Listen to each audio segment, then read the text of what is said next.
good morning. This was your heart-beating speed as you are excited what this plenary session will take. So I'm András Baldi and I will chair this 1-hour plenary session, which I hope won't be a big challenge because our main point here to have a plenary speak from Esther Kelemem. I will shortly introduce her. She has an MSc in economics. You will see why she's here at the ecology-oriented meeting, but she had a PhD in environmental sciences and working for the Environmental Social Science Research Group in Hungary and interested in human-nature interactions, valuation, of course, and in this mystical science policy interface. So I think it's perfect combination to give some interesting insight into her research during this meeting. What makes this presentation very timely that Esther was involved into the IBES global assessment as a lead author, and just last month the IBES approved the so-called values assessment, a huge work of at least 3 years of 100 experts summarizing how we can value nature or something like that, but you will learn more after the talk. And Esther was a so-called coordinating lead author of this assessment, which means that she was responsible for one of the chapters from the 6 chapters. So I think it's a rather high responsibility. So she's a top values expert, and now I invite you, Esther, and I give you the floor for your plenary talk. Thank you.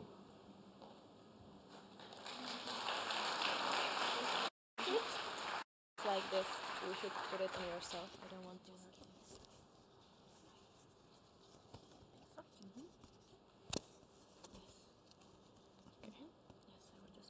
Okay. So do you hear me? Perfect.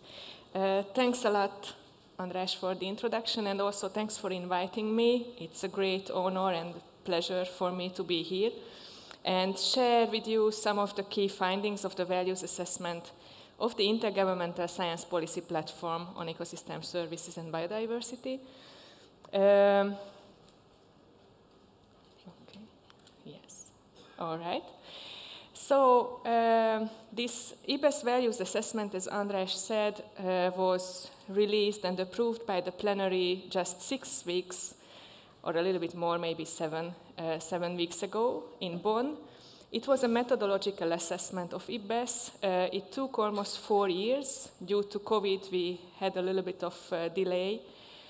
And as you see on the screen, a huge bunch of people participated from different countries, different parts of the world, representing 47 different countries, and also including quite some indigenous knowledge holders and indigenous knowledge experts. And we reviewed more than 13,000 documents during these 4 years. So 2 things that I wanted to say with this slide is, first of all, although I'm the one who is giving this plenary talk, I would like to acknowledge that it would have never been possible without the contribution of all these many nice people who you can see on the slide, and even more who you cannot see on the slide. So this is a joint effort.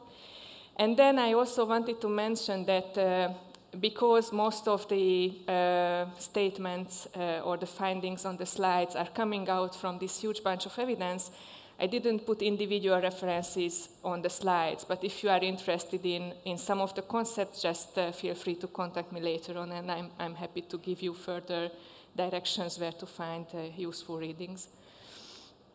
So the rationale behind this talk, if we are looking at it from a more theoretical, more conceptual point of view, then we could go back to the IBES global assessment, which stated that there is an unprecedented rate of biodiversity decline.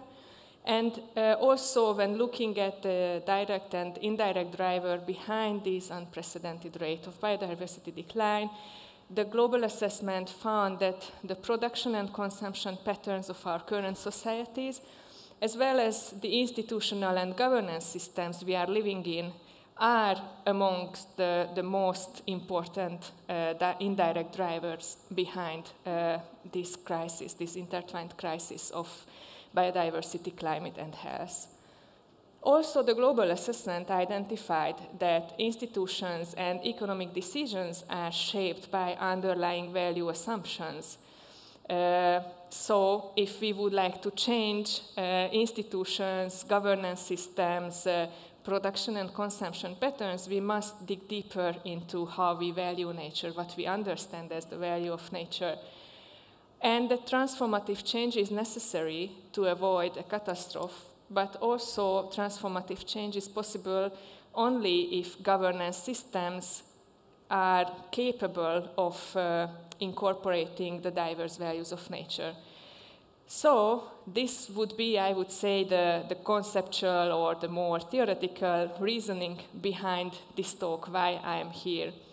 But in this talk, I'd like to dig a little bit deeper and invite you in a kind of personal reflection on what values of nature mean to us, to every one of us in this room, and maybe even beyond this room. So I hope you will engage with me in this journey, in these 30 minutes. And right to start into this personal level or inner level reflection, I'd like to go to this slide, this website, www.menti.com, via your phones or your computers. So please take your smartphones or computers in your hand, and I also ask my colleagues to please shift to the browser.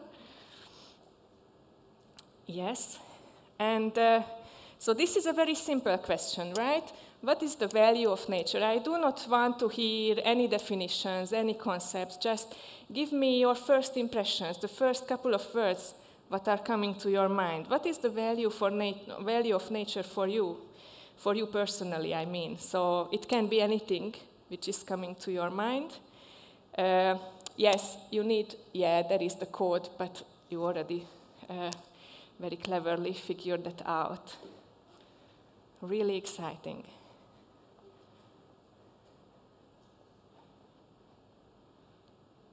I'm just stay in silence for a couple of moments.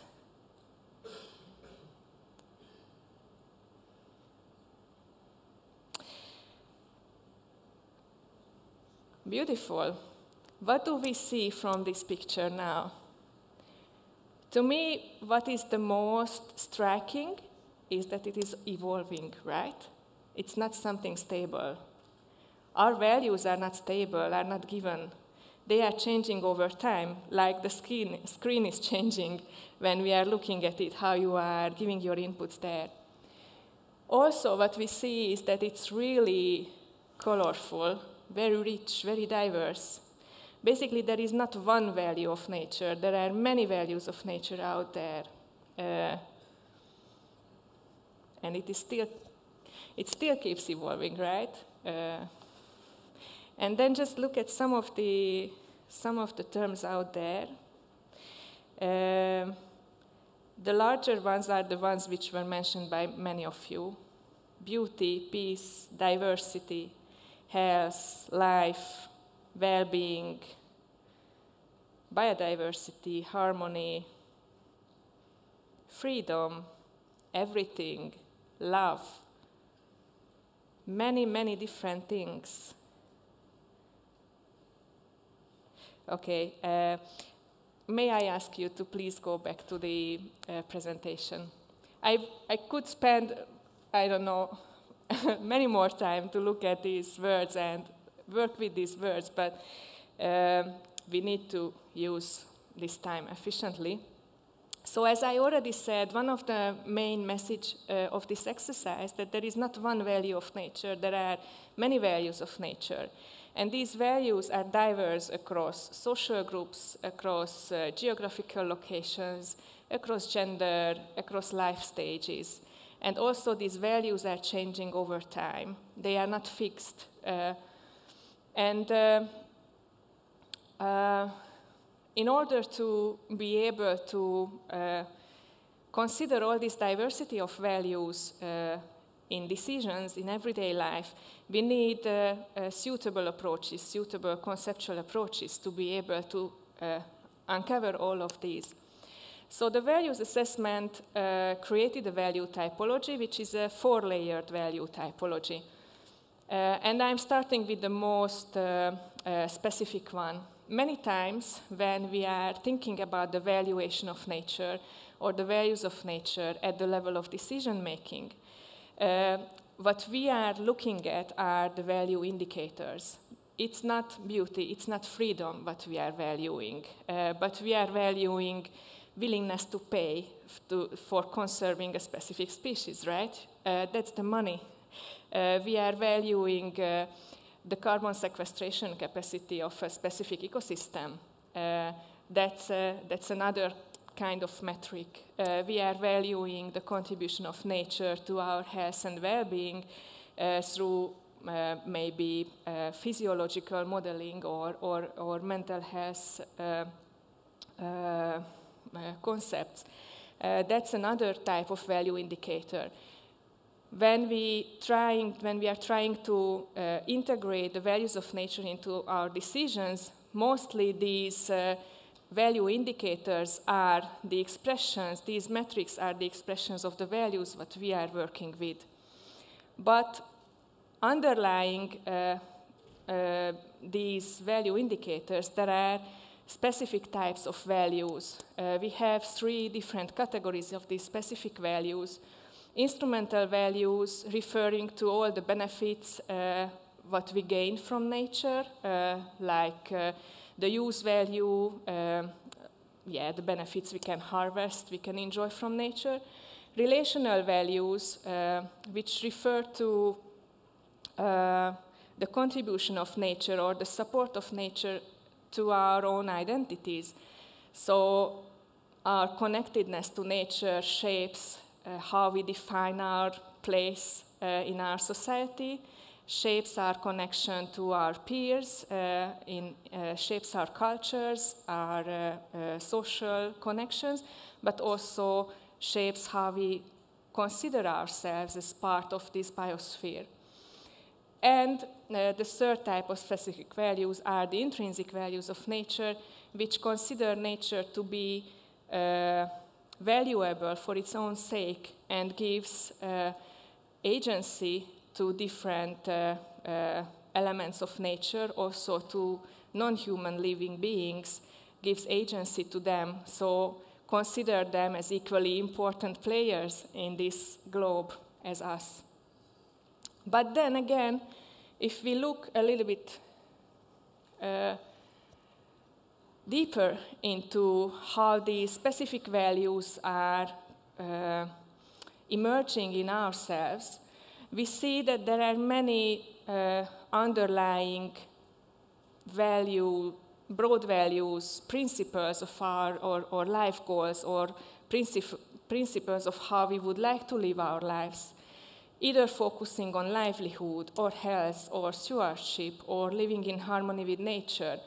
These are the more philosophical beliefs we have, which are also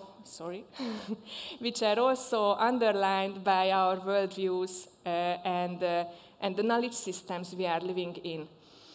And the values assessment found, based on all this huge evidence basis, that depending on these different worldviews we are embedded in, whether we consider us as living from nature, like in many Western culture-based countries, or maybe living in nature or living with nature, or for many indigenous peoples living as nature. So depending on how we define our connection to nature, will have a strong influence on which broad values and which specific values we emphasize in our decisions. And then, of course, it also has a strong influence of which value indicators we believe in.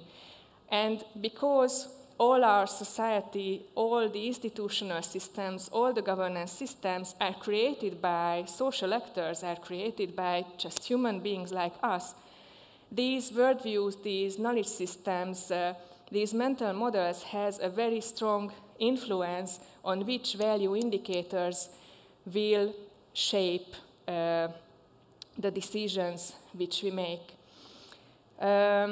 Considering that there is this huge diversity of values, it is also clear that we need a huge bunch of different valuation methods to be able to discover these values. And in the values assessment, we identified and assessed over 50 different valuation methods, grouped into 4 different groups: nature-based valuation, behavior-based valuation, statement-based valuation, and integrated valuation. I do not have the time to go deeper into these. But what you see also on this slide, on the map, is that valuation studies are not evenly distributed across the world. You see that Europe is the place where the most valuation studies have been published. And now if we just think back to the previous slide where we have seen that the different worldviews we have shape also the value indicators which we choose for our studies and for our decisions, we can see that maybe this unbalance of geographical representation also means that there is an unbalance of the different values people hold for people, because most of the studies which are out there using a Western worldview, a Western mental model.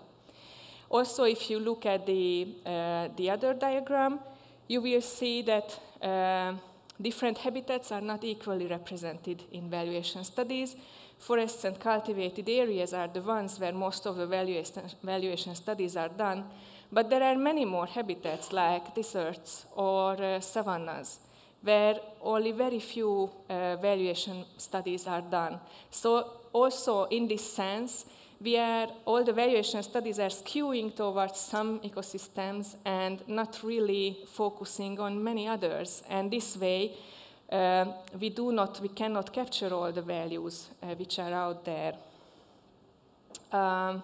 Is it a problem or not? Also, one more striking example, what we found in the values assessment, is that it's not just the geographical distribution and the different habitats which are unevenly represented in the studies, but also that in most valuation studies, there is only one value dimension assessed and not all of them. Could we say that it's not a problem? We are happy if at least some kind of valuation is done, and we do not bother that we cover all the different values out there. The answer is yes or no. Of course, it's better to have at least valuation for one value dimension. But on the other hand, many times it leads to social conflict, it leads to exclusion, and it leads to suboptimal ecological outcomes. And I'm just bringing here a Hungarian example, which is a historical one. When the national park in central Hungary, in the Kiskunság, was established back in the 1970s, those farmers who had their homesteads within the protected areas were forced to move out. And when I did my research there in 2005-06 or around that time, they still had these very traumatic memories of this change, of the fact that they had to leave their land. So there was a disruption of memory of land use. We could say that establishing the national park was a decision based on the intrinsic values of nature. And it's a good thing. But on the other hand, such a narrow focus on intrinsic values led to marginalization, led to social conflicts, and also at the end led to some suboptimal ecological outcomes, because due to land abandonment, the clean sand dunes started to get full of different plants. So through natural succession, all these moving sand dunes started to get fixed. So it was also, in a way, leaving out some local knowledge forms from the decision also led to a less optimal outcome in ecological terms. So what we see is that many times there is a values to action gap. We know that there are different diverse values out there, and we are making decisions, but these decisions many times do not consider all these values. Less than 1% of the SS studies involved local people in every step of the valuation process in our assessment. And only 1/4 of the assessed evidence focused on relational or intrinsic values, so the rest, three-quarters of the reviewed evidence focused only on the instrumental values of nature. And on top of all this, only 5% of the SS studies looked at or reported that the result of the valuation was taken up by a concrete decision. So this this values to action gap also shows that even if we are doing lots of valuation studies, these are not taken up by those who are making the decisions. We had a session yesterday where exactly the same topic was raised. And then we can ask, what are the reasons for that? Is it lack of data or not problems of data quality? To some extent, yes, but mostly it is about the nature of our governance systems, our decision-making systems, which used to have narrowed down options for decision makers, either or, dualistic decisions, thinking about nature or society, economic gains versus ecological losses, right? We are always thinking about these dualities. Our system is based on choosing from these dual solutions. But when we have a plural valuation process, that means that the options for decision makers are enlarged, and our decision-making systems are not necessarily ready for opening up many different solutions instead of choosing one way or the other, which seems to be the most clear-cut. So what can we do? We identified 4 leverage points. I need to come closer to be able to read the letters there. I don't know if it is readable for you. So the shallowest leverage point is to continue doing valuation studies like we do. But we cannot expect that this will, from one moment to the other, change the world entirely, right? It can contribute to some change over time, but this is not necessarily the most transformative way how we can go forward. The second leverage point, what we identified, is to embed valuation in decision-making processes. So this means that we can think about how to broaden, how to open up the decision-making processes to explicitly include a step in the decision-making when some valuation is done. And then this integrated valuation could meaningfully include diverse values in the decision at the end. I will not take about these 2 leverage points, but will focus the rest of my talk on the last 2, which are reforming rights and regulations to enable institutions to embrace diverse values, and then shifting societal norms and goals to mobilize sustainability-aligned values. So, what do we mean by reforming policies? We did an assessment also on how existing policy instruments address the values of nature currently, how much they are capable of having a plural perspective on nature, and how far they can support transformative change. And we found that the most frequently used legal and economic policy instruments are more narrow in their value perspective, focusing more on one value dimension, while rights-based and sociocultural policy instruments, for instance, sacred sites or indigenous communities conserved areas, or environmental education are more capable of integrating diverse values. So the way, what is a possible way forward is to create policy mixes where beside economic and legal instruments, we also meaningfully use rights-based and sociocultural instruments, and maybe try to use these sociocultural instruments to change legal and economic instruments, and that way increase policy coherence across sectors and scales. And one example for this is the instrument called Rights of Nature, when nature or her entities like rivers, forests, or mountains are giving legal personhood. This approach exists in several countries by now, in some countries at the constitutional level.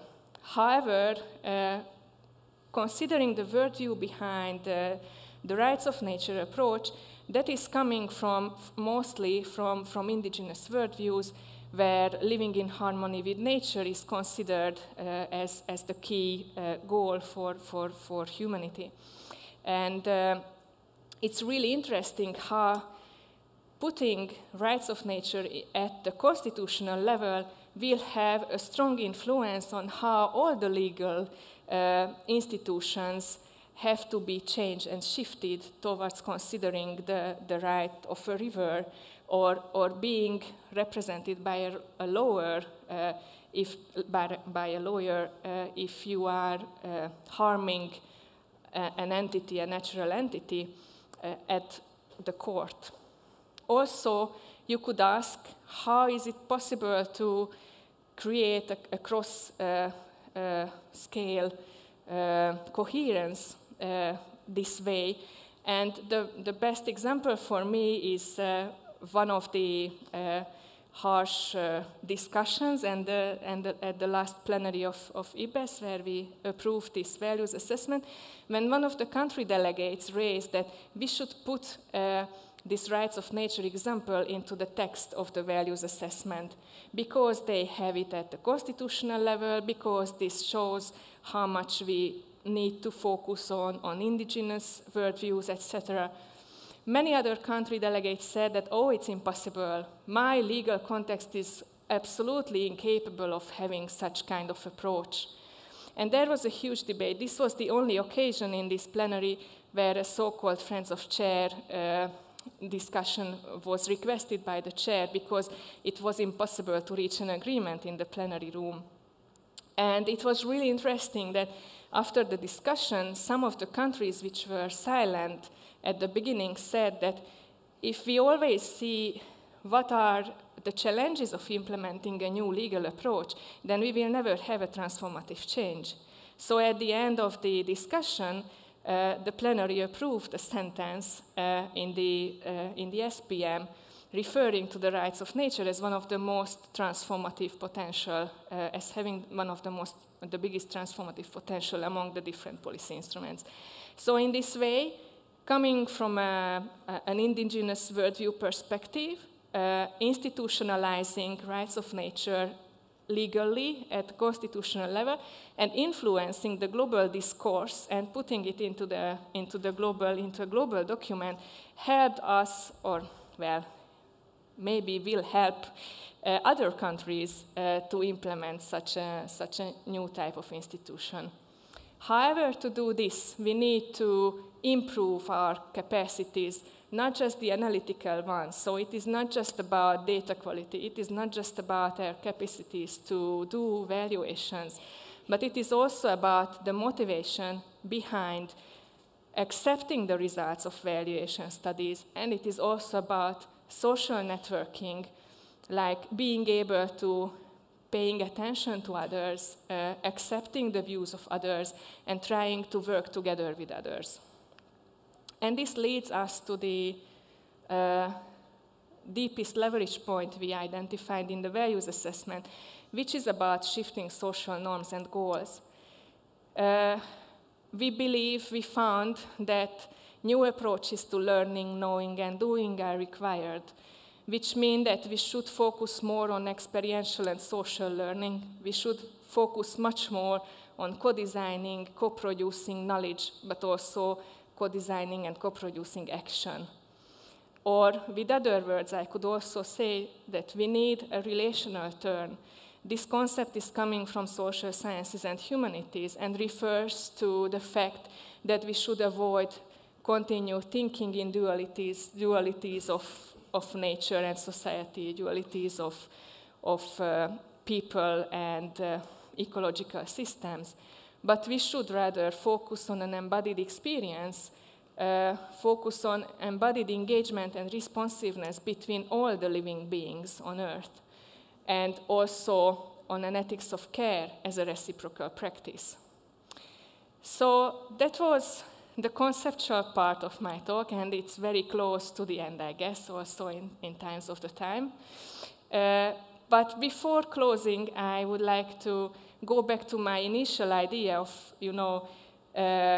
having a more inner perception, having a more inner reflection on this whole values topic. So I would like to ask you to please stand up.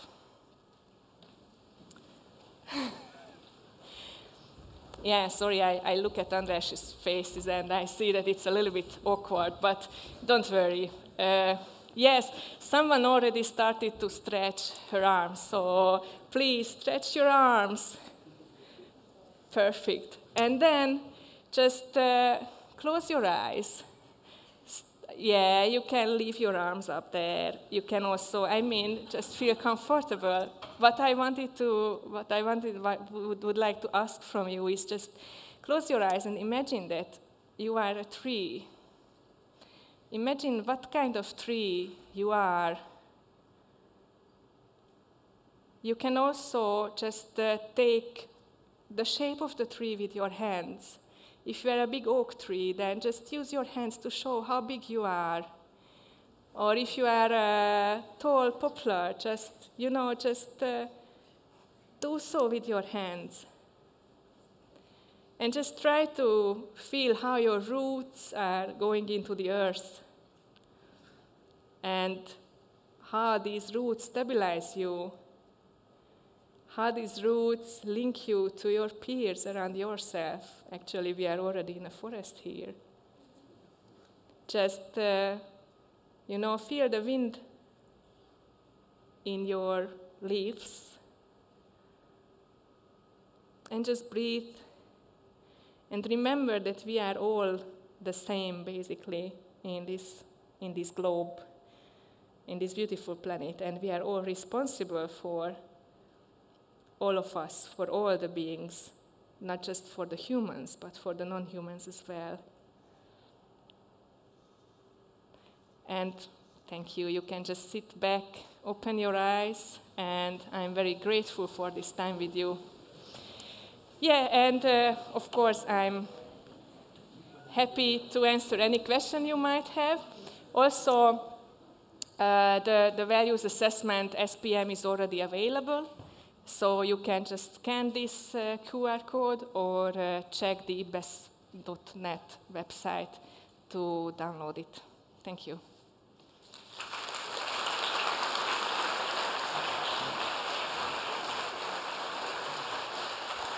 Thank you. Thank you very much, Esther. It was a great ending.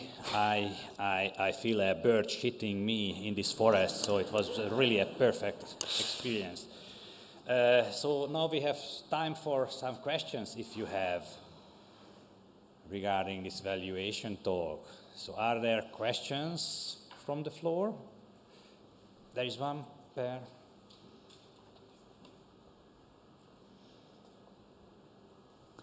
Hello, thank you for a very nice talk.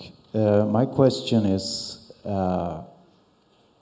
much of the reasoning and things about life quality and ecosystems and environment and well-being and everything is kind of reduction down to money. How do you feel about that? Is it a good thing to be reductionistic in those ways, or is it really kind of pulling your legs in the wrong direction? Yes, you asked me how do I feel about that. I feel very bad about that. So that's purely my feeling. Also, sometimes I feel very depressed by that. And concerning my thoughts, I think that this is, how to put it rightly. So I think that it's maybe the biggest challenge we face. I mean, of course, I'm not done playing, well, actually not at all. So I think that, as I said at the beginning, if we would like to avoid a collapse, then that's something which we should work on. And it's not something which we can work on individually. We should work on this together with many of our peers across disciplines, across knowledge systems. And sometimes, again, back to feelings, I also feel sometimes that it is impossible because all these governance structures, all these institutional systems around us seem to be so rigid. But then I remember reminding myself that all these institutional structures were built up by humans. So basically it is also us, the humans, who can change these institutional structures. So it's a big question how to do that, but I think that until we are continuing the struggle and not giving it up and looking for ways of changing our institutions, which we feel as narrowing down, as restricting us, as not respecting the different values we have. And it can be many different ways. It can be collaborative projects. It can be sometimes riots. I think that until we do not give up, there is always a hope. Thank you. Yeah, there is one, and there is a microphone somewhere. Thank you very much, Esther, for that wonderful talk and that tremendous piece of work that you and your colleagues have carried out. I was just wondering, you mentioned earlier that very, very few of the studies, I think it was 5%, actually included a sort of follow-up in terms of how their assessment or how their study had been taken up. So I was just wondering what your views were, based on your experience at the plenary and based on your experience of the Science Policy Interface, on how the IPBES signatory countries were going to actually take up some of the key messages that you've got in this assessment, which I see as really very, with the potential to be very transformative. But obviously it was the countries that asked for this assessment to be done, and I just wonder what your take on it is in terms of how or if they can actually take this up. Thank you for this question, Juliet. Yeah, you should know that in history of IPBES, this was the only one assessment accepted in the lowest time span. So it wasn't even 2 full days, the negotiations. And it's still a big question, what does this mean? Does it mean that the delegates were so happy with this work? Or does it mean that they didn't understand it at all? They didn't understand the relevance of this work, or they were just tired because they already accepted the sustainable use assessment before us, which was a really difficult process. Yeah, so this also means that we do not know yet how the delegates, how the governments will work with this values assessment after all. But what is a good sign, I think, is that there were many positive feedbacks from the delegates to us personally. Also, this short story I mentioned about this Friends of the Chair discussion, it was really, really astonishing to see that some delegates were really personally bought into the process. So it was not just, of course, depends on the country. So there were some delegates who were just,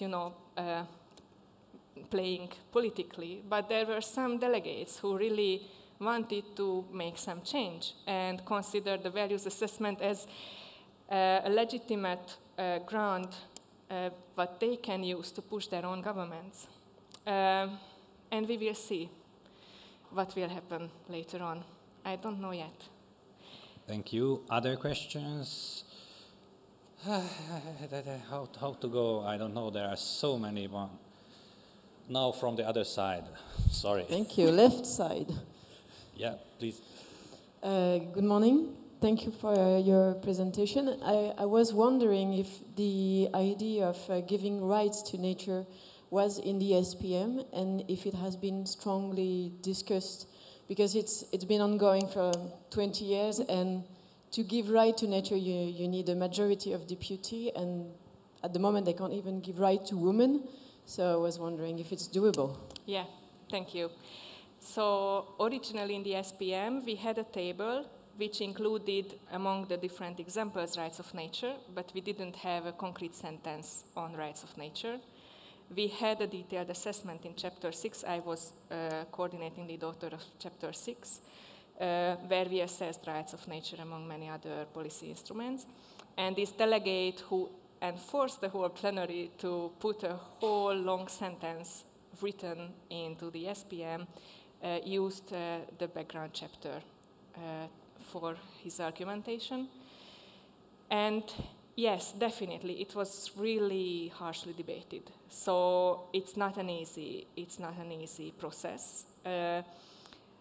Also, I see there are huge differences in the opportunities of the different countries, because this really depends on the legal structure in the different countries, how possible it is or how much time would it take.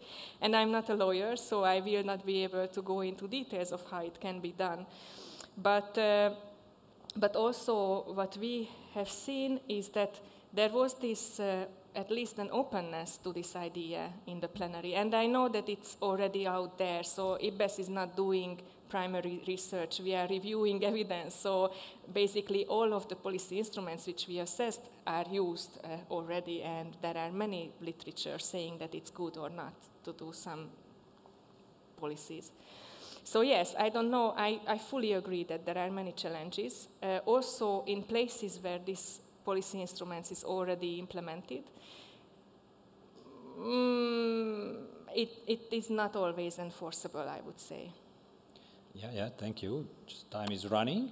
So two more short questions and short answers. Sorry, so, yes. Bege, please. Yeah.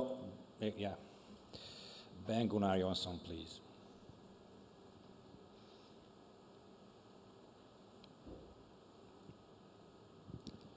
Yeah, thank you, Esther, for an interesting presentation. At least in the Western society, the concept of ownership rights is very strong. And on one hand, I can, see some positive things around that, because it means that individual persons have strong connection to the land, and it can go back generations in time, and some way, ensure stewardship. On the other hand, a very strong focus on ownership rights, to me at least, seems to be excluding others and other perspectives on this. And so how much was the discussion around ownership rights as a part of the whole valuation issue discussed during this review or assessment? Yeah, there was one chapter 4, which had a strong focus on many different aspects of decision making, including ownership rights. And not just ownership rights, but, for instance, rights of indigenous local people to use their resources, to access their resources. So I think that the whole author team of the values assessment believes that exercising the rights to access, the rights of owning your land is a very important way of enacting the values, the diverse values. And also, we found that limitations in acknowledging these different rights is one very serious problem in terms of integrating these different values. But to be honest, all these questions were mainly assessed in developing country perspective, so not so much in Western countries' strong private property rights systems. And I would stop here. I could continue, but I will just punish by Andris. Then I promised 2 questions, which were bad, but as I promised already. Yeah, Lynn, please.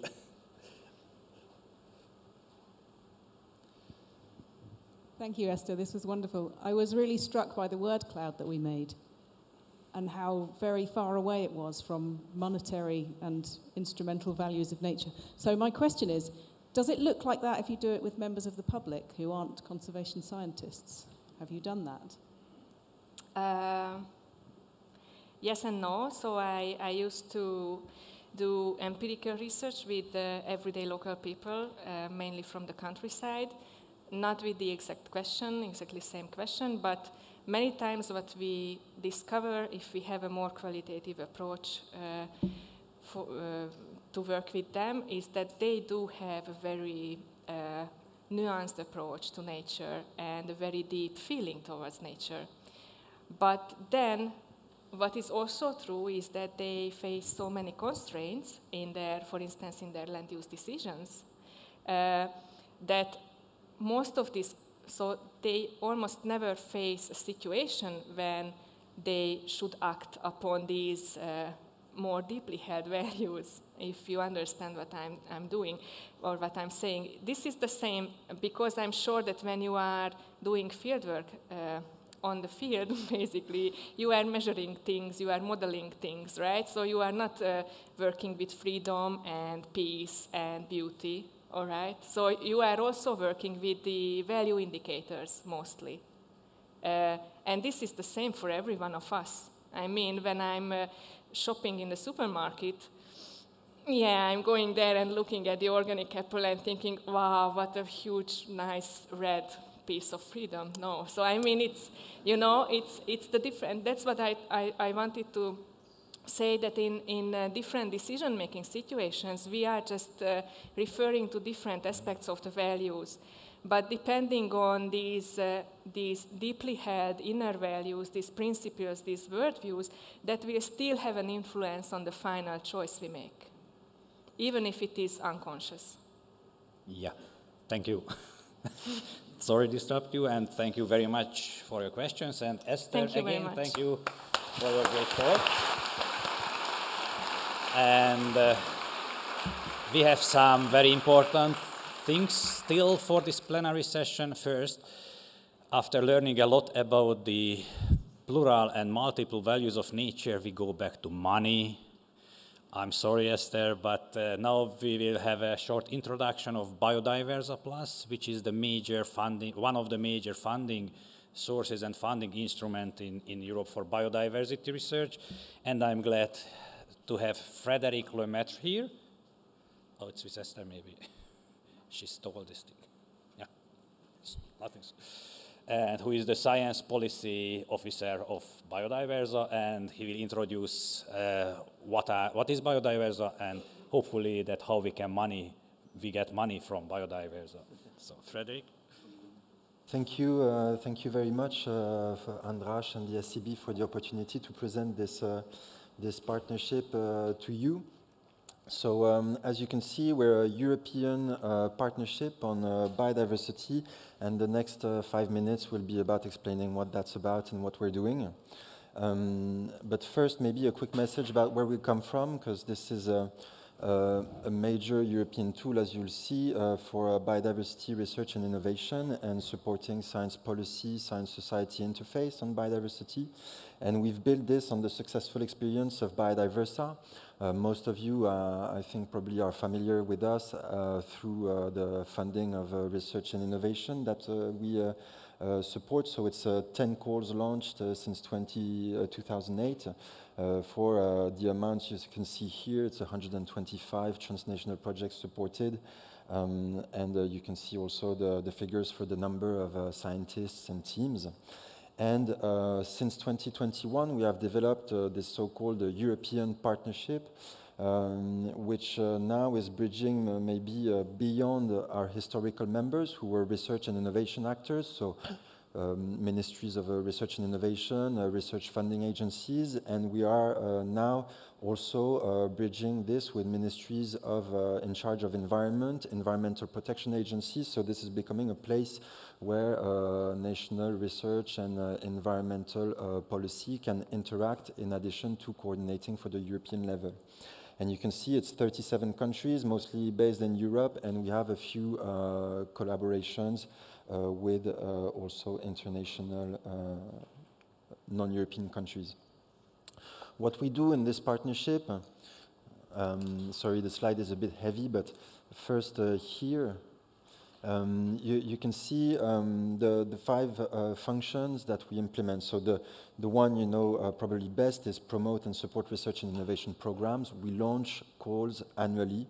6 calls are planned until 2028 with around 42 million euro budget each time per call. In cash, it means it includes any in-kind contribution, which can correspond to permanent staff salaries and stuff like this, just to be clear. Then we have a number of additional activities around this, some which are a bit historical to Biodiversity, supporting better connection between science and policy, science and society, also supporting key topics in EU biodiversity, like nature-based solutions or valuation of biodiversity. And when I say supporting, it's not just about research, but also trying to support coordination actions and support actions on this. And you can see also we have, of course, a role in supporting international outreach of European research and innovation. And behind this, it's research and innovation, but it's also science-based evidence for international policy negotiations of the European Union. And one key point and novelty here is promote and support transnational biodiversity monitoring. We have a key stream of work here around harmonizing EU monitoring of biodiversity. If you want to learn more about this one in particular, you can join in room E1 at 2 p.m., the Future of EU Monitoring of Biodiversity session, as there will be a more in-depth introduction to this work of Biodiversity. And you can see the overall budget here.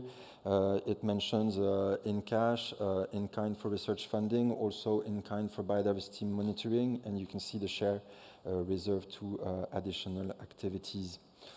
We have developed with our partners a strategic vision for what are the themes or the sort of thematic area of work of Biodiversity Plus until 2028. So there will be, of course, a midterm revision. It's not something we fix in stone for 10 years.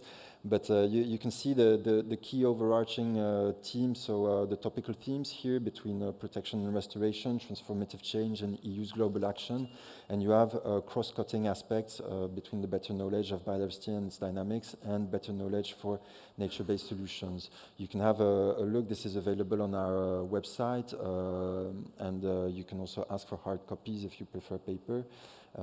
It's much more, of course, detailed within. And I just wanted to highlight this strategy. So the Strategic Research and Innovation Agenda we implement through programs that we launch annually. We have launched 2 in 2021, one on the protection of biodiversity and ecosystems, one on improved transnational biodiversity monitoring. The protection one, there was a call last year which is under evaluation, and I wanted to flag that for transnational monitoring of biodiversity, there is a call which has been pre-announced on our website, and the full call is launched on the 8th of September, so don't hesitate to have a check. And again, this session this afternoon will be an opportunity to learn more about this. And you can see we have 2 additional flagship programs also starting in 2022, no call yet, but probably in the future, which are about nature-based solutions and social transformation. The full list of flagship programs considered by Biodiversity Plus partners is available in our Strategic Research and Innovation Agenda. If you want, so thank you. You can come and visit us in the booth in the round hall. And also, if you want to learn more specifically about our work supporting practice and practitioners, you can come also this afternoon, I think at 4 p.m., if I'm correct. In this room, there is a workshop on international convention and organization in support of conservation practice, which I'll be part of as well. Thank you.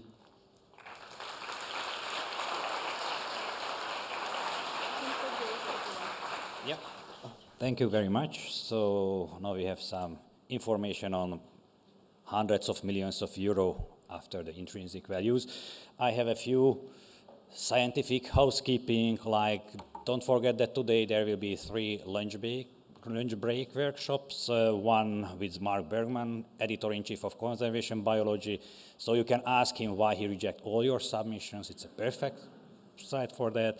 A Nordic chapter meeting, and I was asked to say that Nordics mean Norway, Sweden, Finnish, Danish, and Iceland delegations are invited to that. And there will be a word cafe on emotion and face as driver of conservation. So these are new for today, these lunch break workshops. And tomorrow there will be in the afternoon a panel discussion on the wars and boundaries in the evening, which is somehow a very hot topic. And don't forget that Friday afternoon there will be a discussion on future of conservation, future of us, with a keynote will be given by Bill Sutherland, and the panel will discuss how we can use our conservation to save the world. And finally, I have a advert. There is a call out for organizing the next ECCB. So if you enjoy this meeting, then it's obvious that you say, I want to organize the next in 2025, I think. Or if you feel that there are some problems, then it's time to say that I can do it better. So in any way, you should apply for the organization of the next ECCB. And there are housekeepings from Carolina. Thank you very much. Yeah. So a few things regarding housekeeping about today. Hopefully this is going to work. Yeah, beautiful. Okay. So the registration desk is still open, and the diversity officer is there, or I'm there. So if you have any sort of issues, please come and talk to us. We will try to sort them out. Registration desk is open from 8 till the evening as well, 7 o'clock, I think, today. Lunch. Yesterday there was a little bit of confusion around the lunchtime, so I just wanted to say a few things about that. So there is 3 different types of lunch options, or lunch options. So you have a standard lunch, which is in the student dining hall, which is the Mensa. You have the buffet lunch, which is also in the dining hall, Mensa, and then there's lunch boxes that you can pick up in the library. The lunch boxes are for people who have any dietary requirements, and you will find lunch boxes in the library. In Mensa, it is important to say that you have one entrance, and behind the entrance there are 2 stairways, so it's like a funnel kind of thing. So you walk in there and you can walk on both of the sides. So because what happened yesterday, a lot of people just kind of stood in a line. So please make sure you actually walk in and actually do not wait for the first window. You can go to the other stands as well. There will be a volunteer in a red t-shirt who will help you navigate, so it doesn't take that much time as it did yesterday. So hopefully, if we work together, it will be better. Some of you might have noticed that the ECCB souvenir shop opened outside of Aula, so please go there and find some souvenirs. We have wine that is from local wine from the Czech University of Life Sciences. You can find also some little wooden toys and the t-shirts with the ECCB logo. I just want to remind you as well that there are 3 places where you can take 2 of your coffee breaks. It's here in Aula Library in the 1st floor, and the round hall where the posters and the exhibitors are. So if you go there, please also make sure that you check the exhibitors and the posters. And also, I would like to remind you that we're using dishes that are not plastic nor paper, and we had some issues yesterday with a lot of stuff going missing, and it's just misplaced to like different rooms and different localities. So please do make sure that you leave the dishes in the area where you took it from. So when you have coffee, please finish the coffee in the area where the coffee break is, because otherwise we're just having lots of people running around looking for this stuff so we can serve you tomorrow.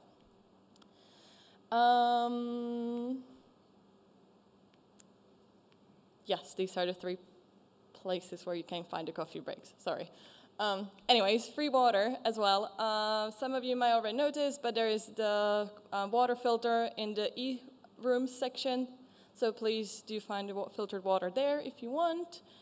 And This is the round hall. Some of you did ask yesterday where it was. So it's the only round building on campus, even though the campus is quite big, but this is the only round one.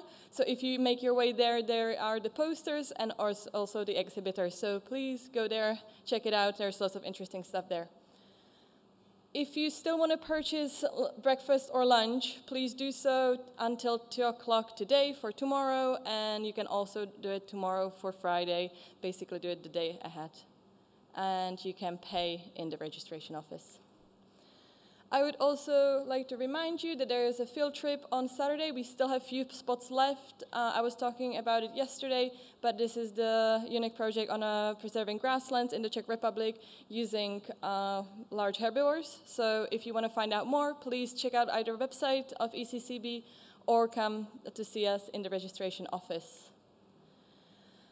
Also, some of you ask where the message board is. The message board is located where the registration hall is, in the library, so registration area in the library hall. It is 2 white boards, and you can post stuff on it. I noticed today there were several postdoc offers or postdoc advertising, and some of you already noticed that you can sell your tickets there, or like offer your tickets if you cannot make it to some of the events. So please check it out. I would try to post it on Twitter as well, but the quality of the picture is not that great. So please go there and check it out as well. If you want to post anything there, just do it. You don't have to ask us. And also program changes, please check the app and make sure that the stuff that you want to go to is actually happening, because we had a little bit of issues with some of the stuff canceling. It's not anything huge, but please keep in mind that there can be changes, and if there are changes, they will be in the app. That's the first place when it's going to happen. And also, some of you have not yet uploaded your presentations. You can do it either online from your computer from home, just upload to your login, and then you can upload a presentation there. If you have any sort of problems with that, you can just come see us in the speakers prep room in the library hall where the registration is. We are there from, well, no. Okay, we are there every day 8 to 5. And finally, I would like to invite you all today for the barbecue party, which will take place here on campus. We will start at 7:30, and the location of the barbecue is indicated in the map, number 9. It's right behind the registration hall, so if you walk out of the registration hall, you just turn left, and there is a big parking lot next to a very tall building on the right. That's not really helpful, is it? Anyways, so if you walk out of the registration hall, you just turn left, and you will see it already. There will be signs. And I think I have one more slide with an invitation.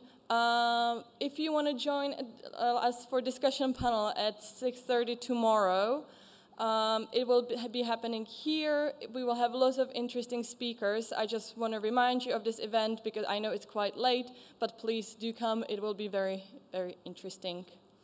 And that's it from me for today. If you have any questions, please refer to the registration office where I'm going to sit, and other organizers will be roaming around there as well. And if you have any questions, you can also ask people in the red t-shirts. Enjoy your day.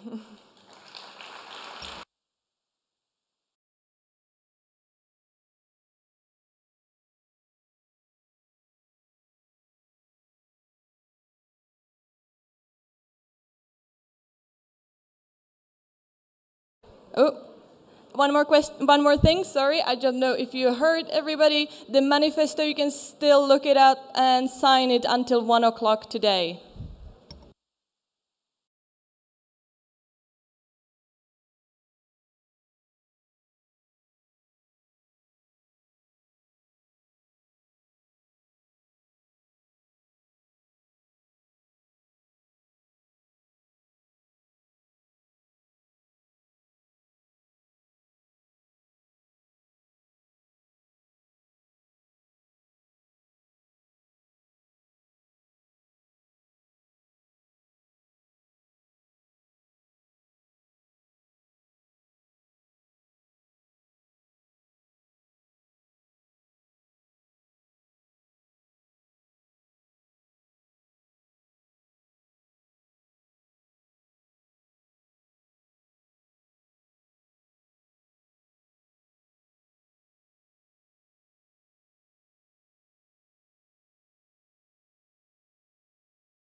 Okay.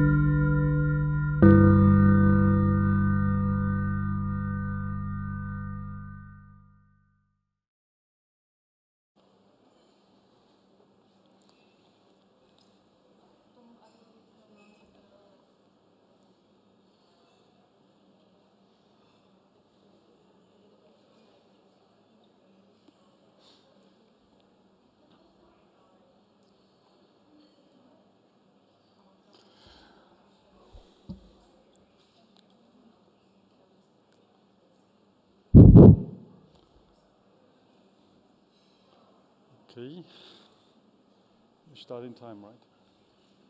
Yeah. Okay.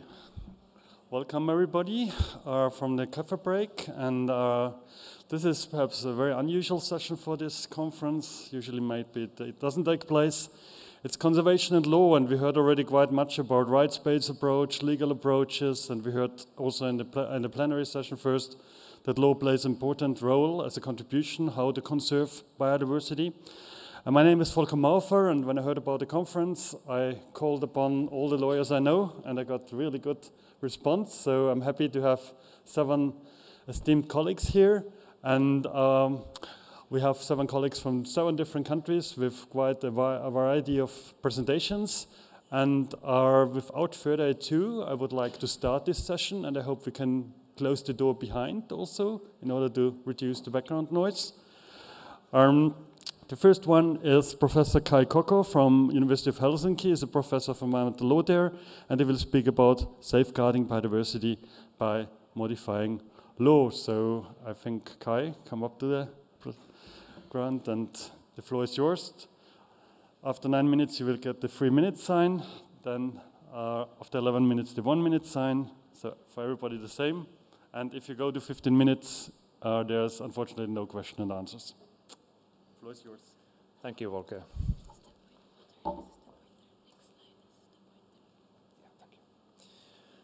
Good morning, everyone. I'm happy that I have a possibility to have a first presentation in this symposium. Safeguarding biodiversity by modifying law is my topic. First introduction, actually, I take some objectives. I have quite a lot text in my presentation. It is as a background information for you.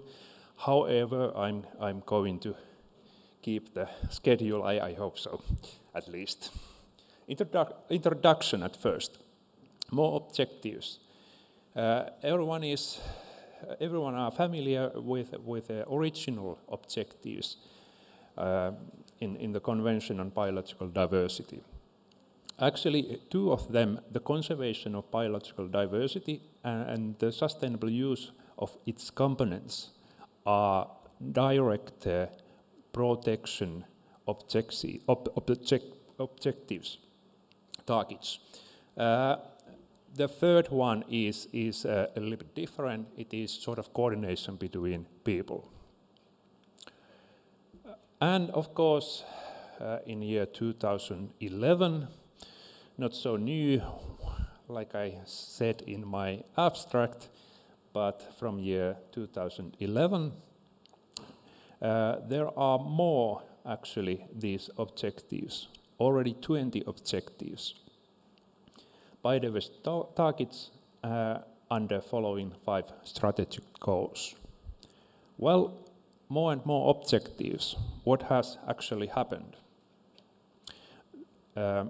Some examinations have been done.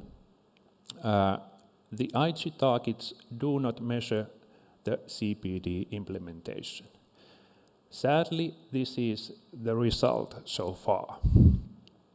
Here is some examples about examinations which have been done already. The first one is Martin et al. There is no IG goal for full implementation of the specific CPD articles or for any measures to supervise the integrity of national implementation or reporting.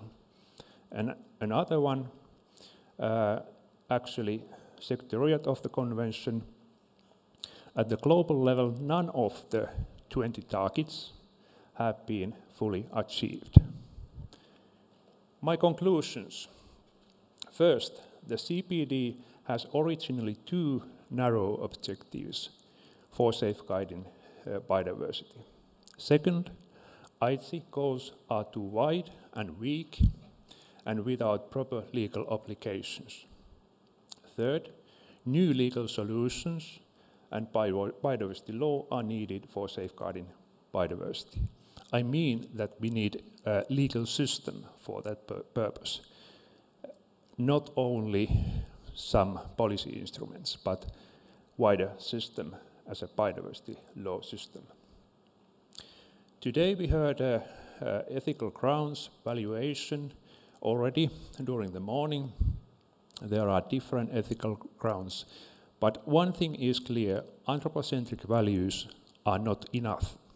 We need also intrinsic values of the nature behind safeguarding objective. And of course, more familiar issue for ecologists, ecological grounds. And when we're talking about safeguarding biodiversity as a legal objective, then of course safeguarding target is needed. I have chosen this safeguarding word term in purpose because usually protection or conservation is too narrow for that purpose. Biodiversity safeguarding target is biodiversity, the living natural world and its variety. So when we're talking about the CPD, then of course species, genes and ecosystems. Anyway, nature behind of biodiversity. And safeguarding here as a legal term means conservation, traditional conservation, conservation areas, species protection, habitats protection, so on. And sustainable use, for example, sustainable use of forests. And then, what is missing in the CPD, the convention, is non-degradation. There's important that there is pollution control and also climate change mitigation, adaptation and restoration somehow taken into the consideration when we try to safeguard biodiversity. For example, we may protect forest, have a conservation area there, but if there is acid rain, then we probably lost the forest. So we need this kind of non-degradation aspect also in safeguarding. Recommendations from the CPD examinations, which has been done. The following institutional requirements are needed. Here is mentioned quite many. It is from the examination Martin et al. For example, international legal obligations into domestic legal and policy instruments. These should improve, of course. But we also need arrangements in domestic law and policy arrangements, policy instruments, which are reliable and implement these legal norms. Also, effectiveness of the instruments is important issue here, how they really function. Ensure that community engagement, participation, procedures, accountability, such issues. And my conclusion is that these recommendations are essential. We have to concentrate on them, change our legal tools, mechanisms, and also think about what kind of legal system we have. We have to change our legal system somehow. We need biodiversity law. Biodiversity law can be understood in a different ways. This is just one example. Biodiversity law focuses on the safeguarding relationship between people, legal entities, and nature as an object in a way that is legally relevant. There is two kinds of relations, biodiversity versus individuals and biodiversity versus government. In Nordic countries, nature is protected as a general interest. So this kind of thinking is sort of Nordic approach to the matter. Biodiversity does not need to be equal level with other participants. Of course, I'm very familiar with legal entity discussions. Should nature have a legal entity or not? I'm not going to that matter in this presentation, but I think it is very important to study that possibility as well. But it is not my recommendation here. Why? For instance, the above-mentioned recommendations can be fulfilled without tricky legal problems.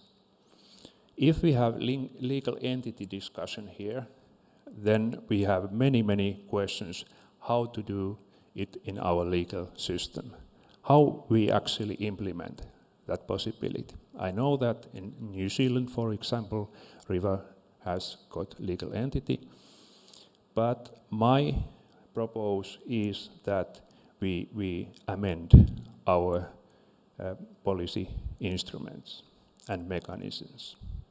Here is one pyramid about the safeguarding relationships. There are also traditional legal relationships. The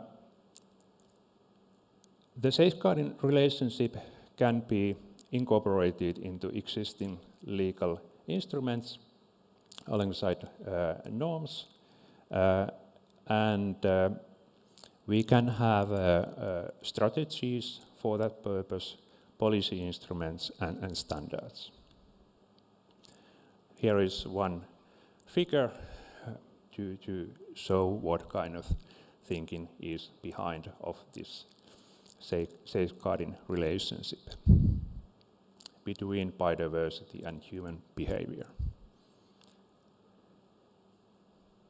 Well, some examples about these mechanisms, principles and mechanisms.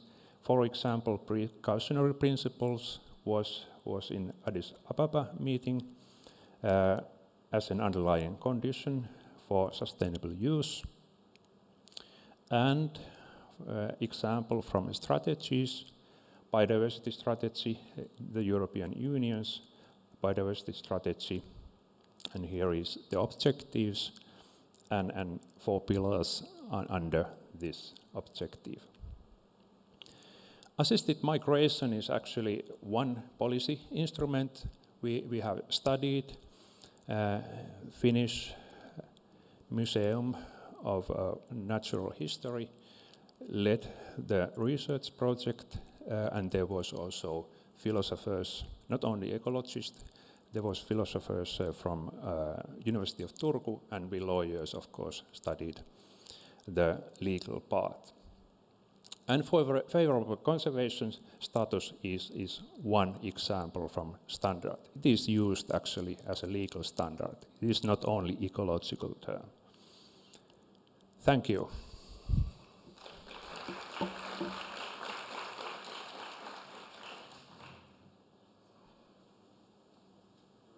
Okay. Questions, please. We have still 3 minutes time for questions. Yep, please. First row, Henrik. Thank you for your presentation. I had one question. At some point you stated that indeed rights of nature, if you implement such approaches, that it will give rise to a multitude of thorny legal issues and questions and implementation challenges. But don't you think that, for instance, if you focus on what you got in the legislation, put forward concepts such as a favorable conservation status, and you really strictly implement these concepts, literally, that you will basically bump into the same legal challenges as when you implement this transformative model? it's like doing it via the back door, I would say, instead of upfront stating we're going to give legal and ecosystems rights upfront. You just say, oh no, we're going to focus on the favorable conservation. This is going to be integrated in all our policies, but indirectly you will come at the same challenges, you confront the same challenges in some ways. Well, probably, but direction where we start is a current legal system, and this kind of thinking is already inside of our current legal system. For example, in Habitats Directive, and amending Habitats directives, it is easier if we choose this kind of approach. But if we say that we have to change our legal system so that there are parts of nature actually have a legal entity, then it's more difficult to change Habitats Directive. I'm probably pragmatic with this matter, but you are right. If we go deep enough, then we may have the same kind of problems there. Thank you. Further questions? Two there. So maybe the first one, and then please keep the second one for the 15 minutes at the end. We have still a presentation at the end if you're still here. Great, thank you. Just very quickly, in your presentation, when you say we, do you mean the Finnish, or is it based on a study at the European scale, or I was wondering? Well, this approach was probably European scale. Of course, my background is in Nordic law, and it is most familiar for me. However, I think this functions very well in European level. This kind of thinking is part of EU Court of Justice decisions. It can be easily found there. And why not in general in different countries? But I'm not so familiar with other countries' legal systems, so I don't know. Let's see. I hope so. It is function also in those countries. Okay. So without further ado, we would go to the second speaker, and that's Ice. And I have problems with your surname, so you spell it yourself best. And she's from the University of Lund. She's a postdoc researcher there. And you will speak about access and benefit sharing and both our biodiversity system. Thank you.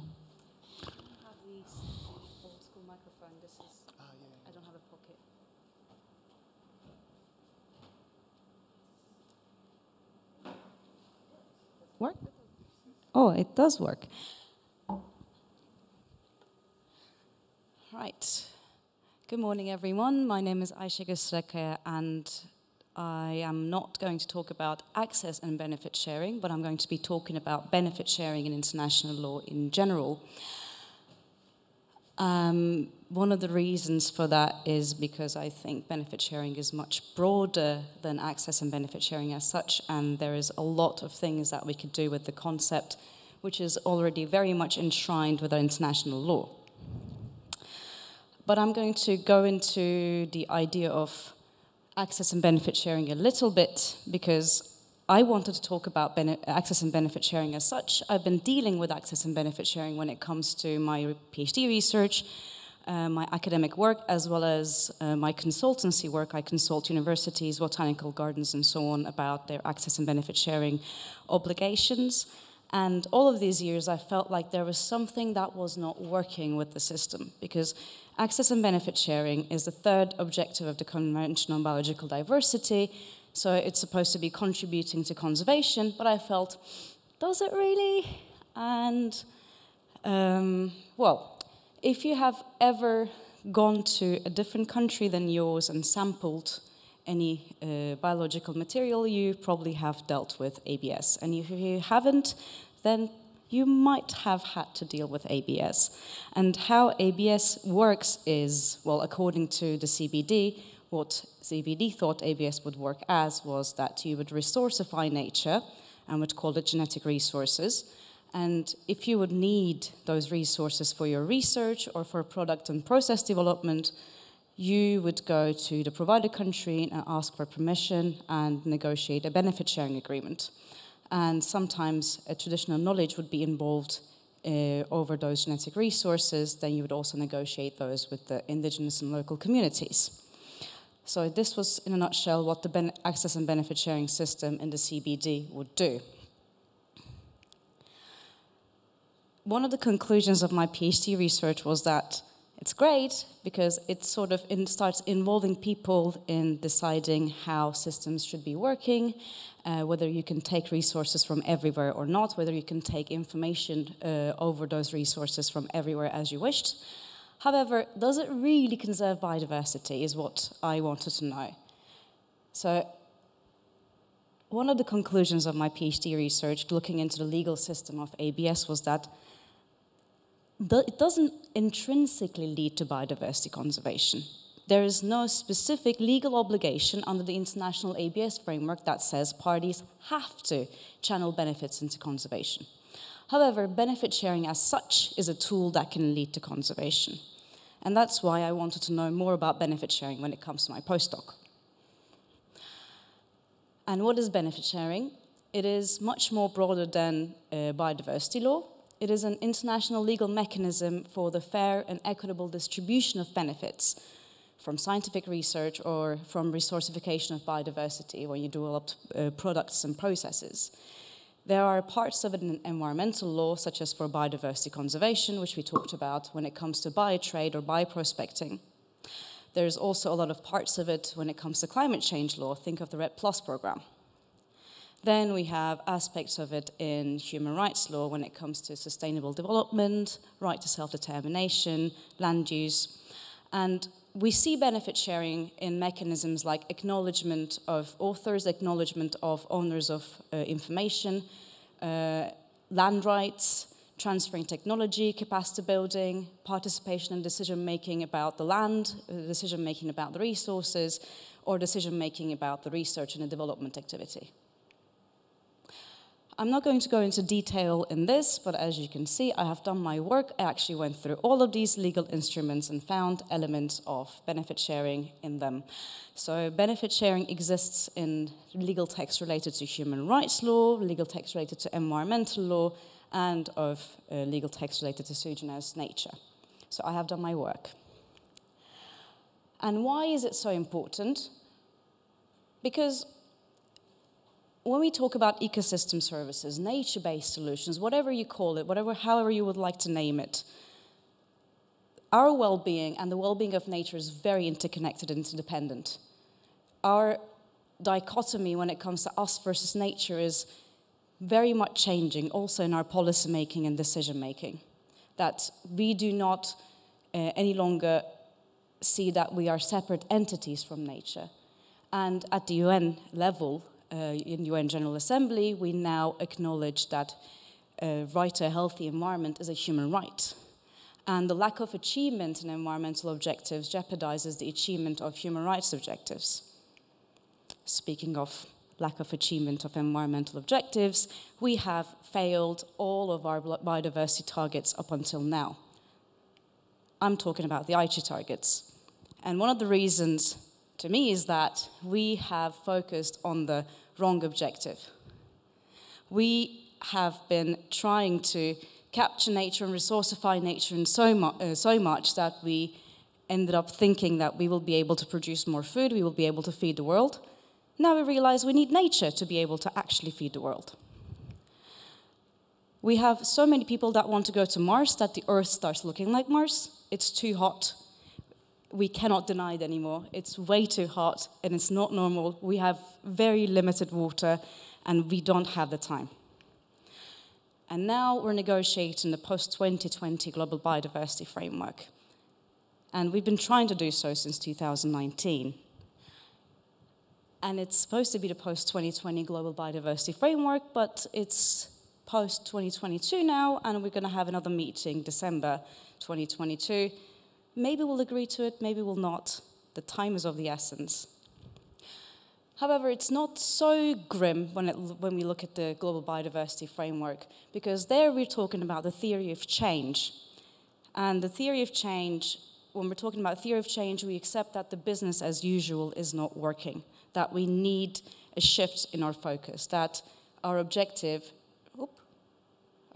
should be living in harmony with nature. And one of the elements to get there is benefits shared equitably. So benefit sharing is one of the key elements of that. And when I look into the global biodiversity framework's benefit sharing elements, I do not see very much of ambition. First of all, I see that benefit sharing is completely confined within the space of access and benefit sharing of genetic resources. And when we talk about all the milestones, that we just talk about benefit sharing to be increased. And we don't talk about exactly what to do with this benefit. We say benefits are shared, including for the conservation and sustainable use. So we have a very ambitious target, but are we going to be able to achieve it with this? And we did talk about the fact that the Nagoya Protocol or the access and benefit sharing framework doesn't intrinsically lead to biodiversity conservation. So why enact access and benefit sharing if it won't lead to conservation?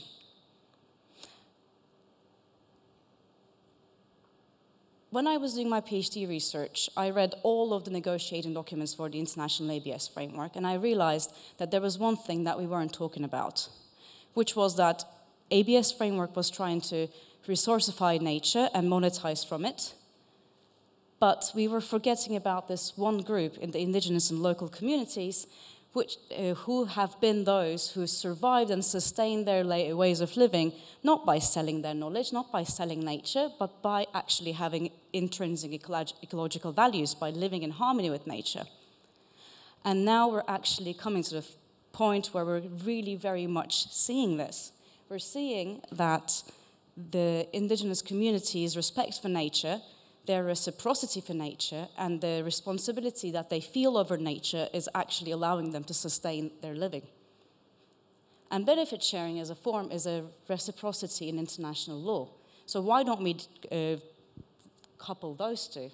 Oh Lord, I have 3 minutes left. So indigenous communities actually practice reciprocity as form of their practices, as form of their daily reality.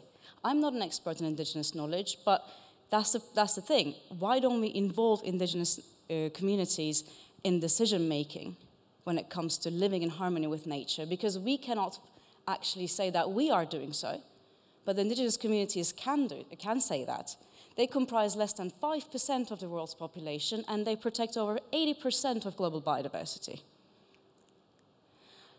And their knowledge is very much helping us locate scientific issues, scientific problems. We've been using their knowledge for centuries. Now we're using their state of thinking when it comes to rights of nature. So why don't we involve indigenous communities in the decision-making? And nature for indigenous communities and being part of nature is their lived experience. So they are very much creative when it comes to dealing with issues of conservation and restoration, because that's their lived experiences. And we try to do so when it comes to the climate change framework. We have the RED Plus program. We do benefit sharing when it comes to carbon capture and storage. But when it comes to biodiversity, we're not involving them as much in decision making. And their forests are much more than carbon. So let's just involve them more in biodiversity decision making as well. And when it comes to involving in decision making, one of the most important things is that indigenous communities need their land rights to secure their knowledge. And they will protect that land, and they protect that land not necessarily just for them, but also for all the natural resources, all the biodiversity, all the other species, because they feel the responsibility towards them. And we need that activism. We need that way of thinking for our decision making.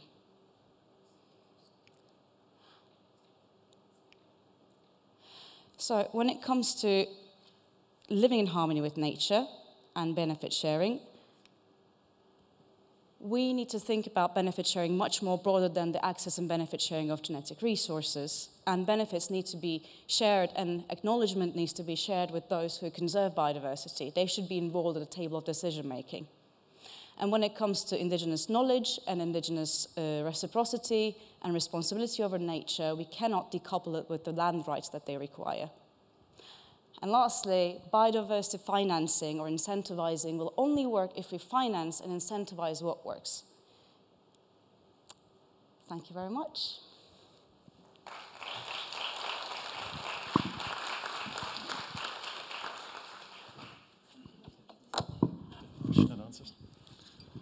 So thank you, Ice, for your presentation. Are questions, please? There was almost a hand up now. Looked at you. Yeah, please. Here we go. Thank you very much for the talk. I was wondering whether you had some insights on concrete recommendations to the changes of the post-2020 GBF to better cover benefit sharing. Could you detail a little bit what is being discussed, if you know? Well, the text is not final, and it will contradict very much with the dire need to act now if we say that we should rewrite it altogether. But when it comes to benefit sharing, now we're only talking about benefit sharing with genetic resources. But that really much narrows what benefit sharing can do for us and how it can enhance and interconnect human rights with rights of nature and rights of conservation. So when it comes to benefit sharing, I think we need to broaden the wording of benefit sharing to include not just benefit sharing from genetic resources, use of genetic resources, or traditional knowledge associated with genetic resources, but benefit sharing as such. Further questions? Otherwise, I would just add a thought, because we have still 1 minute left. I think it's a very important point which you point out, that it's not only about genetic resources, but it's about resources in general, yeah? And that is about the global consumption and production schemes then, yeah? And benefit sharing when it comes to global consumption and production schemes, I think. And I wonder if you want to reflect on this from the perspective of benefit sharing. When it comes to ABS, we're thinking about benefit sharing from a very narrow standpoint indeed. If we do utilization of genetic resources, we may be needing to share benefits. Utilization is research and development of genetic resources, and there are so many discussions as to talk about what specifically includes research and development. So we're just narrowing the term so much. And when we talk about biotrade, benefit sharing is not a must. And I'm going to add conservation research there as well. Benefit sharing is not a must. And also, land rights is not a must. And that's why we need to be much more holistic in covering benefit sharing in many different areas. Okay, thank you very much. And thank you for your presentation again. So I have the pleasure to present myself now, to announce myself. Sorry for that, I will be short in this. So my presentation is up there, you can see my name. And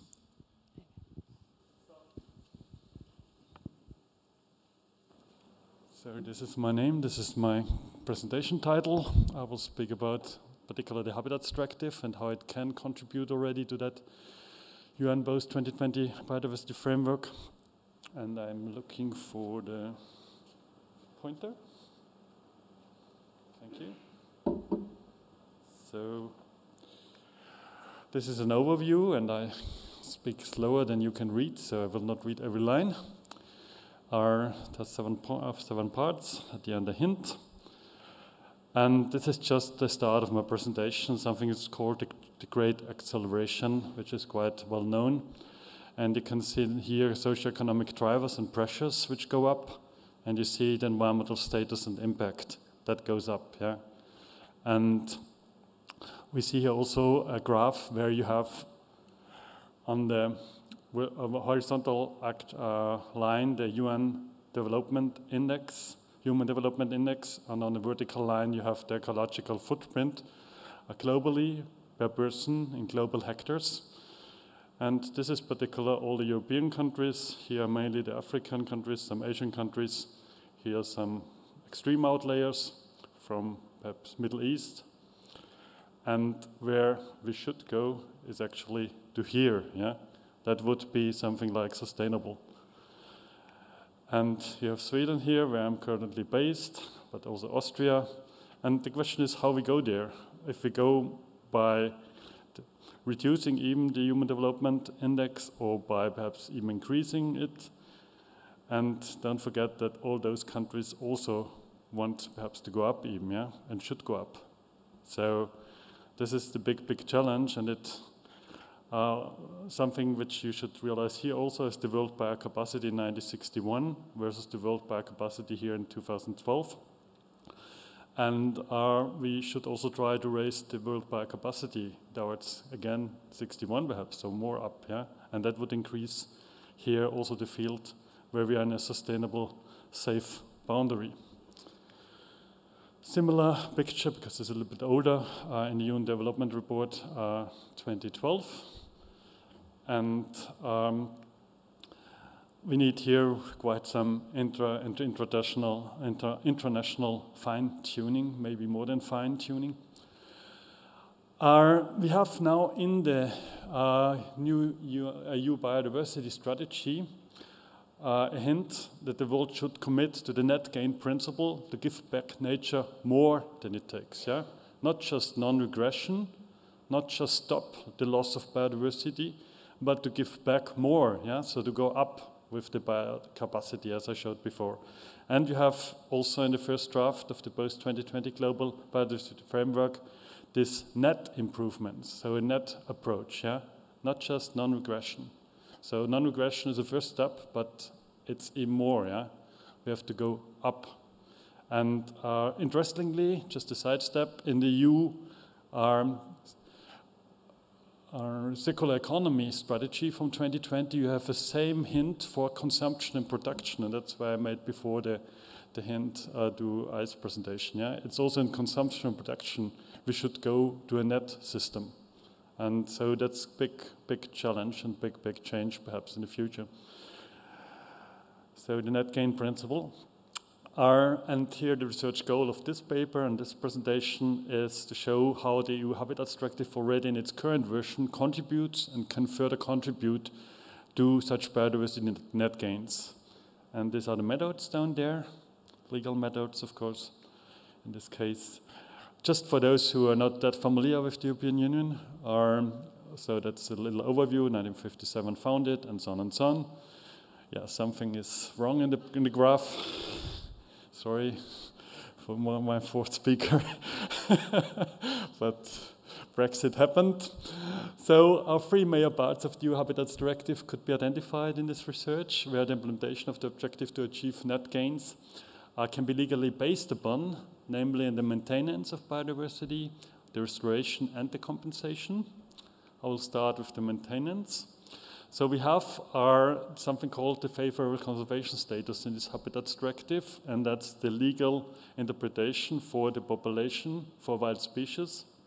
So we have population dynamics here, natural range, and there is probably continuous sufficiently large habitat to maintain its populations on a long-term basis. For habitat types, it's defined here. So it's similar defined, but it includes also here an increasing word, yeah? So if you compare for the species and for the habitat types, you have here additionally also, even if there is a stable population of the habitat type, then you can, within a favorable conservation status, even try to increase the range of that habitat type. And that provides the opportunity to also get net gains in here, while the habitat type is already in a favorable conservation status, yeah? Because it's stable, yeah? So it's quite interesting that there is a difference in the wording between wild species here for the favorable conservation status and the habitat types here.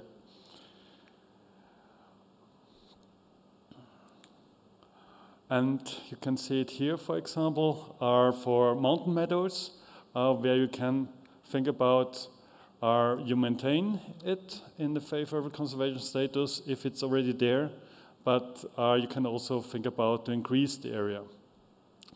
And this is another habitat types that needs human intervention. So we have those kinds of habitat types also. They need human intervention, so they cannot exist without human intervention.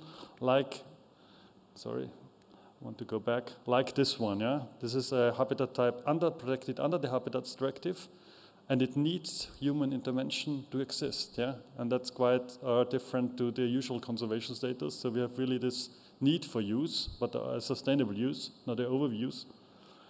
And actually this habitat type is threatened by overuse, but even by underuse, yeah? While the forest, yeah, can live on its own, actually, yeah? So only overuse, perhaps, in the forest is a problem.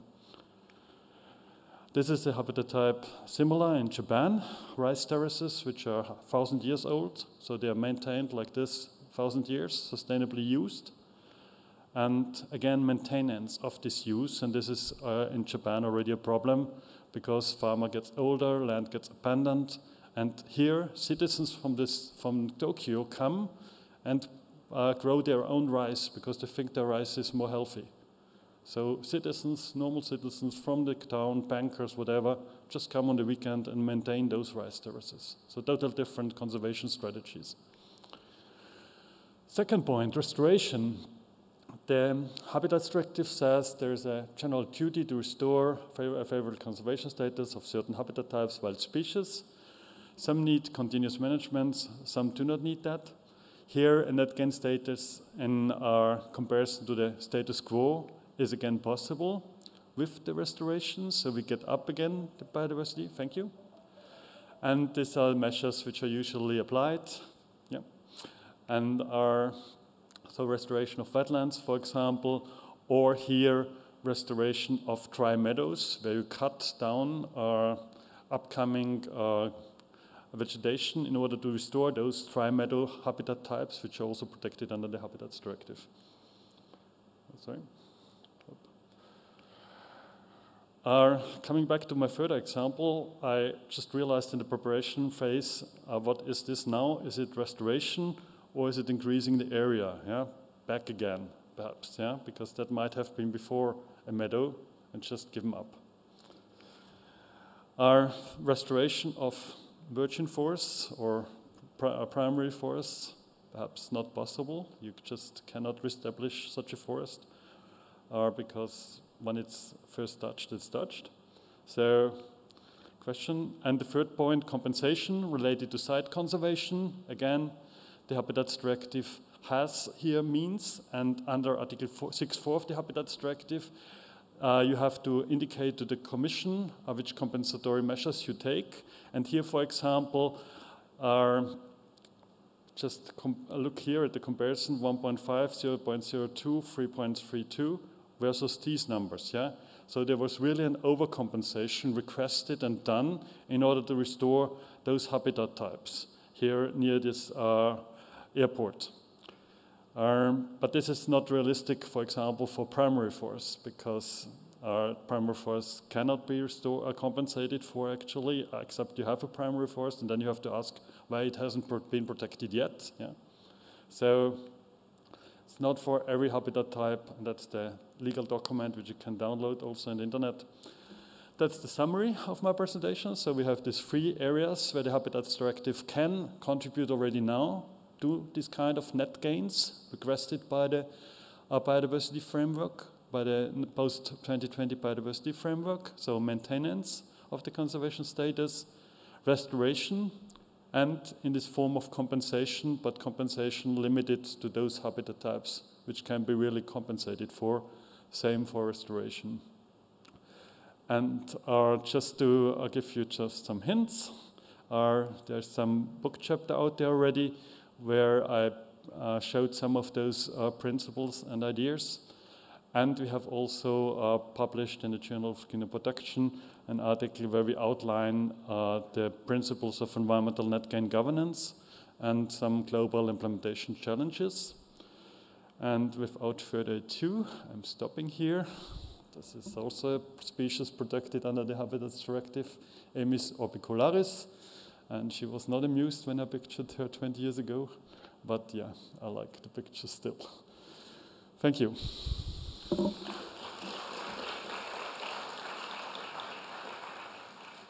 Questions?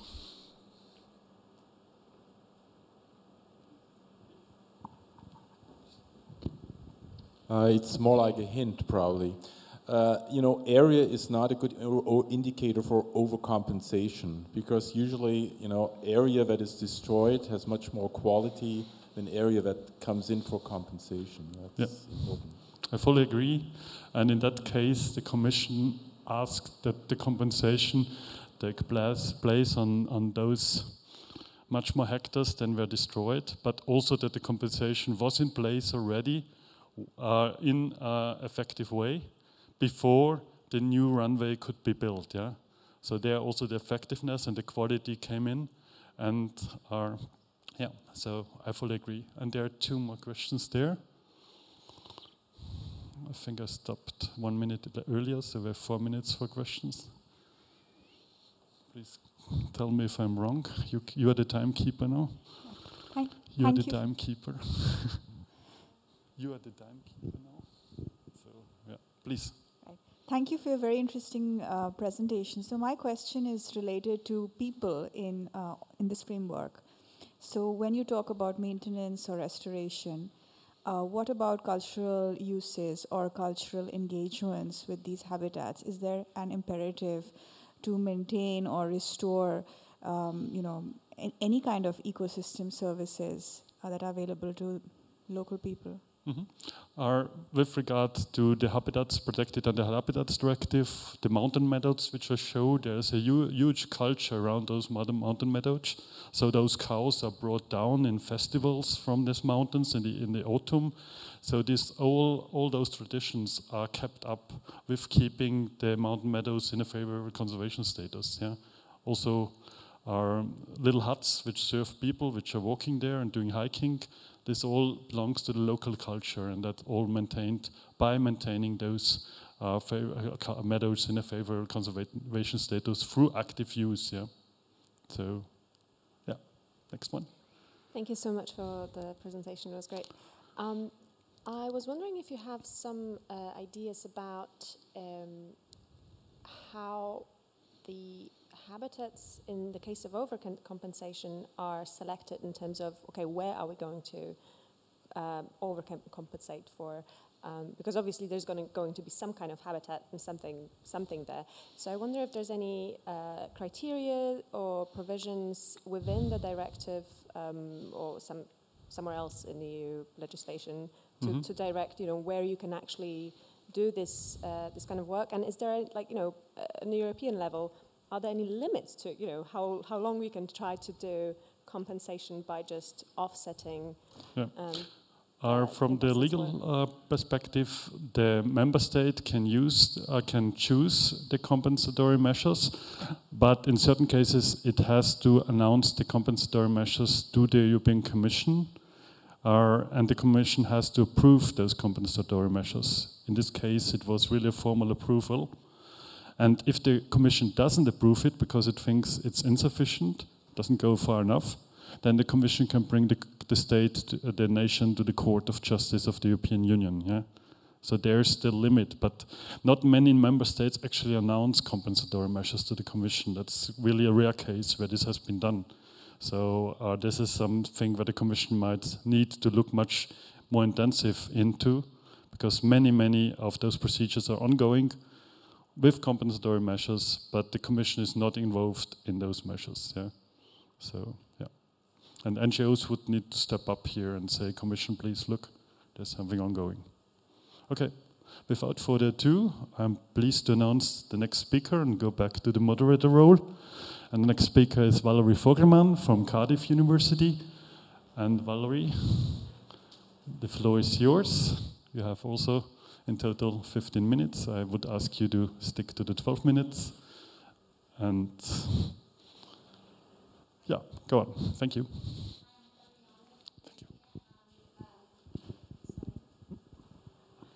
And I'm very grateful to Volker for inviting me until he put a big red cross over the UK. So you blew it, Volker. I just wish we were still in the EU. Right, I'm going to talk about the Environmental Liability Directive. And I don't know if you're aware of it, so unfortunately quite a lot of my talk, I'm going to go quite fast, but describe what it is. And then that's basically that's what I'm going to cover. What I want to focus on is the case studies. Liability under the directive, if you, this was applicable from the 30th of April 2007. It was actually not till June 2010 when all the member states had transposed it. But the key aim is to assist in reducing the loss of biodiversity. That is the be-all of the ELD. And it's an administrative system. It's not claims for bodily injury, property damage, etc.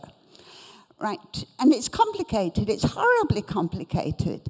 Two categories of operators, so-called Annex 3 operators, if you're carrying out industrial activities under the Industrial Emissions Directive, waste management, abstracting water, for example. It's strict liability. That means they needn't default. You did it, you are liable.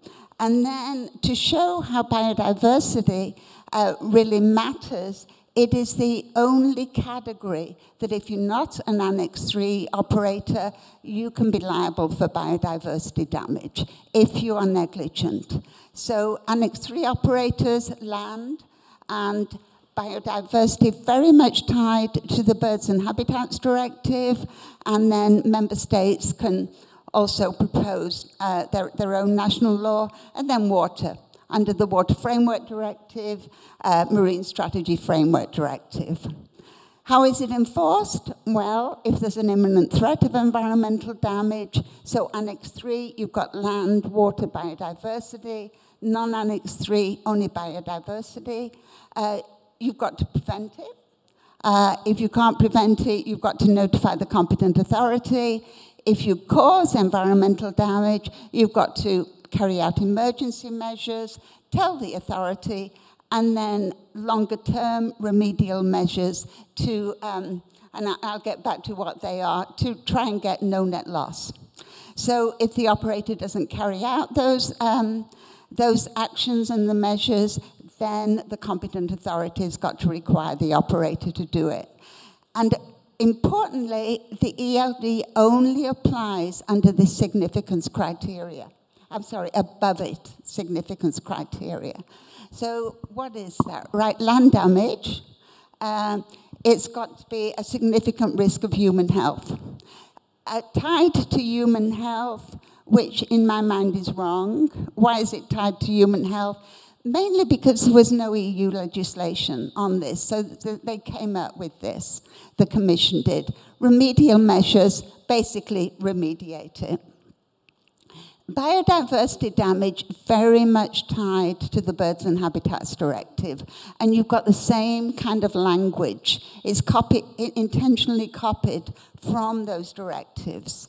So any damage, significant adverse effect, we've just heard Volker and others, favorable conservation status. Getting back to reaching or maintaining that favorable conservation status before the damage occurred, right? And you've got to take, I'll get to in a minute, Annex 1, you've got to take account of criteria. Now, significance determined by reference to the whole of the EU, but not like the outer countries and territories, but of the territory of a member state or the natural range of a habitat. Very wishy-washy language, not good language. And then nationally protected biodiversity, and I've just listed the member states there that have taken that option. Right, so Annex 1 criteria which I'm sure everybody here is familiar with, looking at number of individuals, the role of individuals, rarity, etc. If there's a proven effect on Human health is got to be classified as environmental damage under the directive. 3 types of damage may or may not be classified, and I'm going to look at a case looking at the second one, which is the normal management of sites. Right, water damage tied very, very closely to the Water Framework Directive, Marine Strategy Framework Directive. Any damage that significantly adversely affects ecological, chemical, quantitative status, or for heavily modified surface water, the ecological potential. And then in 2015, it was extended into coastal waters. That was after Deepwater Horizon, when the EU recognized that it didn't have any mechanism there for environmental damage if Deepwater Horizon was to happen in EU EEA waters. But importantly, and when I'm going to be positive today, right? I'm doing very luckily got chosen by the European Commission. I've done various written or co-written projects for the Commission. I'm working on one now with Biointelligence Services of Paris, and we are looking at a background document for the European Commission to evaluate the ELD, and that is due 30th of April next year. That is when the Commission's got to report. So it's what I'm not going to talk about here today, because I'm going to be positive, is how the ELD is not working. How we've got quite a few member states that since 2010, 12 years on, have not got a single ELD case. And so what I thought is, in this study we're doing for the Commission, look at those cases, which I'm looking at case studies. But importantly, and what I never realized until I was doing this, equally important, look at how the member states are actually handling the cases under the ELD that they're handling. And that's what I'm going to focus more of. And what came out of that, and I've been following the ELD actually since 1992, before it even became the ELD. What I had not realized, the biodiversity protection that there is for water damage. When you look at the ecological status or the ecological potential, you've got to look at biodiversity. And so in effect, we've got more protection under the ELD for the aquatic environment. And this is what sets the ELD apart from national legislation, is the remedial measures. Right, so other national legislation will have primary remediation, remediate something back to where it was before the damage. But what the ELD adds is complementary remediation, which is if you can't remediate it in a single place, in the area where it's damaged, remediate another area, so there's no net loss, and compensatory remediation. The amount of time that natural resource cannot be used, or its services cannot be used to people and other natural resources, that is compensatory remediation. And that is like additional improvements.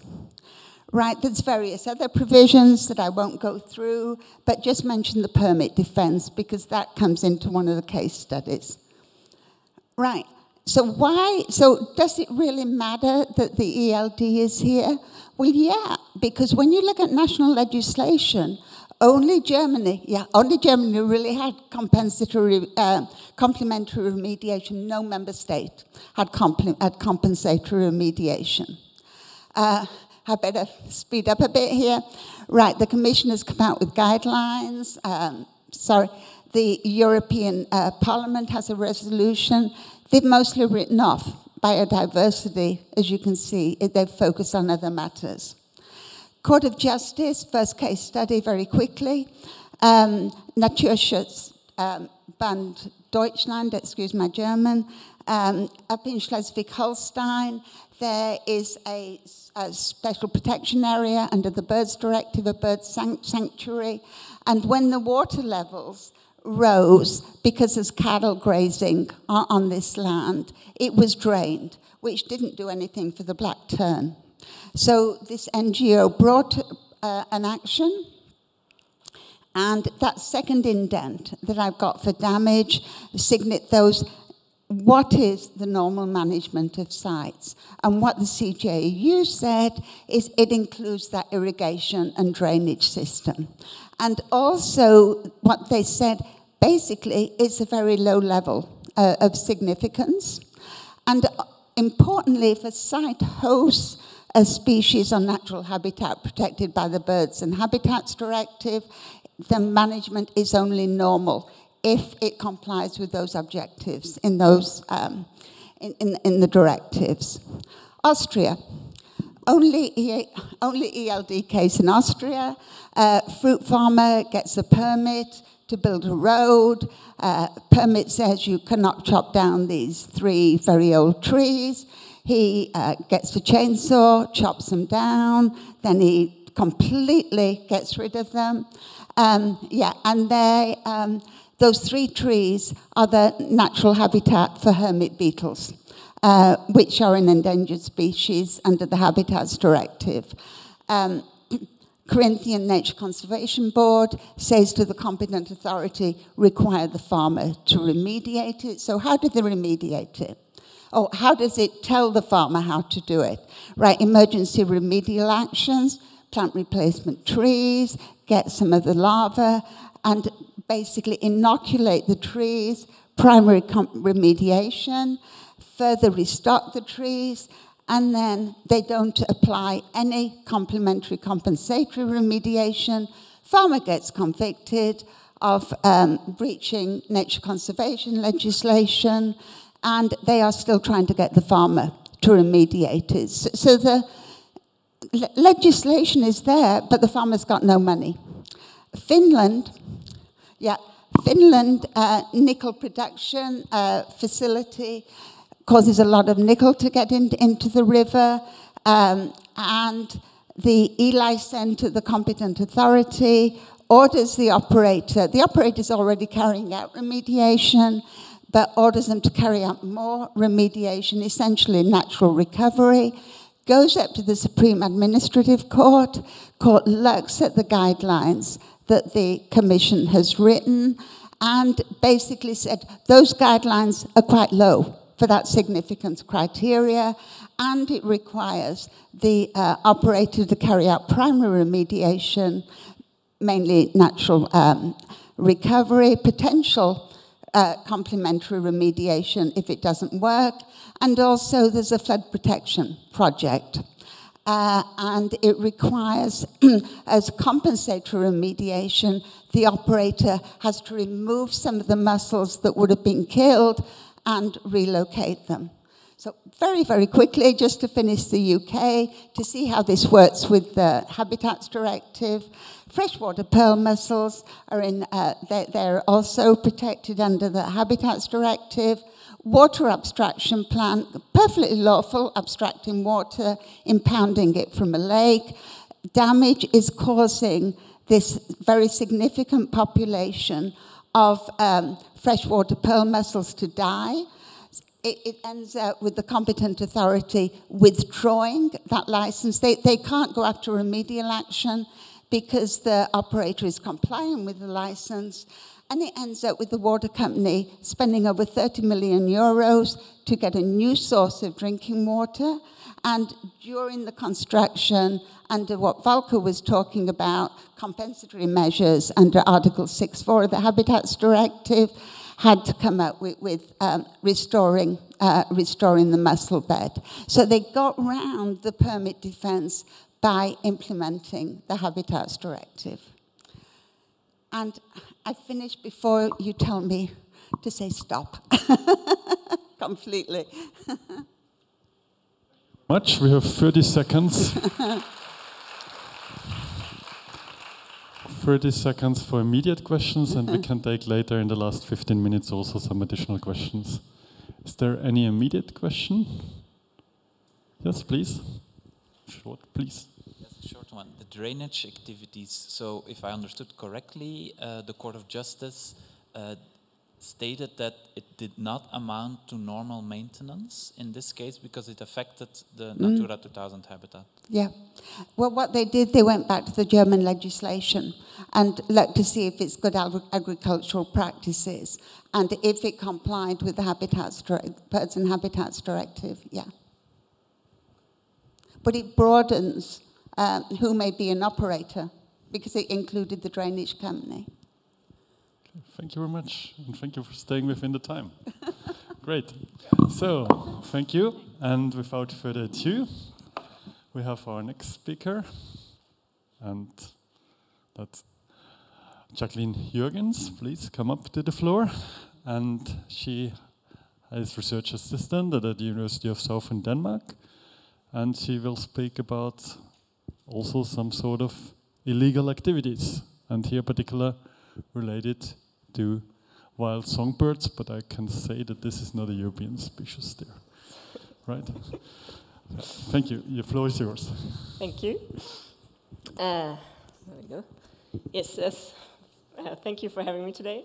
And as Fox said, my name is Jacqueline Jurgens, and I'm a research assistant with the Species 360 Conservation Science Alliance at the University of Southern Denmark in Denmark. And just a short disclaimer before I start, I'm a biologist, so I'm interested in legislation policy, but the focus is more on the species and the data we collected here. And I'm presenting our study on the illegal trade of wild songbirds in the EU.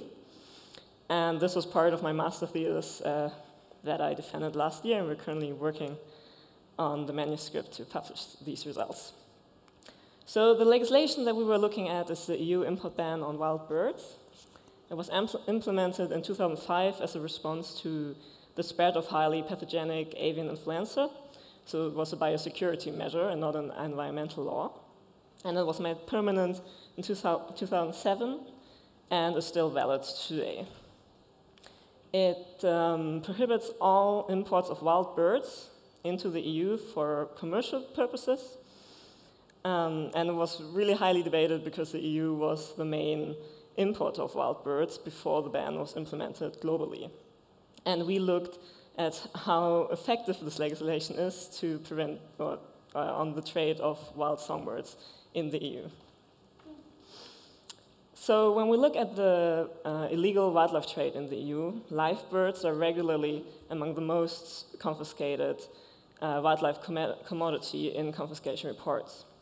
And the two main bird orders that appear in those reports are the parrots and the birds of prey and falcons.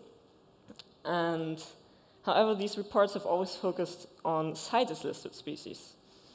And so CITES is a convention on international trade of endangered species of wild flora and fauna, and it's the main international mechanism regulating the international wildlife trade, and also a main source for monitoring the trade. And in the EU, the CITES Convention is implemented through the EU wildlife trade regulations, which I will shorten like that because it's really long. In the following slides, exactly, and mainly follows the CITES appendices and the CITES listings, so it mainly contains the same species, but it also lists some additional species that are only protected in Europe. So when we look at the songbirds, we see a very different picture. There's only 85 species of songbirds listed in the CITES Convention, and only 40 more are listed in the EU wildlife trade regulations. And to get the comparison, there's 6,000 extant songbird species that we have right now, so this is minuscule. And our recent study from last year on the international wildlife trade found over 1,000 species of songbirds traded in the international wildlife trade. And while we were doing this study, the EU was implicated in some of this trade of species, but we didn't really know the scope. So we decided to investigate this knowledge gap on the trade of wild songbirds in the EU. To do that, we use data from the Songbirds and Trade database, which we also published last year, so it's publicly available and open access. And the database is based on mainly on social media sales that were documented on different social media sites that shall not be named. It's also based on grey and scientific literature, on different market surveys in the EU, and on different private and public databases. And it contains a lot of different data points, but what we used for this study was its records on wild sales of songbirds in the EU after 2006, so after wild imports were banned, to look at how much wild illegal trade we may be having. And again, as wild imports are illegal, we just assume that all the records of wild sales we found indicate illegal trade. And then we also used data from the database on EU captive breeding, because we were wondering if captive breeding was used to launder species, and that means that they are declared as being captive bred, even though they're actually sourced from the wild, which is happens quite often, actually, also in other species. And then we also wanted to see if captive breeding can supply the demand in the EU. We also just recently got access to the EU TWIX database, which is the official records of the EU on wildlife trade confiscations. And we used that to compare to the data we collected before and to see, also to see the documented illegal trade of songbirds in the EU. And then to look at the conservation impact of this trade, we looked at the IUCN Red List status of this affected species and the population trends. And we also looked at their protection under the EU wildlife trade regulations. So what we found from the Songbirds and Trade database were 907 species of songbirds sold from the wild. And this covers nearly half of all songbird species. And you can see it here in this map. So this represents all the 6,595 songbird species that we currently have, and each small square is one species, and so it represents one species, and those are then grouped in the bigger squares into their families. And here we can see the wide scope of the trade, and also that for some families, actually, really high numbers of species are affected by the trade. And the family with the highest number of species traded was Fringillidae, which had 110 species traded from this family, which is about half of all extant species. Now, when we looked at the official records of confiscations of songbirds in the EU, we got a bit of a different picture. So the EU TWIX, the official database, records 17 songbird species. So those are all the species that have been confiscated and recorded in the database. And what we found is that most of these species are actually listed in the EU wildlife trade regulations. So there seems to be a focus on already protected species in the confiscations and not on this biosecurity law that should prevent the imports of all wild birds into the EU. Yeah, and you can see the comparison to how many species we found. So it's quite the difference. Now, when we look at the conservation impact of the species we found sold from the wild, you see this map here. So this is a collapsed version, so a smaller version of the big map we had before. So it only shows the 907 species we found illegally traded in the EU. And again, each small square is one species, and it's grouped into its family. And the squares in the following pictures always represent the same species. And as you can see, most of the species we identified were least concerned species, but we also found 30 threatened species, including 5 critically endangered species that you can see here. And all of these have received their threat status due to the trapping for the trade, mostly domestic trade, but our results indicate that maybe some trade into the EU is also happening. Now, most of the species we found are least concerned, but when we look at the population trends of these species, we actually find that about a third of them, have decreasing population trends according to the IUCN Red List. And for some families, like the Liability, for instance, down here, that's very, very red, as you can see, the trapping for the trait has been implicated in population declines, and our results indicate that maybe some of that trait goes into the EU, and the EU may play a role in these declines. Now, when we look at the protection of the species in the EU, we found 38 species listed in the EU wildlife trade regulations, and that we weren't too surprised because, as I said, there's not a lot of songbird species listed anyways in the international protection legislations.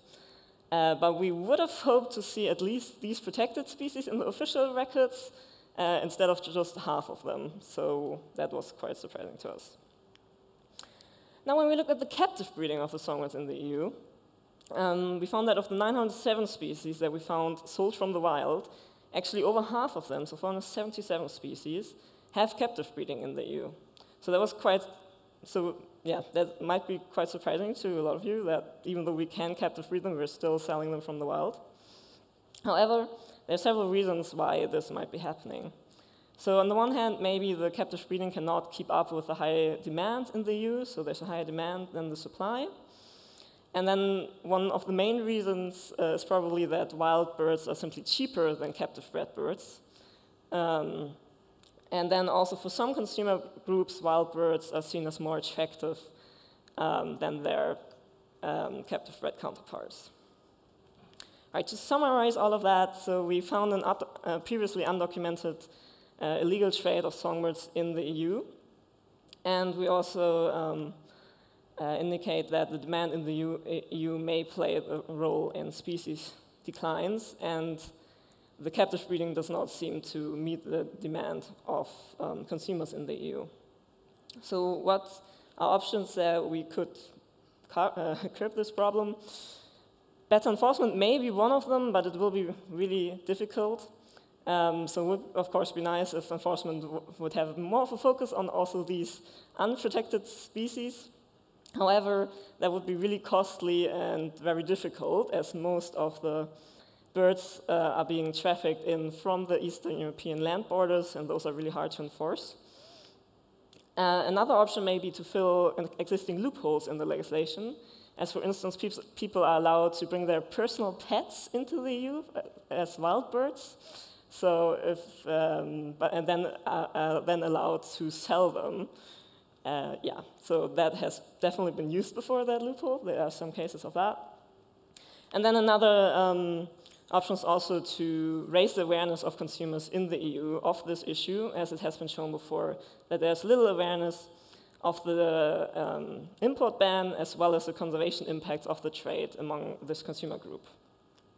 Now, for the limitations of the study, more in-depth analyses are needed, because what we really just tried to do was get like an overview of the issue and see if there was an issue, which we did show. And then the data that we collected is more based on opportunistic data collection, so it wasn't like a systematic data collection in the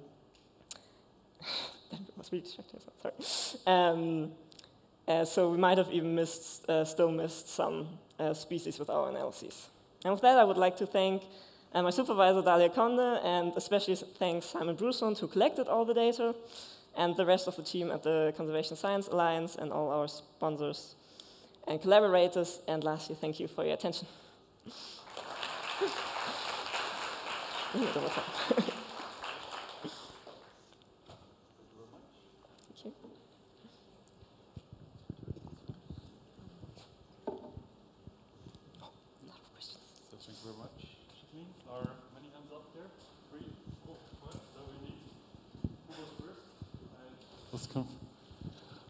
In the first row, you were first.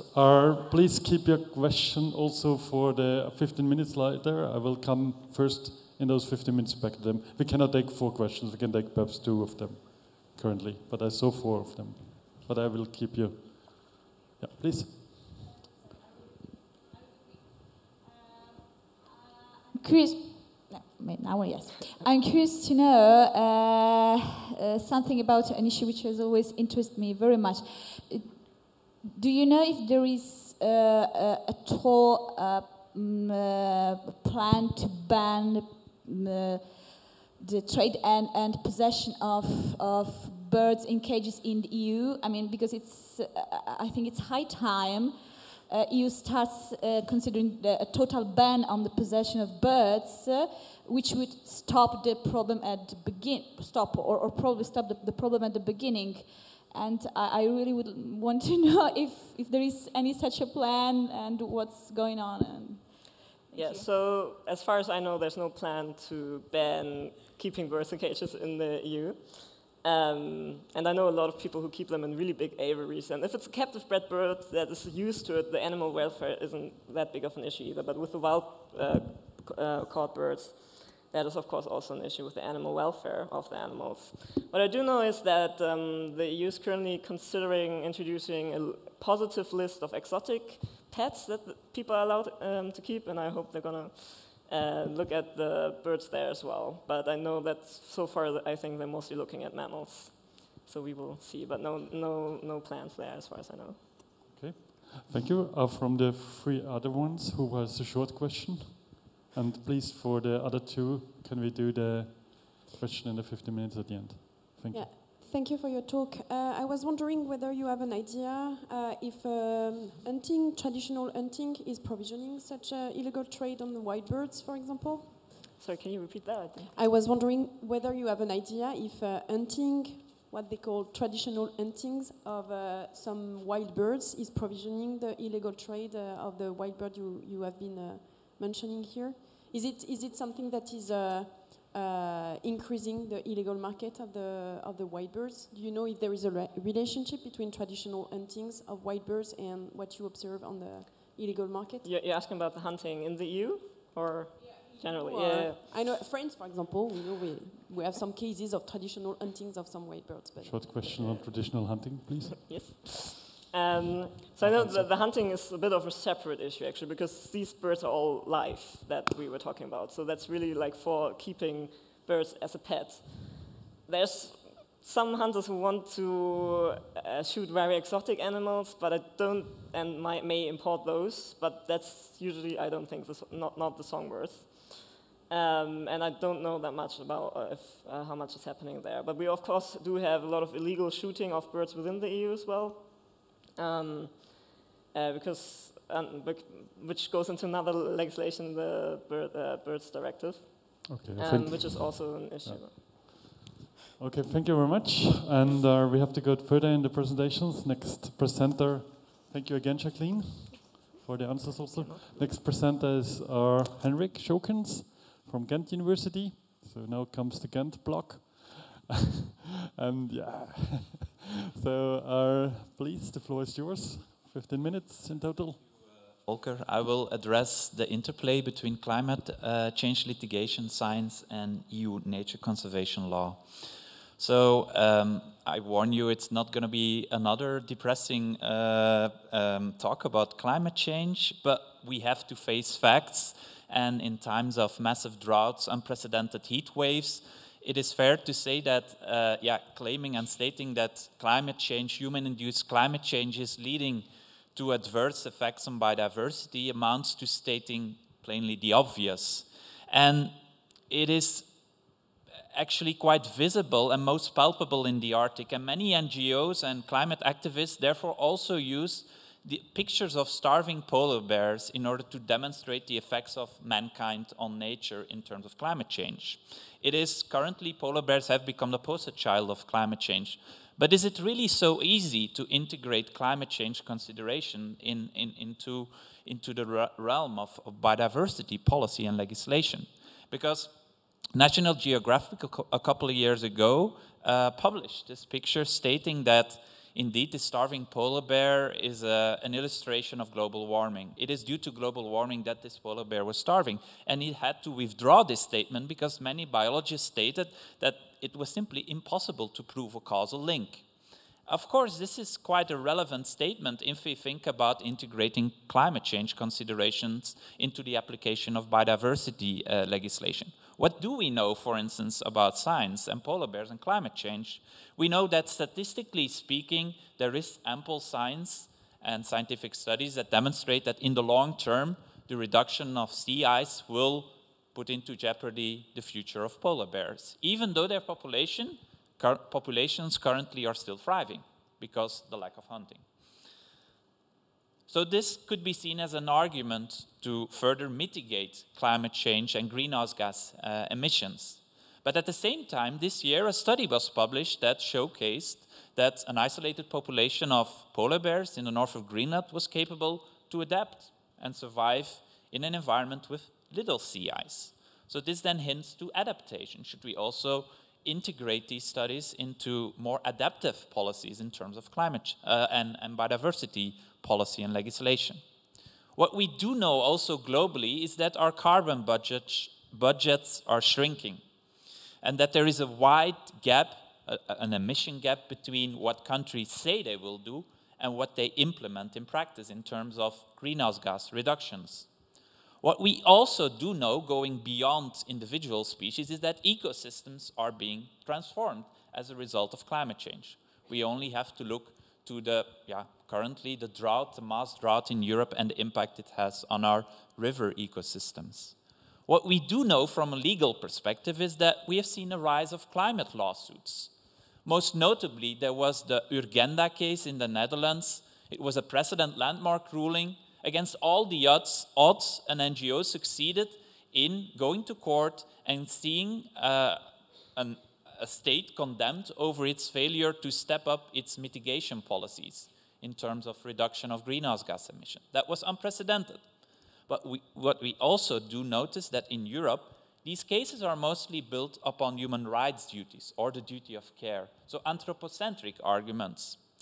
The question then arises, can we also not integrate arguments based upon biodiversity legislation in such lawsuits? If we take, for instance, a look at case law in the US, we see that when applying and implementing, enforcing the Endangered Species Act, that climate considerations play an increasingly important role here. So can we replicate that in the European Union? Well, the answer to that is relatively straightforward. We have a precedent in the Netherlands. One Dutch NGO went to court against a biomass power plant. And it used the EU Habitats Directive. And Volker already talked about the EU Habitats Directive. It has relatively strong teeth in terms of substantive protection duties, even improvement duties. And so the NGO claimed that this power plant would give rise to additional CO2 emissions. And this should have been assessed in the appropriate assessment. So there should have been an assessment of this additional CO2 emissions and the impact this might have on Dutch Natura 2000 sites. This hadn't been done so that was one of the arguments the court used in order to quash the permit. The court used a so-called Urgenda bis approach. In the Urgenda case, also the Dutch state stated, well, we only have a limited impact. The CO2 emissions of the Netherlands are relatively negligible. Well, the court here also rejected that approach because it stated that every single action matters.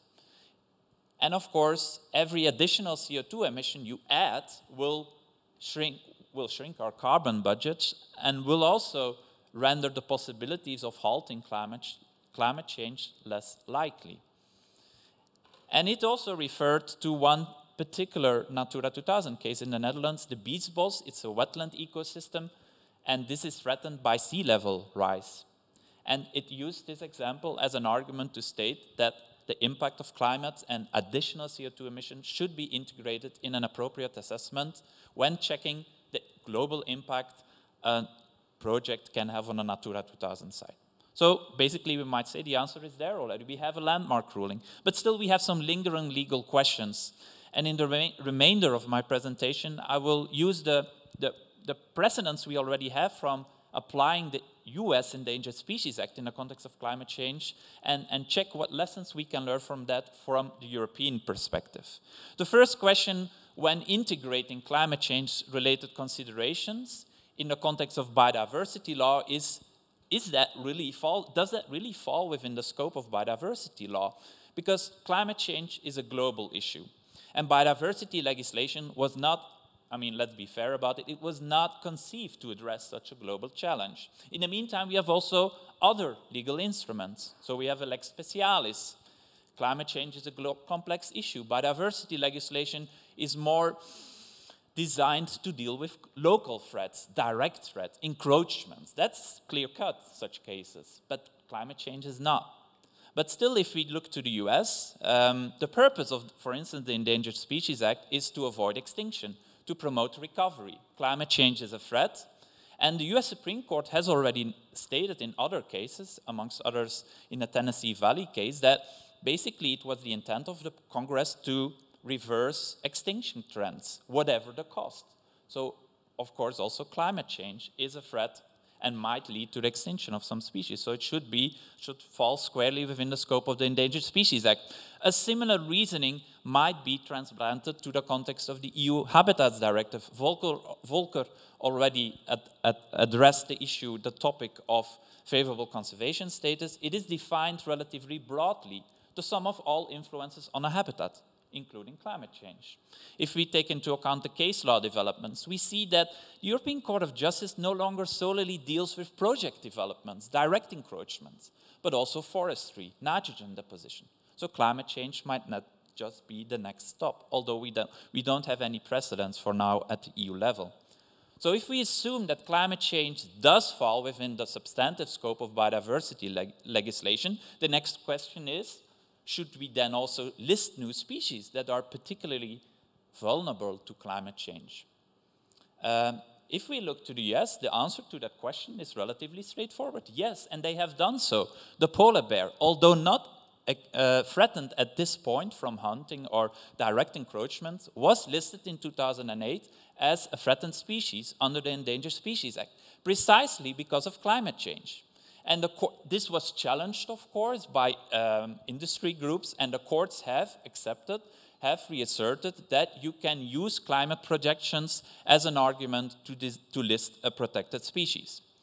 You can, of course, also replicate this reasoning in the context of the EU Habitats Directive, be it that the listing procedure, we don't actually have a listing procedure in the EU Habitats Directive. We have annexes. In theory, they can be amended, but the procedure is very cumbersome. So this might, yes, be in theory possible, and you might state that you need to integrate scientific process into the adaptation process of these annexes, but I mean, you have to find a qualified majority amongst member states, so that might be a hard point. So, assuming that we need to list new species, do we also designate new habitats, new protected sites, in order to construe corridors, climate corridors, in order to address climate refugees among species that are very vulnerable to climate change? If you take into account the US case law, the answer is, again, relatively straightforward. Yes, they have done so with the polar bear. They have designated habitats precisely to accommodate climate change and to create new habitat or to protect future habitats that might in the future be relevant for polar bears. In the EU, we lack precedents, but if we take into account the general case law, the Court of Justice of the European Union has already acknowledged that the designation duty to designate Natura 2000 site is not a static duty, but a dynamic duty, which has to be reassessed in light of the progress of scientific studies. And also the recovery potential of future interesting sites needs to be taken into account when designating Natura 2000 sites. So again, climate change might be an important factor here in the future, but we lack precedents. And then the ultimate question to be addressed, can we use a Habitats Directive to block projects that might amount to additional CO2 emissions? And this is admittedly a very complex question. In the US, the answer to this question for now is no. Why no? Because, frankly speaking, you cannot demonstrate that one power plant and the emissions of one power plant will lead to the direct adverse effects on the habitat of one polar bear, for instance. So there is a lack of causal effects. But the case law has acknowledged that you need to integrate climate change in general when using baseline scenarios in addressing the impacts of projects on protected sites? So the answer is ambivalent. In the European Union for now, there are some hints in the guidance of the Commission. It's stated that Article 6.2, non-regression duty, you need to tackle climate change effects.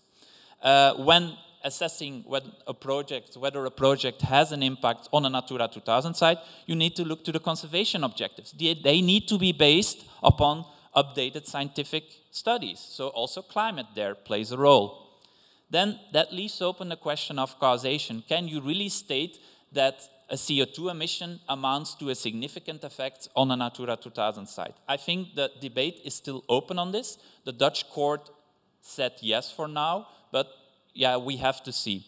So on a concluding note, basically we will see in future years two emerging trends. We will see climate consideration trickling down into legal challenges against project developments, for sure, and we have to see how effective it is. And lastly, we might also in future years see urgenda cases in the context of eco-restoration. Eco-restoration, and we have now also a draft of a future eco-restoration law in the European Union, and this might be used as an argument not only from the perspective of conservation, but also from the perspective of climate change, to force EU member states to restore their habitats, not only from the perspective of the EU Habitats Directive, but also to, because it leads to climate CO2 sequestration, because it is important as carbon sinks, and it contributes to addressing climate change. So that was it. Thank you for your attention, and looking forward to questions. I will keep it. 2005, where UK tried to defend itself, that they do not have to restore some coastal habitats because of natural issues like climate change, and the court actually said this is not a valid argument. Yeah, so that might be something to look in. Questions, please. Climate change and biodiversity, a hot topic. Yes, when the court argues that this is not an argument you can bring forward as a member state, and you have those restoration duties, yeah? How far would you say those duties go, really, yeah? Because climate change is something dynamic, active. What would you answer on that? I think in principle you can make a case like the Urgenda case based itself on reductions. You can replicate that scenario if we in future years might have a restoration law in the European Union. You might build a case based upon eco-restoration and climate change and forcing a member state to convert more of its land into wetlands, because it will help addressing and also adapting to climate change. But of course, climate change, we will have to see how it will evolve. In the EU restoration law, climate change is also used as a force majeure argument. When you do not comply with restoration duties, you can, to some extent, refer to climate change impacts, because it was simply impossible, because it was so impactful that the member states could not address it. So I think it's of course a bit ambivalent, because climate change is human-induced, so you contribute to it. But you can still, in the draft text of the EU restoration law, it is still an argument, force majeure argument, as a justification ground not to comply with certain duties. So I think the debate is still open on that point. Okay. Further questions? Otherwise, I would think this would be a step back, actually, to what is already decided by the court, and what you pointed out with regard to the yes, yeah, whatever it costs, yeah. And biodiversity, when you look at planetary boundaries concept, we have crossed the planetary boundaries with regard to biodiversity much further, perhaps, than with climate change, yeah. So the issue of size or urgency, yeah. Okay. Any questions? Otherwise, we come to our last speaker, that's Anne Cliquet, and we are good in time, I think. Still have at least 10 minutes for the final discussion then. And please remember your questions, especially you. You had the first question which couldn't be answered. And two other questions we have also for the final discussion. So Anne, from Ghent University, professor of law there, and the floor is yours. Thanks, Volker.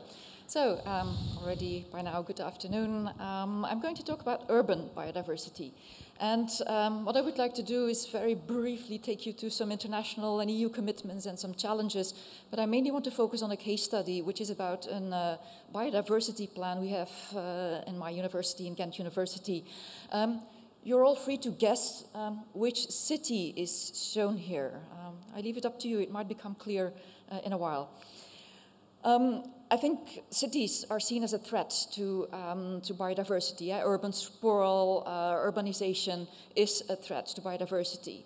But I think in recent years we also see that cities are more and more seen as also part of the solution in order to also protect biodiversity, but especially also with regards to climate change adaptation. So you see more and more articles pointing to the importance and the involvement of cities. So we're going to look for international and EU obligations and commitments. Are there obligations, are there commitments in order to increase biodiversity in cities? Because let's face it, there is not enough of that in most of our cities. And if we look at the CBD, the Convention on Biodiversity, we see that this is one of their programs about the importance of cities. And when we look at some of their decisions that were made in the framework of this convention at the Conference of Party decisions, we see that several of them touch on the issue of cities and the importance of cities. I have to mention, though, that Conference of Party decisions are legally non-binding. So the format is non-binding, but also if you look at the language of those COP decisions, they are very much rather stimulating than rather forcing cities to do something. There are many reports and initiatives that are being developed under the framework of the CBD, but all of that is very valuable. But of course, again, it's not going to force cities to protect, restore biodiversity much more or to add more biodiversity in their cities. What about the post-2020 framework that's being under development? Well, there again we see that there is some attention, specific attention for green and blue spaces in urban areas. So now it's mentioned explicitly. But again, this is a non-binding, or it will be a non-binding decision. And again, it's of course quite vague. What are you going to do with this as a city? How much are you going to green your city? Yeah? So again, it might not be strong enough. There are other initiatives at the international level, the UN Decade on Ecosystem Restoration that also mentions greening cities, that also mention urban areas. But again, here we see this is a General Assembly resolution, so it's again something which is legally non-binding. Also, when we talk about restoration and restoring biodiversities in cities, we'd have to ask the question, are we actually talking about greening, about having green roofs and stuff like that, planting a tree here and there, or are we actually talking about ecological restoration? And if you look at the continuum from the Society of Ecological Restoration, then you see that it can really go from greening to the actual ecological restoration. And obviously in cities it might be difficult or challenging to get a real recovery of native ecosystems. Looking at EU law, Birds and Habitats Directive were already mentioned a couple of times, and we've got the area protection, the Natura 2000 network, and we've got species protection, and both are important in cities as well. We see from a study from the EU, we see that around 10% of the Natura 2000 network is situated in cities or very near cities. Couple of examples. Here, the picture at the bottom is one from Belgium in Brussels. But also with regards to species protection applies everywhere in the countries of the EU, and there has been a court case already for the Court of Justice on the hamster population in Vienna, for which Austria was convicted. There's been another case on wolf protection in Romania, where the court explicitly said that wolves or species protected under the Habitat Directive are also protected in human settlements. We see from the Biodiversity Strategy to 2030, also here in the restoration plan, that there is explicit attention for cities, and we see with what Henrik already mentioned, the proposal for the new restoration law, we actually see here that there are a couple of commitments that are explicit, that are quantitative on what states need to do. Of course, it's just a proposal from the Commission. We don't know if it will become a law and what will be in the final text of the law, but if this is going to be accepted, at least for the first time at an international, regional level in this case, we've got binding commitments for having more, and it's both greening and biodiversity in cities. So I think that's an important step forward. It brings me to the challenges. I think at the international level, we have a couple of commitments, but nothing really binding. And then even if they transpose these commitments to the national level, we've got lots of legal problems. We've got spatial planning instruments that are not adapted. We see much problems for private property to have more biodiversity there. Also, lack of funding is always a problem when we talk about conservation. And of course, also in cities, we've got so many other competing claims for land use. And lots of things depends on the willingness of local governments, of city governments, or the lack thereof, as we don't have any binding obligations at the international level. It depends much on what cities want or don't want to do. And of course, we've got examples of greening of cities. This is Milan. Singapore is always such a classical example of a green city. We've got the sponge cities ideas in China. We've got Berlin as a classical example as well. We've got a plan now to rewild London. We also have got wonderful plans in Paris, but at the same time you also see that it leads to lots of opposition, and not everybody, maybe you're all agreeing that we should green and have more biodiversity in our cities, but I can assure you outside of these rooms there are many people who are not so keen on this. So these are some of the challenges.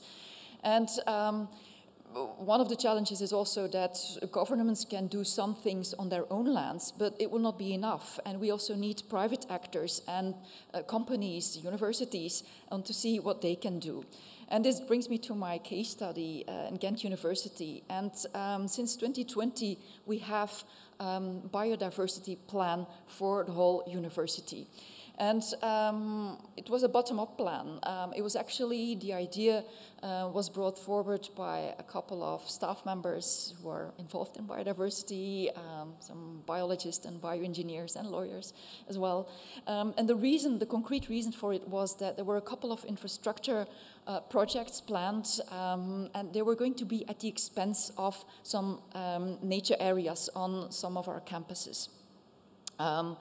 We made up a plan, and it has been approved by the Executive Council of the University in 2020. And the aim is to have net gain of biodiversity. Volker, here we have a plan for net gain. So we want not just to preserve what we have on our campuses, but we also want to expand it, and we also want to improve the quality of what we have. So, here, this is the picture that we used. So where we actually want to go to is as much as possible to reach figure number 1. So we also want to expand green.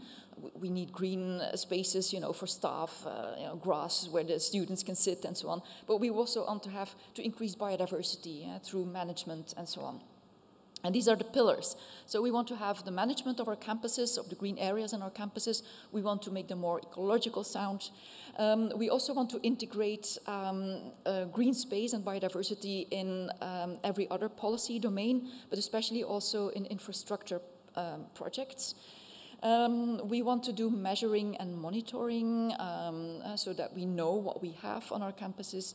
We want to have engagement of students, of staff, and we also want to use the expertise, because I think one of the advantages of having a biodiversity plan in a university is that we have, of course, we have land. Very often universities have part of the city that they own, but we also have, of course, the expertise, and it's silly not to use this expertise in order to come up with plans and so on. And we are doing this by having a biodiversity working group. For monitoring, we already had a project. Where a student is doing monitoring of different campuses, and we have somebody else who will be employed for the next year to do more of the monitoring. We've got several campuses. We've got around 250 hectares of land, ranging from campus outside of the city, which is part of Natura 2000 network, to my own faculty, which is in the city center, as you can see, very gray, but still we've got some biodiversity on our campus. Of course, what's the evaluation of the plan so far is very recent, only since 2020 that has been approved. And of course, the proof of the pudding is in the eating. And I'm going to tell you a story about a very small, tiny forest on one of our campuses. Here you see the picture of the campus, very much urbanized environment, but the campus still has a small forest, some grasslands as well. Now, the university doesn't only need biodiversity, we also need student homes. There's a shortage of that. And the university decided to build a student house, student accommodation. And where do you think that they are planning the student accommodation? Yes, that's where the forest is. So that was not very much to the liking, not only of several students, not only, this is the forest, by the way, nice, small but nice. That was not to the liking of staff, some staff at least, some students, but also of people in the neighborhood of the university. So it led to protests and even a legal protest. Even some students occupied the forest, were very hard about this. They even went to the rectorate saying things like, if the rector doesn't come to the forest will come to the rector, things like that. But finally, it was not the student protest or the staff that were, nagging about it that stopped the university from planning it. It was actually the nature administration at the national level that opposed also the permit. And finally, it led to the Minister for the Environment refusing the permit. So the conclusions of all of this, there is no doubt that we need more green and biodiversity in our cities, but I think it would be very helpful to have binding commitments at the international level. We need greening, but we also need to focus on biodiversity. That's also important. And I think especially when we talk about private actors, universities, companies, and so on, that we need more legal instruments in order more to force them to respect biodiversity and also to enlarge biodiversity on their campuses. And I don't have time for other questions, but that might come across in the questions. Thanks for listening. And 49 slides in 12 minutes, a new record for you. Yeah, questions please from the auditorium. Hands up. Yes, please. First here and then here. Yeah.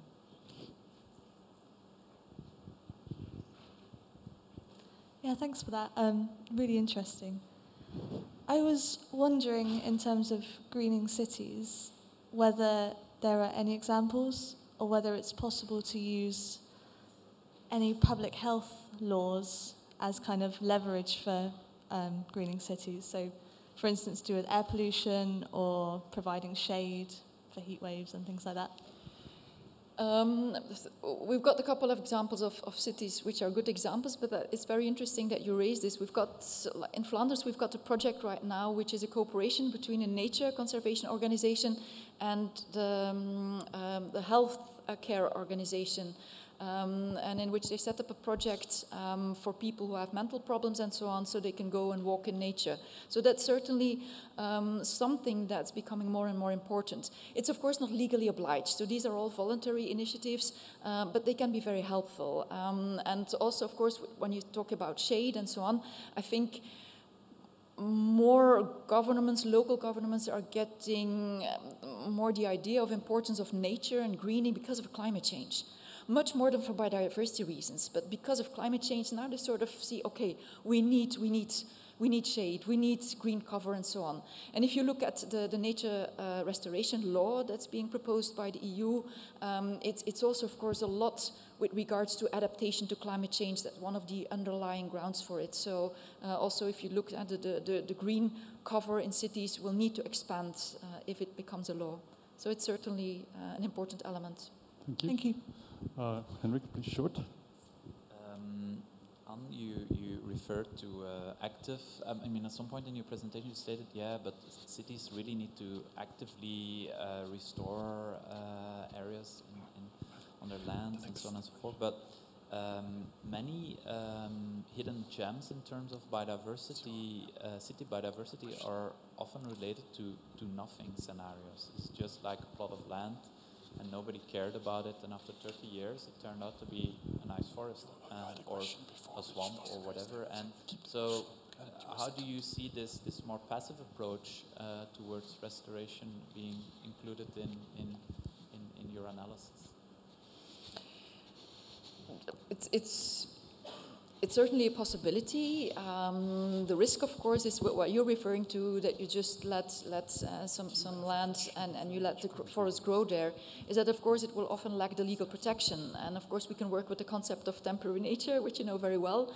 But it's also the risk that local governments, when they start realizing that an area that's spontaneously developing, that it might stop their project development in time. And we've seen this reaction from the university board, actually, or the university director that actually said that, you know, we had this forest there, or we let it develop a small forest there. We should never have done this, because now the neighborhood is protesting once we want to cut the forest. So it might be dangerous. It might be better if actually a local government actively buys land or give a destination, spatial destination, so to actually protect it. Okay. Thank you very much. We are ready in the general discussion time. So I have two questions from the last sessions, and I know that there was a third one, but I didn't identify the person. So if the person who had the third question was somewhere here, could give me a sign. Otherwise, please, yours was the first. You have a good memory. That's too bad for me. So I have a question for Kai Coco. He's for the first talk. And I'm not a legal scholar, so I'll need a little more time to try and phrase the question, probably. So for me, you know, the key content was, do we need new biodiversity law, or do we have biodiversity law within our existing legal system? So Germany, we have this conflict that we do have well-established biodiversity law within the existing legal system, and the existing legal system basically says that biodiversity law is subordinate always, for example, to construction law, to the construction legislation. So that's always biodiversity concerns can always be overcome. So the EU Habitats Directive, which came from the outside as a biodiversity law, opened completely new challenges and opportunities for biodiversity protection. So if you would add if Germany, and they have that, you know, the possibilities there in the legal system, in the Nature Conservation Directive of the Federal Republic, would add some of the some of the national components to the EU components in that law, you would have a very effective tool to implement legal premises or legal positions against development and so on, and overcome the obstacles of a national law. So, you know, I would much favor a route like that when trying to, which is never going to work, trying to improve a national law to get around these tricks that are imposed in the national law, but you will not really get to prioritizing nature conservation. Okay, Kai, I give you a little bit of time to answer, to think about the answer, because it was a very complex question. But do you have one more question which I would just collect, yeah? And then you're the first one with answering. So please, I had one question. I just want to ask a question about the songbird trade.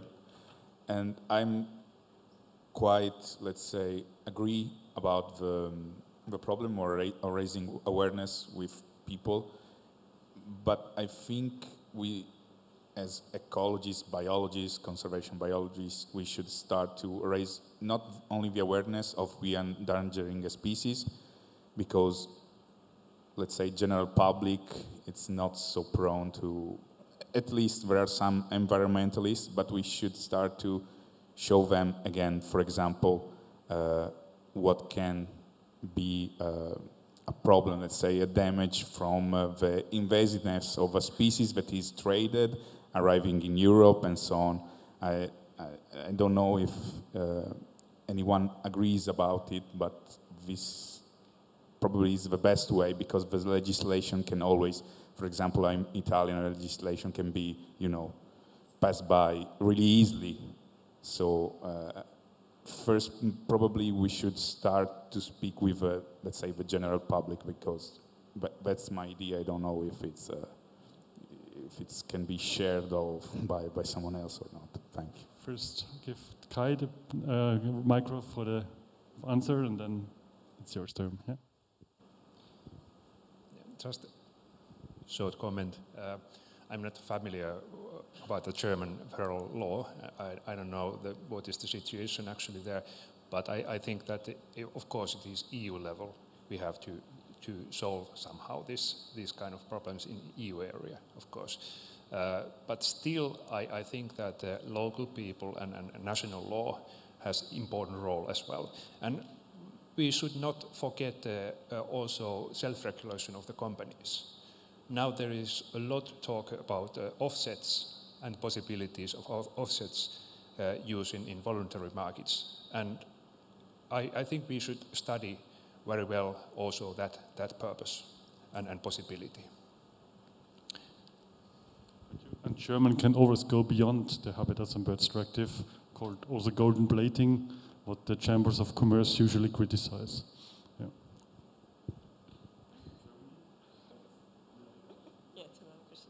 Thank you for that question. So when we look at the international wildlife trade, we usually always have those three factors: enforcement, the legislation, and the demand side. And I completely agree with you. It's really important to get the consumers to think about the whole issue. And that's why that's part of our suggestion as well, to get the people who are actually buying the birds involved, because a lot of them also don't know it's illegal.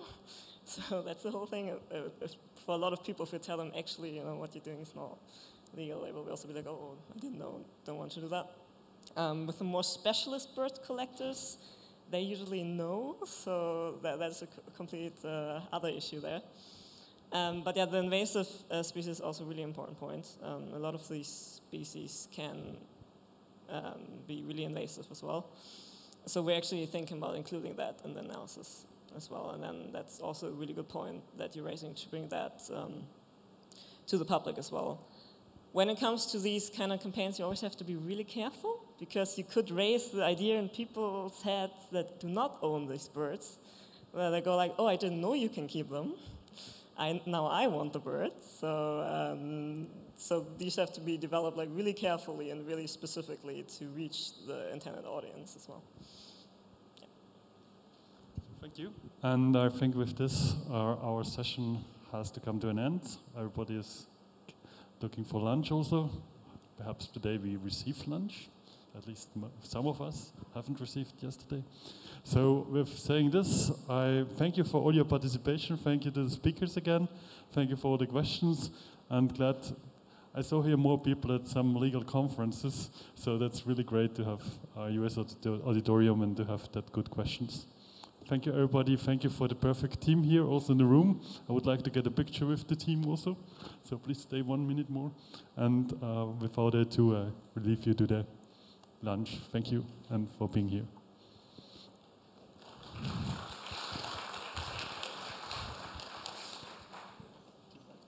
For a picture.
Mm-hmm.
Oh.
We'll probably wait a few minutes because there's a load of people still at lunch.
I'm Mark Bergman, and this session is about publishing in conservation science. I know that most people are at lunch or in a queue waiting to have lunch, and so people will probably drift in over the next 10 or 15 or 20 minutes. So rather than give an overview now, I thought it might be best that we start with a few questions, and then we can just have a discussion, and then that can evolve into something once we have a quorum, enough people in the room to make something more comprehensive work. So does anyone have any topic they'd like to cover? Anything they'd really like to focus on in the first little bit? Anything that's they think might be interesting? And I've got a microphone here I can give you too. Yeah. Oh, okay, thank you. Does anyone like to ask a question? Yeah, there's one in the front and then one there. And I know there's one over there too. So. Not yet. Do you try again? Say check 1, 2. No. Hello? Hello? Okay, so I started asking you this question in private, and you told me to ask you in public. So I had a question in scope. I have this study. It's a wildlife trade study, a market survey. So the data collection is pretty nothing new. Just going through markets in West Africa for fetish, and so there's nothing new about it. But the results in terms of the number of animals in trade and the fact that the fetish trade is very understudied. And the fact that I found like many globally threatened species, and that this makes it a hotspot for the trade of globally threatened species is pretty novel. So I was wondering whether or not that would make it a suitable publication for conservation. Yeah, so the topic is about trade in endangered species, but particularly through the pathway of fetish trade in Africa. And you have data on the breadth of species, the number of species, the origin, perhaps, of some of the trade and its destination. Uses, prices, origin. So I think that the topic is in scope. Trade in endangered species is certainly something that conservation biology ought to be interested in. The dimension of trade, particularly a relatively unexplored set of pathways, it would make it novel and interesting. So in terms of scope, novelty, fit, it's certainly within scope, and it's certainly something that we would consider. Now, of course, we'd always have to contemplate the detail, and you may have, I know this is not true, but you may have discovered one basket load at an airport, and that probably isn't enough. So it needs to have enough substance that you can generalize to other times, other circumstances, that it's beyond the local focus of what you've discovered. But then it ought to be successful. Thanks. Do you want to... May I ask one question about the publishing model? Or yeah, please. Yeah. To what extent do you believe that pre-registration is actually compatible with can you say to that? what extent do you believe pre-registration is actually compatible with the existing publishing model? Yeah, that's a great question. $100,000 one. yeah. To what extent is pre-registration compatible with the current publishing model? And we, of course, have a pathway for pre-registration, and not all journals do yet. I think eventually they will. And in theory, a student ought to be able to pre-register all of their PhD, because they should have done the work in terms of how I'm going to sample, what I'm going to sample, why I'm going to sample that things. Is it qualitative or quantitative? Is it exploratory? Am I estimating or testing hypothesis? All of that stuff ought to be mapped out in a good thesis before you ever collect any data. And then you should have identified which software you're going to use, which analyses you're going to do, whether you're going to look at p-values. All of that stuff should be written down. So in theory, every PhD student on the planet could pre-register every chapter of their thesis. Just send it in, because the work has already been done. So it ought to be simple and without extra effort. And of course, none of that is true. just because that's not the way that we have trained our students, because we weren't trained that way, and we don't oblige our students to work in that way. And it is challenging if you haven't done it before. So what we've found is that very few submissions are pre-registered, even though we have that pathway open. And for those who have pre-registered their studies, they say it's a lot of work. Now, theory, it shouldn't be, but it turns out to feel as though it's a lot of work to pre-register a study. And for those of you who are not aware of pre-registration, if you send in your introduction and your methods, we will provisionally accept the paper on the basis of the introduction and the methods, because we don't want the results to prejudice the acceptance of the paper. So we want to be able to publish negative results as well as positive results.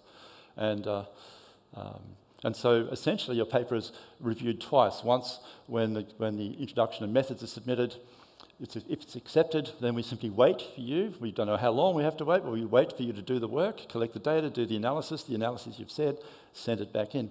Of course, sometimes you change your mind about an analysis. You might learn of a new method, for example, or the data that you're going to collect was unavailable and you had to use some other data.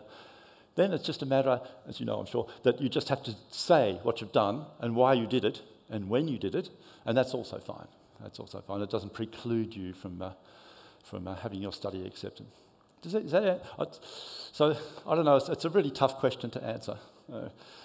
The current model of scientific research doesn't really suit pre-registration, although it should. Yeah. Does anyone else have any other questions before we do a brief summary of things? Yep, one down there. Yeah, I'm wondering about the role of models. What do you think, what's the role of models in conservation science? Statistical models, but also mechanistic or process-based models. And how can you advise how to publish these models in conservation journals? Yeah. So they are accessible for readers, yeah.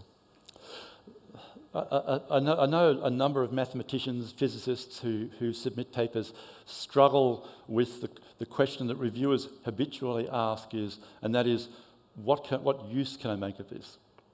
And someone who is writing a general or conceptual model is thinking generally and conceptually, and the adaptation step is someone else's business. But that shouldn't preclude a journal like ours publishing essentially theory. However, I think the trick in, and Martin, my old friend, we discussed this yesterday. We have the same conversation with statisticians as well as mathematicians, and that is people who are conservation scientists who began life as ecologists are unlikely to cross the bridge to the mathematicians and the statisticians. It's the mathematicians and the statisticians that have to cross the bridge to us, which means that if you have an idea, a conceptual model that you formulate and you do some simulations or you do some solutions and you see some patterns or some interesting features, then the adaptation is a story. And that storytelling has to be part of the paper. And if that means sending your model, taking as many equations out as possible and putting them in the appendix, and then sending the equation and its solutions and the implications to your colleagues who are not mathematicians and say, is this interesting? How could I make it interesting? Is this relevant to your thinking? Is it relevant to what you do? And then take that insight and build it into your paper, into the introduction, the methods, and the discussion, so that you point the way for people who might want to use your model to do something useful. You wouldn't be doing it if it weren't potentially useful. So it's your job to tell that story, and that is really just storytelling. I think that's the secret. I've tripped over this myself and been frustrated, but you know, and I'm sorry it does happen to others from time to time. Yeah. How's our time going? I think we can press on now. Look, I was hoping to have a room full of early career researchers. I can see some of you are not early career researchers, or I'm speculating just by looking, which is maybe completely wrong, I understand, but some of you look more like my generation other generations. So I don't want to bore you with the details of publication, but I will do a thumbnail sketch for those people who haven't published or haven't published much or who are frustrated by publishing. Conservation Biology is one of 3 journals that are affiliated with the Society for Conservation Biology, but only 2 are owned by the Society for Conservation Biology. So we have Conservation Letters, which is actually owned by the publisher, Wiley, and is associated with the Society in the sense that it was initially, the idea for it and the motivation for it came from Society members. And we wanted a journal that focused on, that had relatively short articles, that had a strong policy focus, and we wanted to turn them around quickly. And that was the focus of Conservation Letters. Conservation Biology, of course, was the first journal. It began in the 1980s. It's the flagship of the Society in the sense that it's been the mainstream for publications for the Society for Conservation Biology for 40 or 50 years. 40 years. The third journal, Conservation Science and Practice, was really the brainchild of Mark Schaefer, and he could see the need for a journal that would accommodate papers that are excellent papers, that don't have a particularly novel aspect, or that don't have a scope broader than the study itself. Now, if you study one conservation reserve or one species, we receive over 1,000 papers a year, or roughly 1,000 papers a year, and we can publish about 200 or 150 of those. We simply don't have the space to publish all of the papers, and most people who have those kinds of papers don't send them to us. There are many, many excellent papers that we reject on the desk because they're too narrowly focused for there to be any potential for generalization. They're fine work, they produce new data, they're the sorts of things that conservation scientists should do, but the purpose of the journal Conservation Biology is to provide a home for general science. The discipline needs such a place for papers like that to appear, and that's the purpose of that journal. Conservation Science and Practice has been needed for a long time. We should have created it sooner, but it's the place that papers go that are a little bit narrower, or where a study like this has been done before and it's just been replicated in another place, or on another social context, or on another species. Another sample of eDNA from a new lake that looks at the species and detects something and compares that to the sampling rate in that same lake is a perfectly fine and valuable study, but probably not one that we would publish. And that's the context in which the desk decisions are made, and that's primarily my job.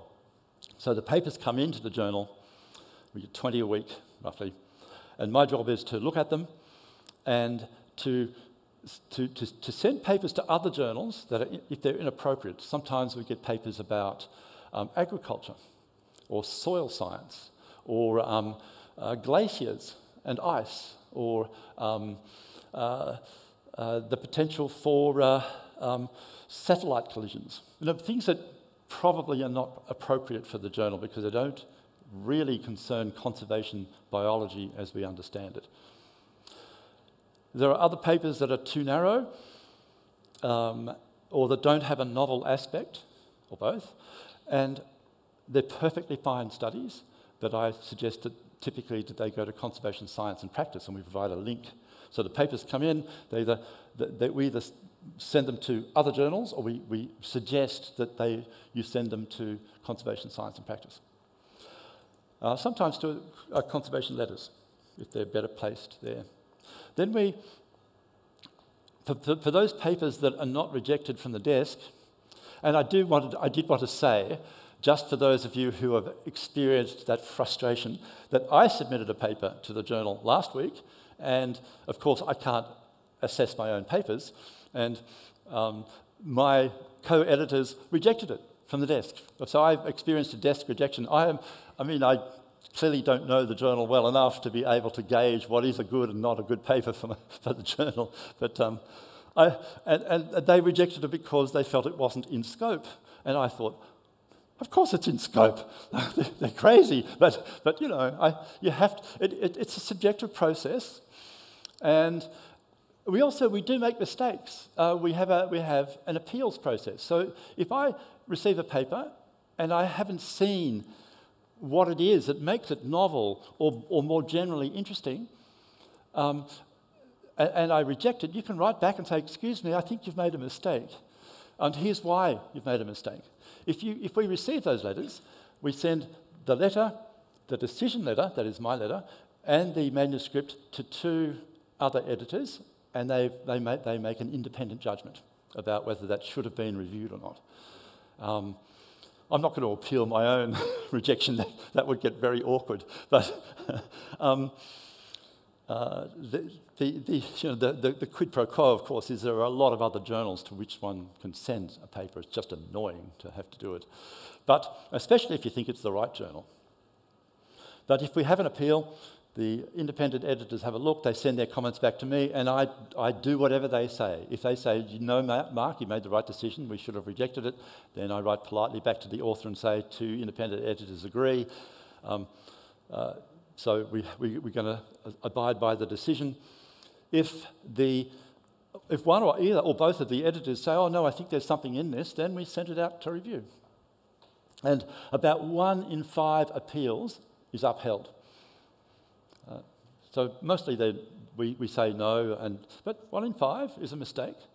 That's not 1 in 5 rejections, that's 1 in 5 appeals. So of those that are rejected, just a small proportion appeal, and of those appeals, 1 in 5 is upheld on average. Then, again, for the sake of people who are newish to this, we assign the papers to a handling editor. We have about 90 on our books. The handling editors read and make an assessment. They're specialists in this area, and sometimes they will reject when they receive it. But typically they send them out to review. They will choose 2 or 3 reviewers, sometimes 4, wait for their opinions, and when those opinions come back with their recommendations and their comments, the handling editor reads those, makes a recommendation to me, and I then write to the authors with a decision about whether it should be reviewed. It can be rejected, major revision, moderate revision, minor revision, or accept as is, which has happened on a couple of occasions. Then, once the paper has been accepted, usually there's 2 or 3 cycles of review. The paper it goes into early view and subsequently is published formally, and that takes a week or 2. Depends on when the issues come out. The issues come out every 2 months, so it depends on where you are in the pipeline. That's the publication process in a nutshell. Many of you are familiar with that, so I'm sorry to have tortured you with a description of something you're familiar with. But does anyone have any queries about the process or about conservation biology in particular? Because I'm here to answer. This is your journal, and I will do your bidding in the editorial process. So if you have advice for me, I would love to hear it. If you have opinions, please voice them, and if you have questions, I'd love to try and answer them. Please.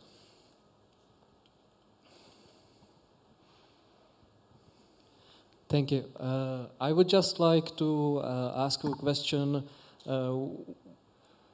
I know that conservation is quite, how would I say, a popular topic when it comes to tropical ecology and when it comes to sampling of communities of plants and animals in the tropics. And I know that you said, you reject papers based on not enough applicability to other studies or other situations.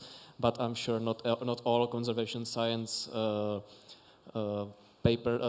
all conservation science publishers or periodicals do that. Some are more specialized on that. How would you say that simply by itself, going into a tropical region and focusing on some questions that are intermediately studied in the temperate regions, for example, how advantageous is that? Is it worth it to do something that's already been done in the temperate region? I know this is a very broad question, but... Yeah, no, it's a difficult question to answer. Is it worthwhile repeating a kind of study, if you like, that's been done in the tropics in a temperate region? Or is it worthwhile, doing something basing that merit on the fact that some publishers like to diversify and include tropical regions more? It's a very difficult question to answer. I know that you probably... let me think. I'm going to say, and I'm sorry to say it, it will depend on the specifics of the study that you execute. It's not a bad idea to take something, a design, and a way of analysing, and a suite of questions even, from one region, and think, okay, this whole package is relevant to my savanna or my boreal forest. I know that there's this style, the study has kind of been done, but I think these questions are relevant and therefore generalisable, and I think that would be enough. So it would depend very particularly on how you executed and what the questions were and so on. Yeah, this was more of a thought, Yes. when you compare this to... Because when you try to... Sometimes there were some results that we had that I would not even think of trying to publish if they were done in the temperate region. And if maybe when the tropical, when the fact that it's from the tropics is the only saving grace, it may not actually be that beneficial. I think you've answered my question as much as it is possible. Yeah. No, I'm sure that we editors have unacknowledged biases towards taxa, regions, God knows what else. And we do our best to circumvent them. We do this in a few ways. That's a very good question, really. One is we have 6 regional editors. So a person who lives in a region and from that region does research in that region, so Southern America, Northern America, geographically, Europe, Asia, and Oceania. And so these people are supposed to be people to whom you can go for advice about whether the study is interesting. And if a particular study comes in from Africa, for example, that replicates something done in Asia, I would send it to the African editor and say, look, do you think this is interesting? Is this generalisable? And so on. So we try and accommodate those geographic biases by having regional editors and handling editors that are broadly distributed as well. And we also have, of course, specialists in lots of different domains, tropical ecology, but savanna ecology and marine science and so on. That's probably as much as I can say.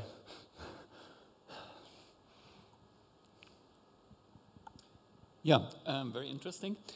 You said something about the difference between conservation biology and conservation science and practice. Maybe you can say also something between the difference between conservation biology and conservation letters. And I should perhaps say I'm an economist working on conservation policy instruments. Look, I think conservation policy instruments, both economic and legal, are tremendously important to conservation biology, conservation science, conservation. And we ought to be publishing papers in those domains. It's difficult, of course, to write general paper. I sat in on the law session just before the break, and it's difficult to contemplate papers about the law that have international scope, the law being what it is. But economic papers, and particularly experimental economics and designing markets and encouraging or designing demand, they're things that we conservation scientists need to come to grips with, and the sooner the better, because we know that we're not going to save the world by protecting patches of ground. That seems not to work. At least it doesn't work well enough. And so we really need to change behaviours, and I think economists have got more insight into those secrets than anyone else. So I would encourage those papers. Now, you had a second question about conservation letters and conservation biology, and I think that we overlap too much. we're not as clearly distinguished as conservation biology and conservation science and practice. I did a thought experiment. I pulled a bunch of papers out of conservation letters that I thought, gee, I would have loved to have had this in conservation biology. And I asked our friends in conservation letters to do the same. Look at our papers and see if there are any that we've published that you would have loved to have had, because that's the overlap. And it was not trivial.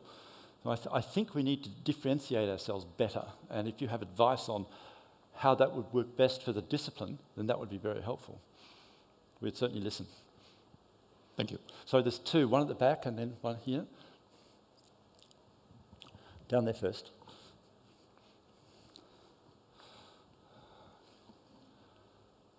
Thank you. Yeah, for transparency first, I'm one of the associate editors of Biological Conservation for the past 6 years. Hi. And very related to that, we once did an among editor assessment published as are editors reliable gatekeepers of... yes. Yeah. The conservation science literature or something, I don't know the very title, but reliable gatekeepers, editors, you should find it. And what you just mentioned sounds super similar. Did you somehow quantify agreements? Did you do a quantification about among editor agreement or something between journal comparison or something like that? Yeah, no, we didn't, and it's a very good idea. We should copy that paper and do it more rigorously. We wanted to get us an initial sense of, are we well separated or not? And the answer is no. So we need to understand the detail now, precisely what it is that we could do to better differentiate ourselves. We could do the same thing if there was sufficient cooperation amongst our publishers between the journals produced by different publishers for the benefit of the discipline as a whole. But publishers are competitive animals, and I don't know whether that might be possible. Maybe.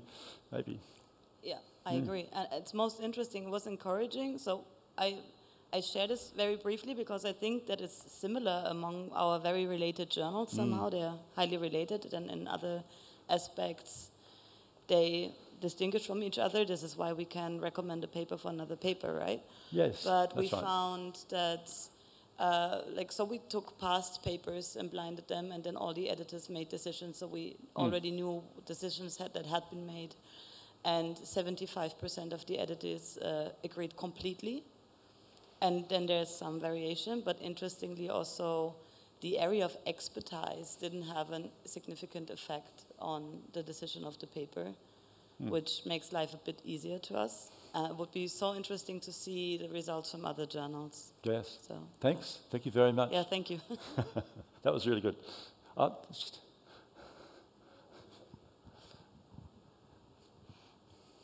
Thank you very much for saying that. Thank you. Thank you for being here. I wanted to ask, I'll start with what I have already, well, the question. I have two papers about reintroduction of vultures and their survival. One I published in Conservation Science and Practice. You sent me there after I tried conservation biology. This still works. Thank you. And the other I published in Ornithological Applications, what used to be Condor. Right. And I continuously wonder what's better. They're both on vultures, so birds, and on one hand, conservation science and practice probably reaches more people. On the other hand, ornithological applications, as its name suggests, probably reaches more ornithologists, so maybe it's better. So you don't have to answer my specific case, just maybe more generally, what do you think about publishing in more specific journals versus publishing in more general ones? Well, when I was young, it was some time ago, it was really important because you used to go to the library and look at the physical copies, and you would go to your favourite journals, and I would never look in ornithological applications because I'd be thinking, oh, it's a bird person, and I'm a botanist, why would I look in a bird journal? And so papers would get lost, and sometimes 5 years later someone would point them out and say, oh, did you see that paper in Ornithology Today? I say, well, of course not. But I think with modern search engines, of course, it's much less critical. Does it matter? Well, Actually, I think we would need to do a study of the kind that we were just talking about, a different study, but we would need to analyse the patterns of detection, if you like, of different journals, and having the journal topic as a factor in that analysis.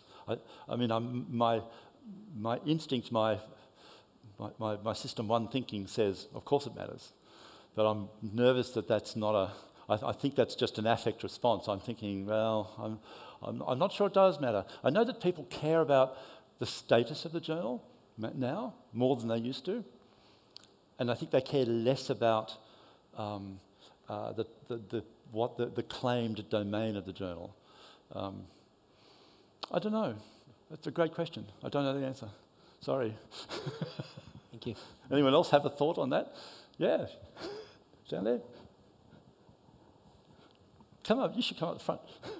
To that, it's interesting that today people go less for journals, but they Google for keywords. Yeah. And so they are directed to a more diverse set of journals. Mm. But related to that, also would be I would be interested to hear what you think about a potential survey of editors and associate editors, and not only how they decide on past papers, but what do they look for actually?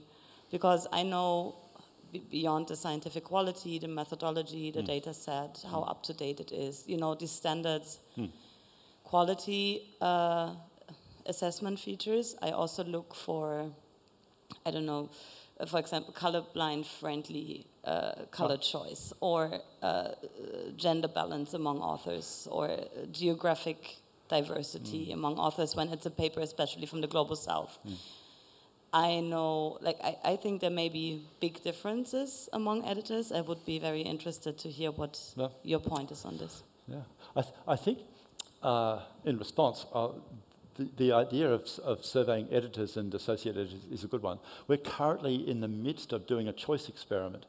We're sending the standard choice experiments. You have a list of theoretical characteristics of the journal has an impact factor of 20. It has a regional focus. It claims its focus is about birds, and it costs $2,000 to publish, versus one that's free to publish in, has an impact factor of 10. So and you bet pairs of choice, and you choose one. Which journal would you submit to? And the idea is the economists know about this. Experimental economics, are we doing some? It's a choice experiment, and this ought to tell us what it is that authors are looking for in a journal. We could do the same thing for our editors and have choices between papers. Would be a good thing to do. The way to do it would be a choice experiment. Would you agree that the way to do this would be a choice experiment?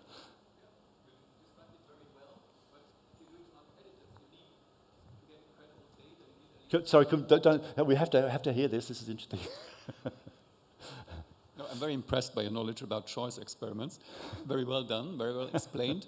If you want to do it among editors, the problem might be the number of editors, because to get statistical insights, you need, one would say, 300 or so. But you can do it if there's less. Yeah. But very interesting. But if we put our journals together, we would probably get to 200 or 300 conservation science editors amongst the conservation journals in general, if we included biological conservation and then Conservation Society and a few others.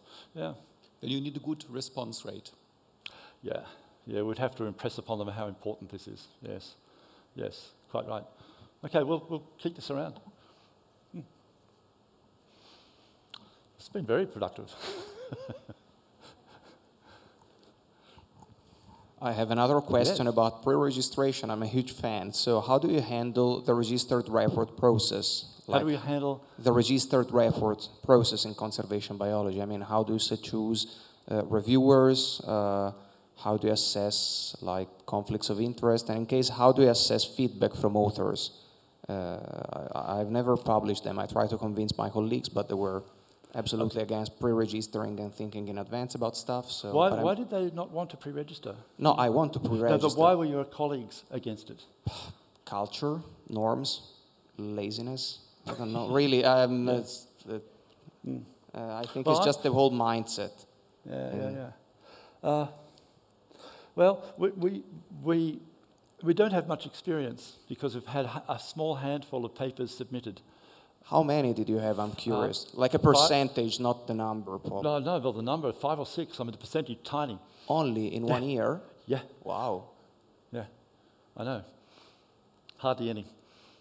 So we notice when they come, you know, we think, oh, there's another one. Great.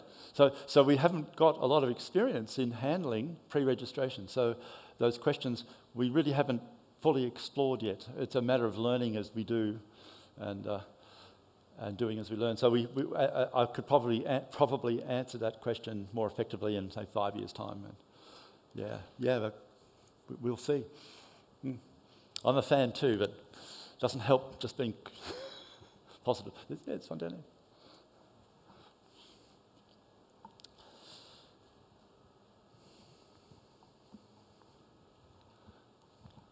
Thank you. Just to say that I'm also an associate editor at People and Nature and Journal of Ethnobiology, so you could keep those two in the list as well. We would be very happy because we also do some conservation publishing, even if the focus is a little bit broader.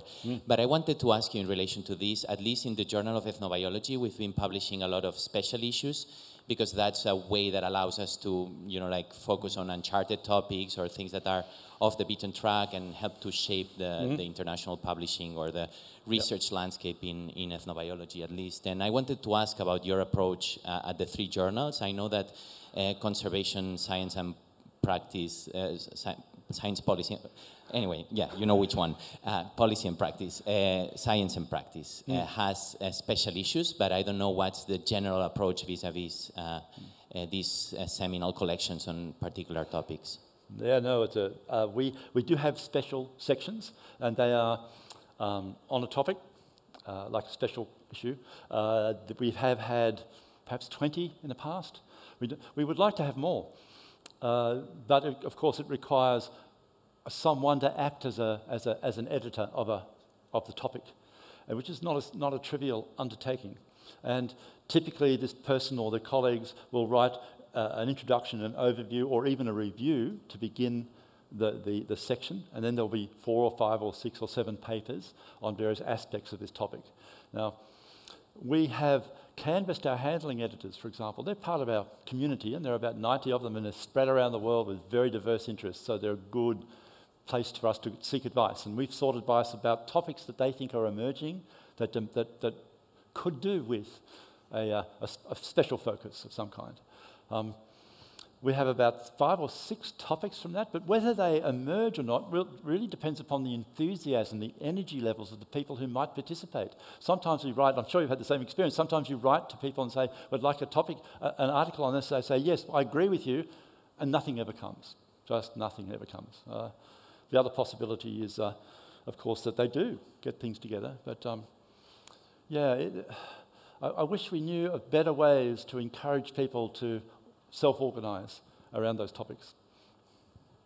Thank you. Just a follow-up question on that, but is there a formalized process for the coming up of special issues? Yes, there is. Oh, okay. Yes, there is. And we have guidelines, and we have all sorts of stuff that go with that. And if you say, I'm thinking about a special issue, we write straight back and say, here's the procedures.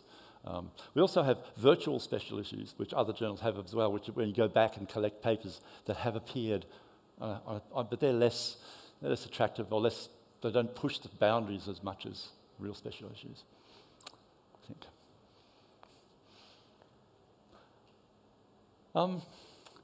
Yeah, please.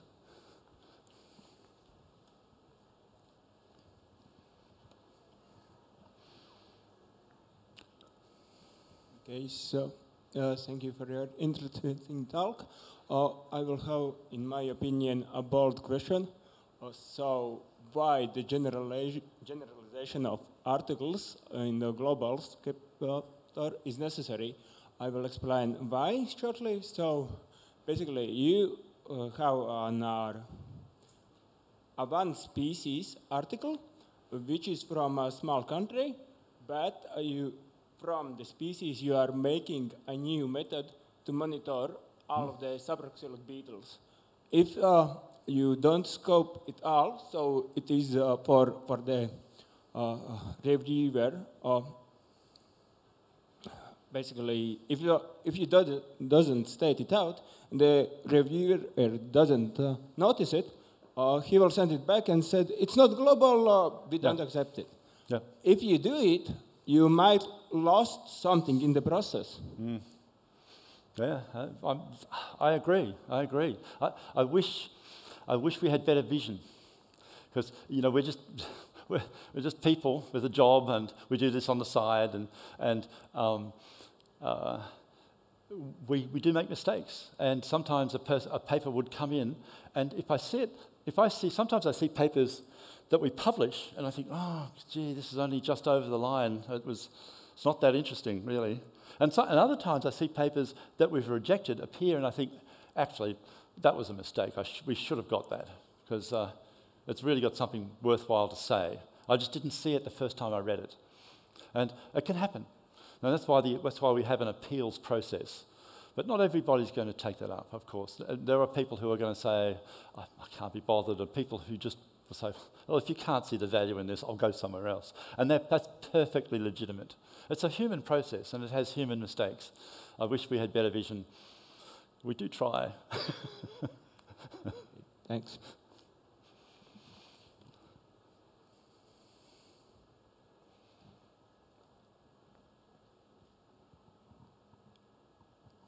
Thank you. I have a question about non-scientist co-authors. So traditional and indigenous knowledge is more and more respected. And when you are making works in certain communities, you often have key knowledge holders you work for 5, 10, or even more years. And you are doing knowledge co-production. And in one of the Nature Family journals, I recently had a problem that non-scientist co-authors, however knowledgeable they are and how much they contributed to the ideas and results of the paper, it was very, very difficult to put them as co-authors, first technically, and then the reviewer asked why I feel the necessity to invite an informant as a co-author, but they are not simply informants. They are scientists in a sense, in a traditional knowledge system sense. So what is the policy of conservation biology and the other journals? The policy of the Conservation Society journals is that anyone can be a co-author. Always has been, and I would hope always would be. I think it is. In fact, when we make a science of scientific contributions, we discover, and this is the area in which I do my personal research, we discover that a person's qualifications, their standing in which they are held by their peers, their memberships, the qualifications and publications that they may have achieved in the past are no guide to their ability to communicate substantive scientific knowledge to the current study. So to exclude someone on the basis of the fact that they don't have a PhD, for example, which I've seen as well, actually, I think is unethical. So I would hope we don't go down that path. So I'm fully on board with anyone that the primary author considers to be a proper co-author ought to be a co-author, in a nutshell. Hi. Do you think there is a trade-off when writing papers between communicating complexity and maintaining a clear and cohesive narrative or message? Yeah, this really goes to the question asked by our mathematical friends. To be perfectly clear, if you like, then every step of the mathematical analysis should appear and you should read it. But this can sometimes be a disincentive. The clarity and the complexity of a message can be a disadvantage, a disincentive to people understanding what that message is. And there is a trade-off between the story that you need to tell and the complexity that you need to contemplate in securing a recommendation or an answer. And yes, there is. Yes, there is. And I wish it weren't so as well. But it's my experience is that it's unavoidable that you have to find a way of not losing the complexity, but of communicating your story. And that may, and you have some flexibility. You can decide what to put into supplementary material and how long your paper is going to be, and whether it's one paper or two. So you have some scope for moving the pieces around to try and achieve both things. But there's going to be that tension between the two. Yeah. Thank you. That was very informative.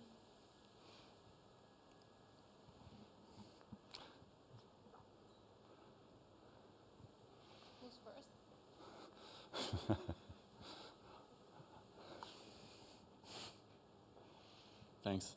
Yeah, it always occurred to me that conservation science is obviously one of these disciplines, and where it might be even more important to have everything publicly available. And it always occurred to me that conservation biology has these abstracts, for instance, that are in like the native language of the study area and stuff like that, which is already amazing. But I'm just wondering, what still prevents the journal now from making everything open access, for instance, and put things still behind the paywall?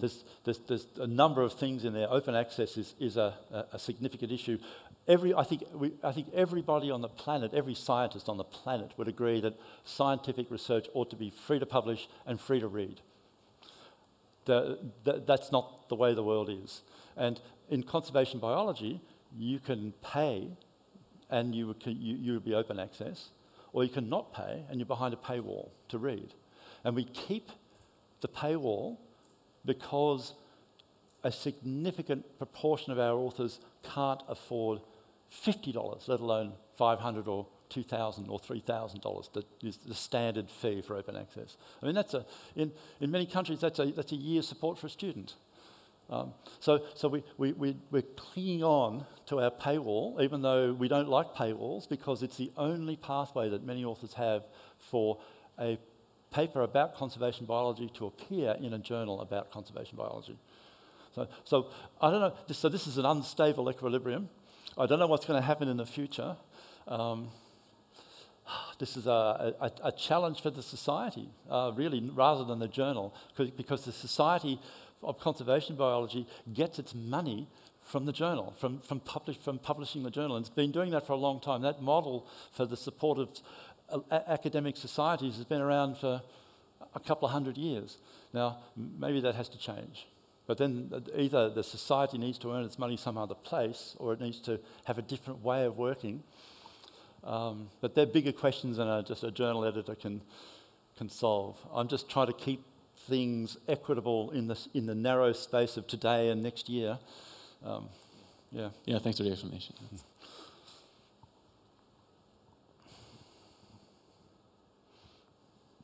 Hello, thank you very much for your presentation. Okay. I would like to ask a simplistic question, perhaps.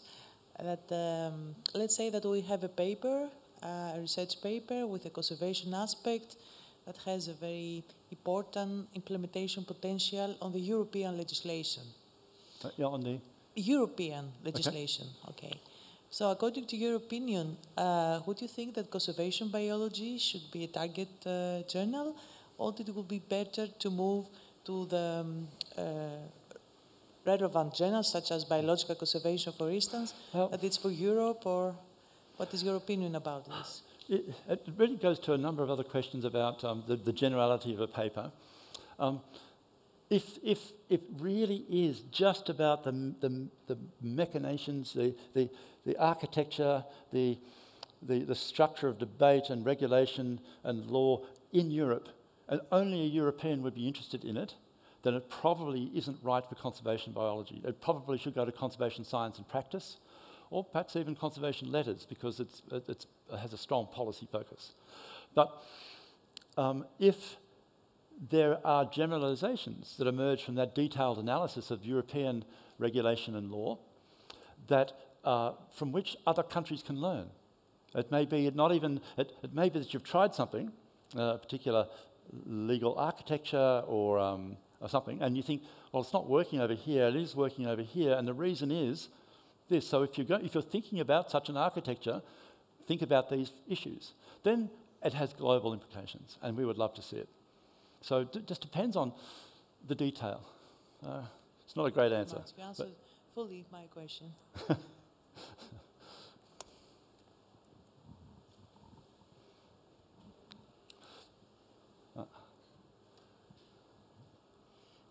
Yes. Yeah. So there's one at the front here as well. You go. You want to go ahead? No, you're next. No, okay. I had a follow-up question after the indigenous scientist question. After my PhD, I was in limbo for several years when I couldn't secure a postdoc, so I was basically keeping doing research, being freelance, not having a salary at the end of the month, but still doing novel research. Would you have accepted any papers from someone? Because I mean, that situation with like so many like postdoc positions being so rare now. I mean, that situation is going to happen maybe on the rise. Would you accept papers from a first author who doesn't have any affiliation, even though they have a PhD or something? Yes, we would accept a paper from a first author who has no affiliation and no qualifications. Okay. We could not care less. It is irrelevant. Interesting. So how would you affiliate them in the title? They can just have a home address. Okay. Yes. Interesting. Mark Bergman, Maidenhead Street, Hartford. It's enough. Great to hear. It's just an address. Yep.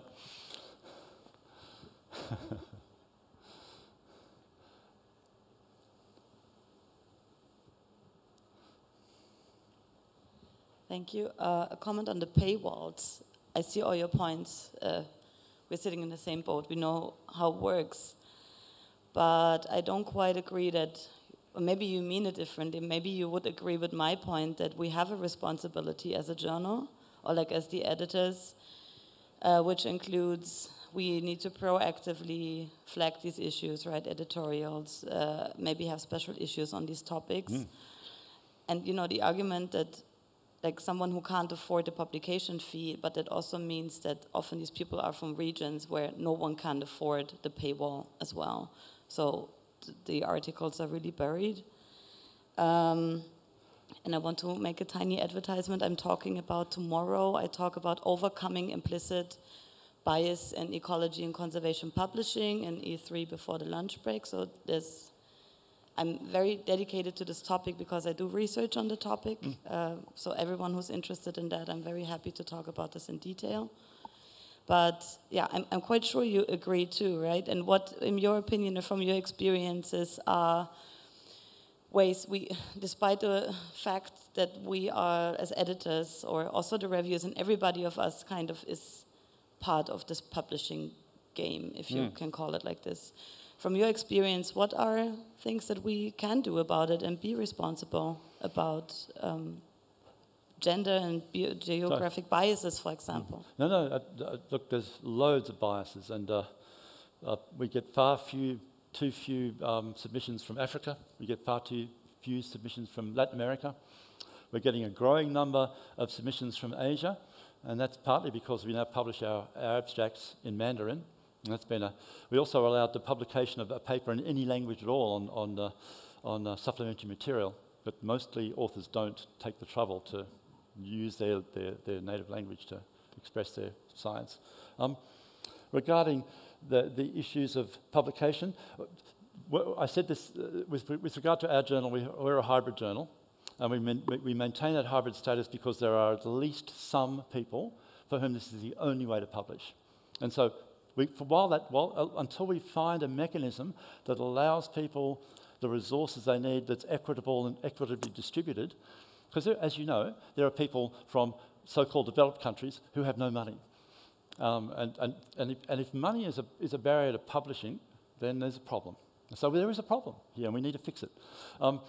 There are, of course, people from many countries who are underdeveloped or developing, whatever the right words are, who have loads of money and who could comfortably afford. There are more millionaires in India than there are people in Australia.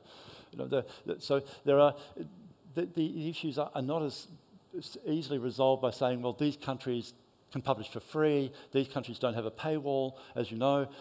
The paywalls can be dismantled for some countries and not others, which is what many journals do, and certainly we do. But that's not a solution either, because there are people in rich countries who can't get past paywalls and people in poor countries who care less about a paywall. So we don't have the right solutions. I don't know what they are. I wish I did know. It bothers me greatly too. So I would have more strength to your arm to find better solutions than the one we have. But for our journal at this time, in this little window, we're going to hang on to our hybrid model because it benefits a subset of the populations globally, to at least get their papers in some form of publication. That's all it is. It's just a stopgap. I don't like it either, but it's to go fully open access would be, for us, I think, a mistake at this time. I completely agree that we've got to fix this. We need to talk about it. We need to figure it out because it's not good the way it is at the moment. Just a short contribution to this, actually. From the discussions in the board of two international societies, I know this problem as well, and particularly the people from the Global South, they usually say, we get every paper we want because there is a black market for papers somehow. Yeah. And there is also official market. You can write to an author and get the paper as a PDF, usually. Yeah. But the real problem for them is getting full open access so that they have to pay for each publication.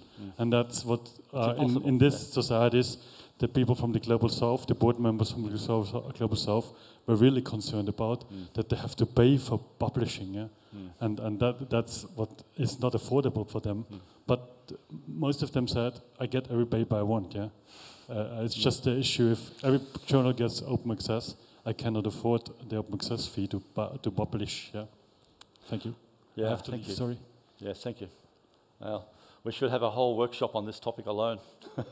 Now, I think our time is drawing to a close. We've got about maybe another couple of minutes, maybe one last question, if anyone has one, a burning issue. Yeah, it was just yes. A follow-up to this. One option to circumvent this paywall problem would be, which is used, open repositories or discussion papers. And the question is, what's your opinion about this? Because of course this could mess up the income of the journals if all people publish their papers as discussion papers. But yeah. Posting things as discussion papers, as is common in economics, working papers, for example, which are a precursor to a fully published paper, do present problems for our other publishing friend has just left, but do present problems for publishers because then they would see that it's been published somewhere else and it's been available, it's been accessible. It's not a problem in economics so much. So we probably could learn from the economics model how this can be made to work financially. Physical archives. Yeah. So yeah, I think we need a workshop on this topic, but we won't solve it now, unfortunately. All right, I think we better release the room for other people. That was one for me, meaning one. 1 minute. Thank you very much, everybody. It was great fun. Thank you so much for all the questions and the insights. Thank you.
I'm not sure. Oh, now it's working. Okay.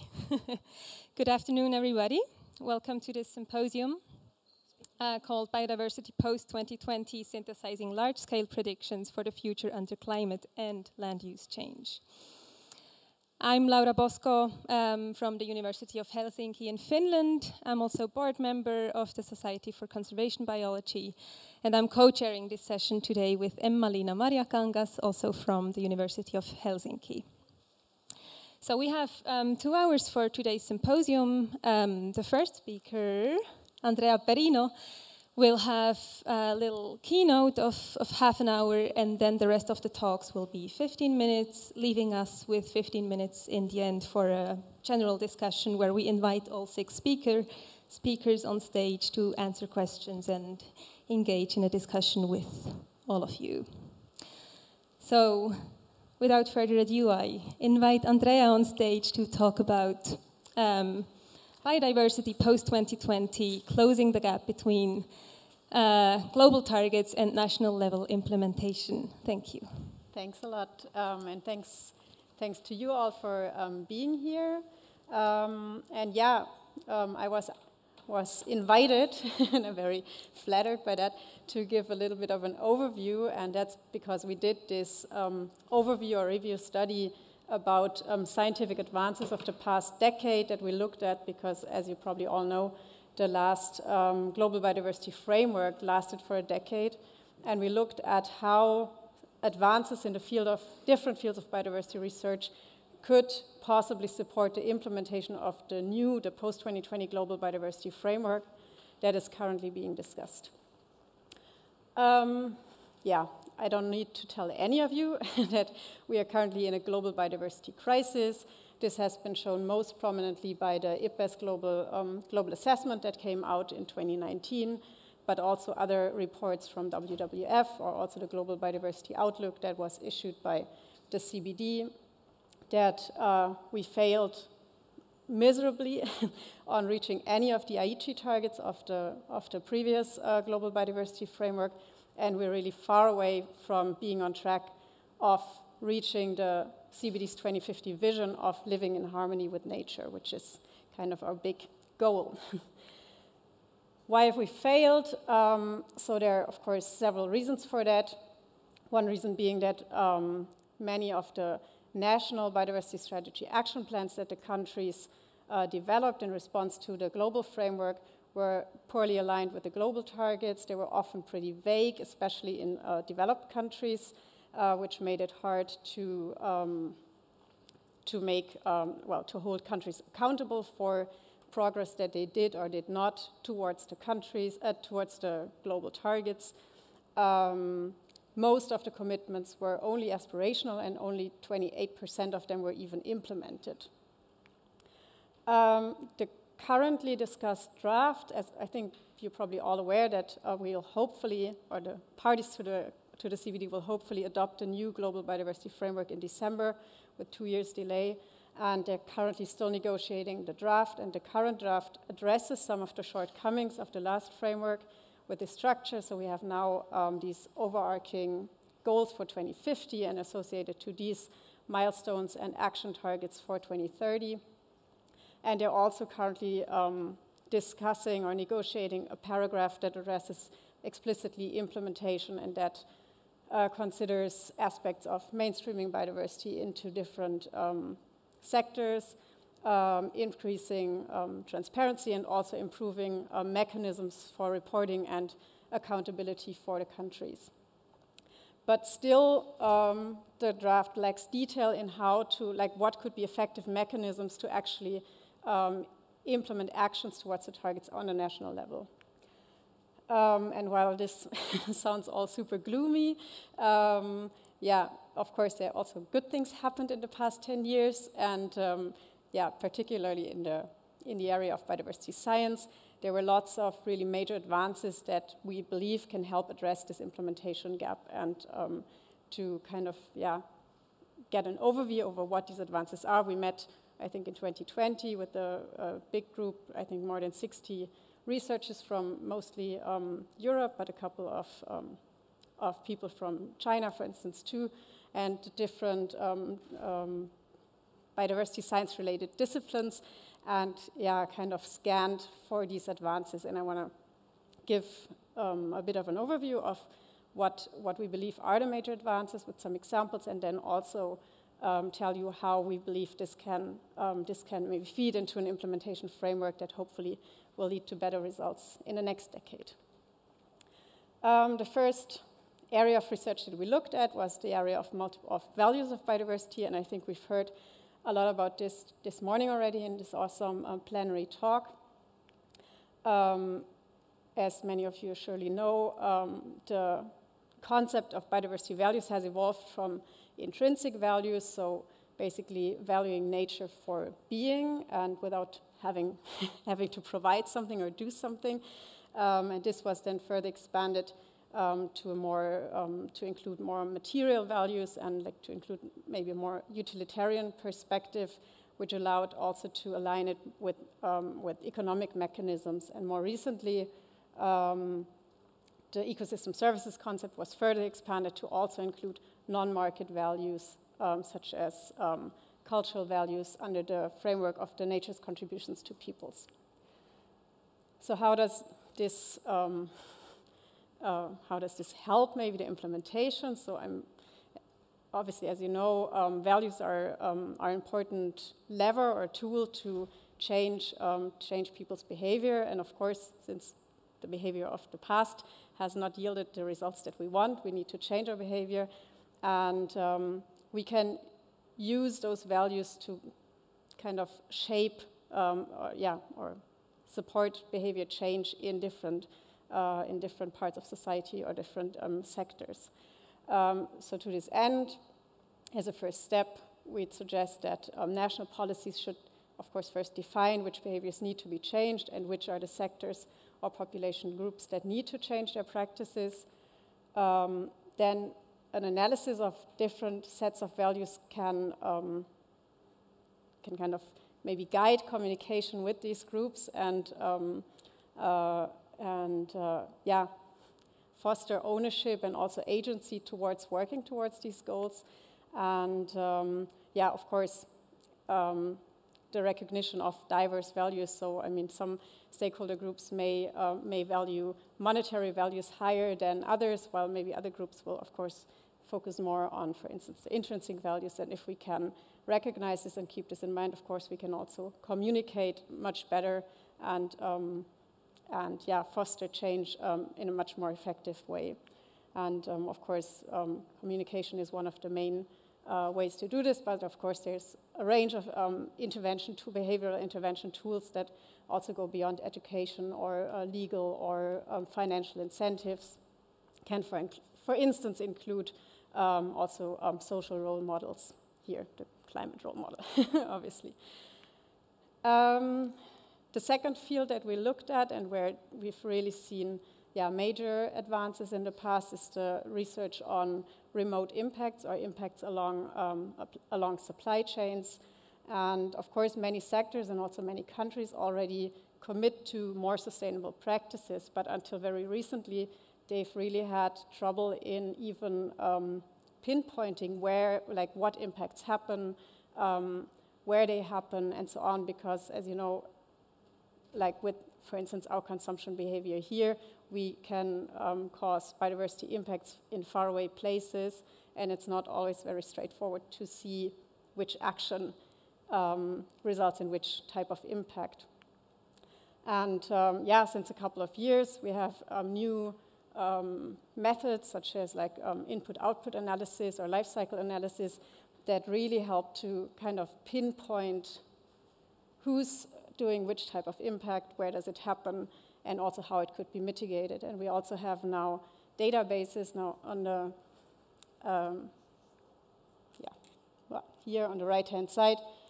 These are taken from the TRACE database, where you can basically, any end user can go there and access data. This is just an example, of course. So you could, for instance, access data on how soy exportation from Brazil impacts deforestation risk in general, but you can also identify who are the main actors. Like here in the bottom, you can you can see which are the main exporting companies and what is their relative impact on deforestation. And this helps or could help the implementation of specifically Target 15 that addresses businesses and Target 16 that addresses consumers in several ways. First of all, of course, it allows businesses, for instance, to monitor and see and also disclose what are their biodiversity impacts, and then in turn also take legal responsibility. But it could also help when we design, for instance, mechanisms, accountability mechanisms to identify, okay, who has which contribution to a certain impact and how much should they, for instance, compensate.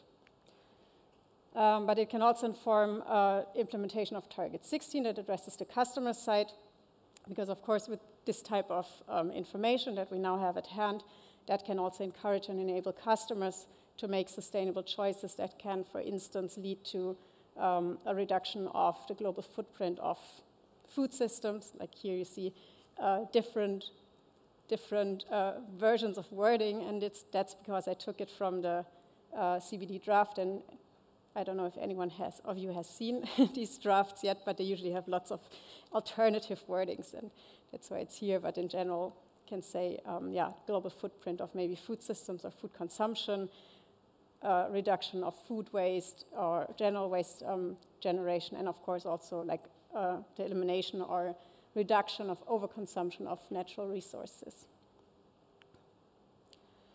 The third field that we've looked at is also quite prominent, of course, in this decade, because we're currently in the UN Decade of Restoration. And also in this field, we've seen quite some shifts in the way we think about restoration.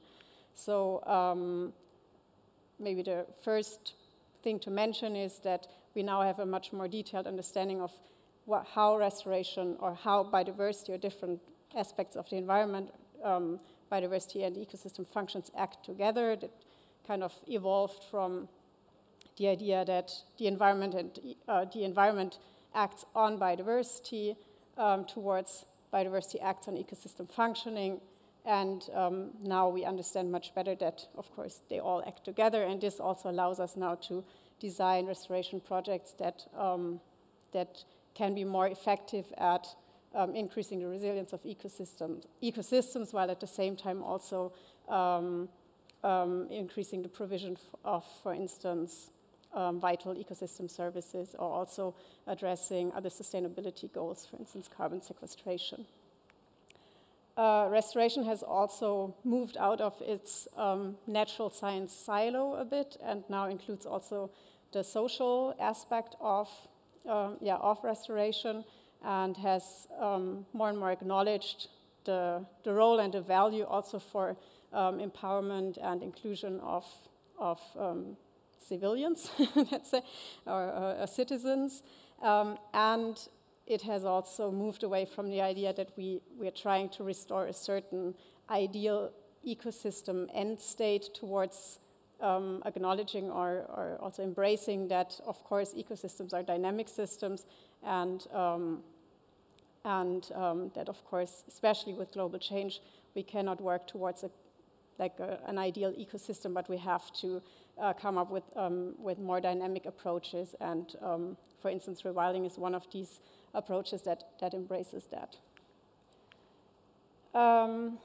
So yeah, with this knowledge in mind, this can help policymakers and practitioners that try to identify priority areas for restorations, but also that, of course, try to figure out which is the best way of restoring certain ecosystems. It can help with the development of indicators, and here, because restoration, as you all know, is typically involves some time lag between action and outcome. It's important, of course, that we have indicators that address both actions and outcomes to account for that. And with this more maybe comprehensive view of the different facets of restoration, of course, this can also strengthen the role and the rights of indigenous people and other local communities in restoration projects. The fourth area that we looked at is about positive futures, and I think if any of you has more or less followed the discussions around the global biodiversity framework or also the climate debate, has not managed to not come across the term transformative change. So that's kind of the buzzword that's everywhere. We need transformative change to reach these ambitious goals that we have. And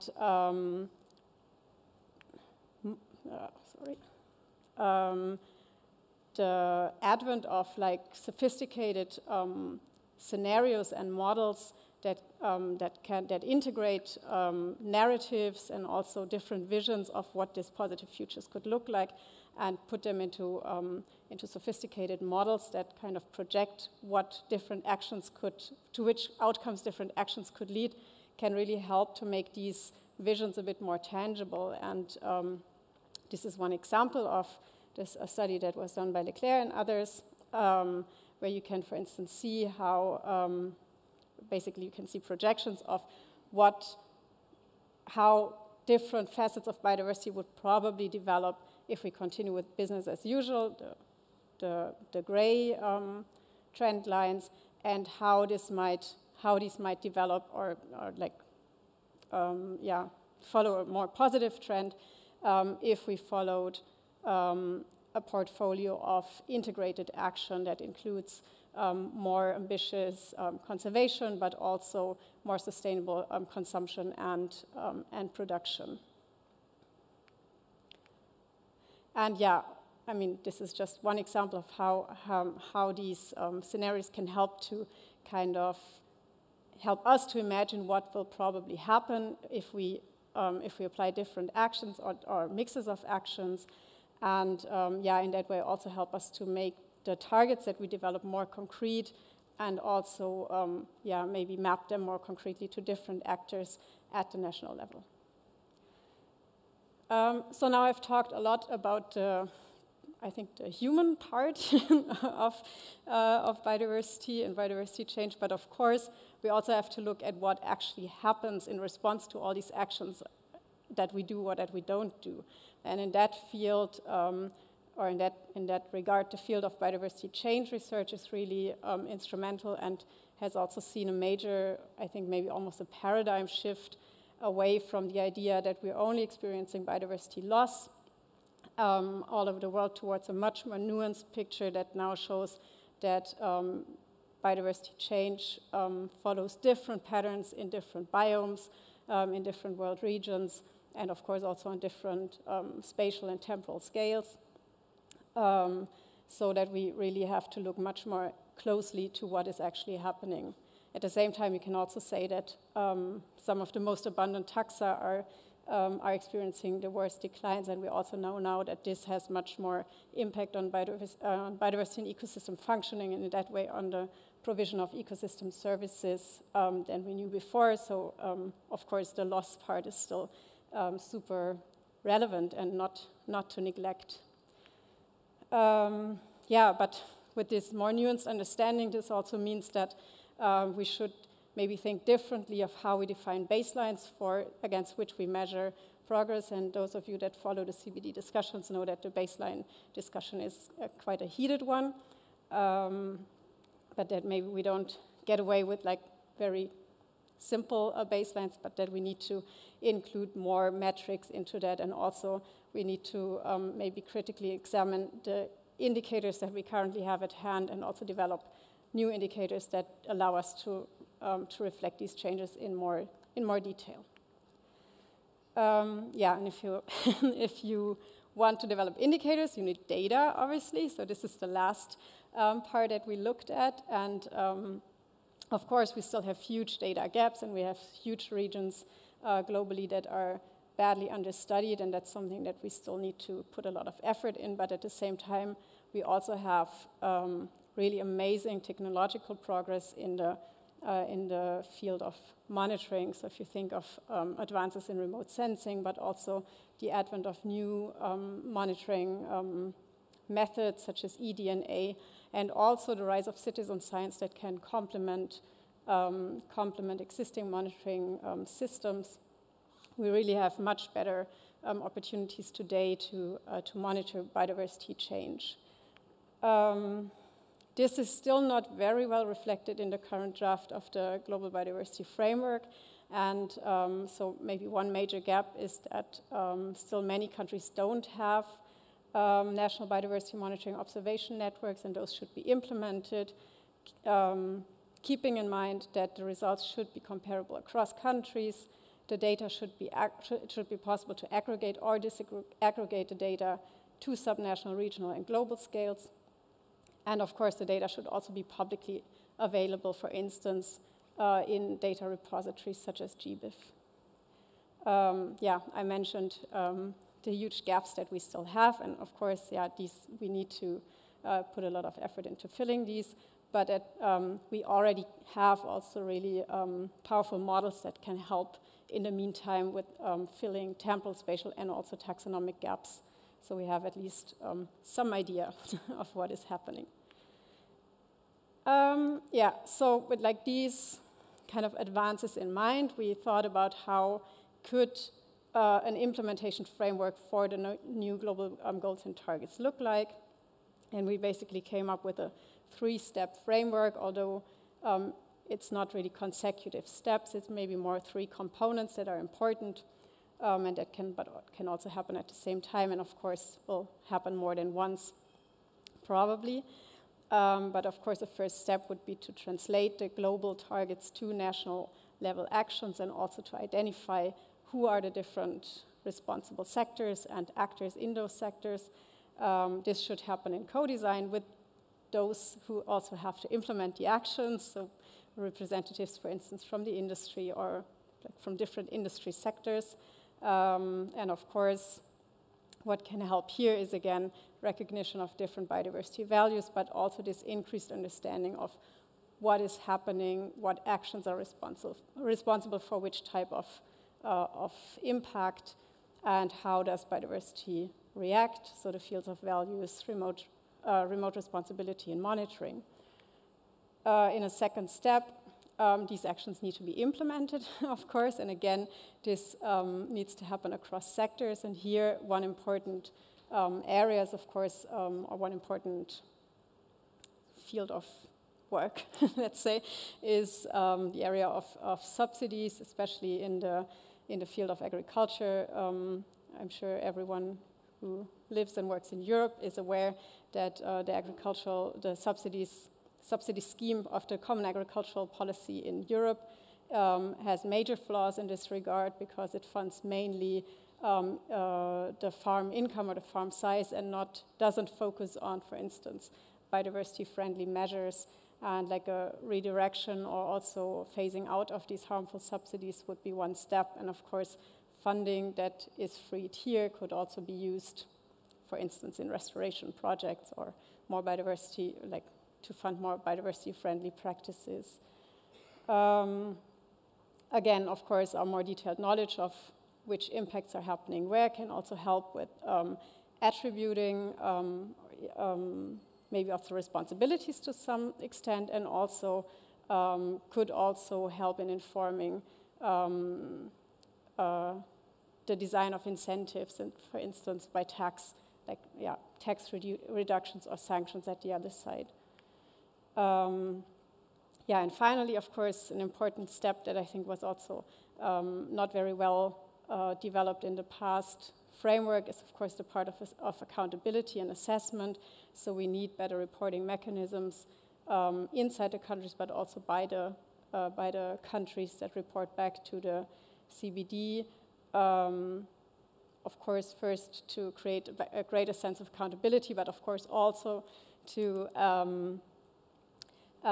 be able to adapt measures to see what works and what doesn't, and to change actions if needed.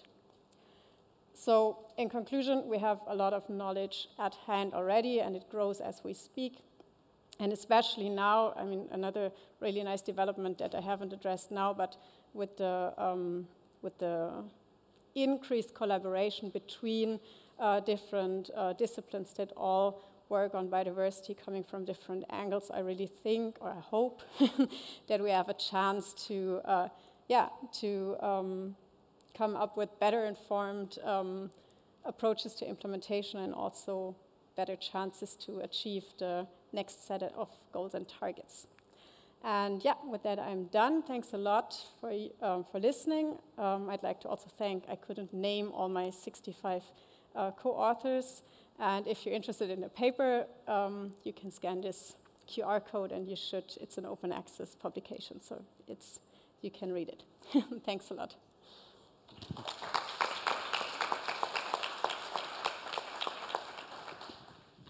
Thank you very much, Andrea, for this very insightful talk. Are there any questions? We have some time for a couple of questions. Yes, please.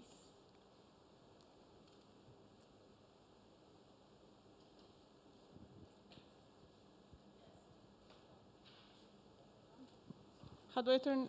It's on. Mm-hmm. Yes. Well, thanks a lot for your very nice, interesting presentation, first of all. You mentioned a few times that it's very important to make sure that we move towards a more sustainable consumption. And so I think it's still very hard for the consumer to sometimes understand, you know, in the shop, what is the most sustainable option. And so I wanted to ask you if you have any thoughts on that, how we can make this more transparent for the consumer, and is it our job, or is it maybe like a job of the policymakers or governmental levels? Yeah. So I'm not an expert on this, but I would say that like making it more transparent or coming up with ways to make it more transparent, and I think there are different ideas, right, with like, I don't know, color codes on different products and so on that maybe like indicate what's the footprint of a certain product. I would say this is more the work of policymakers, but I think being even able to like to get this information, that's I think the role of the scientists, and yeah, where this input-output analysis and these remote responsibility and telecoupling work can really help, because I think until a couple of years back it was not possible to go very far in the supply chain and even see this, and even I think for the companies it's sometimes it's hard to see how big their impact is, and then in turn, of course, also what they can do better, right, to reduce the negative impacts. Thanks a lot. Thank you. I was wondering that all this was very rational. So it's a rational view of how we change the world. But the social sciences also say that humans and the societies are not necessarily acting rationally. So what's the addition that we need in your perspective?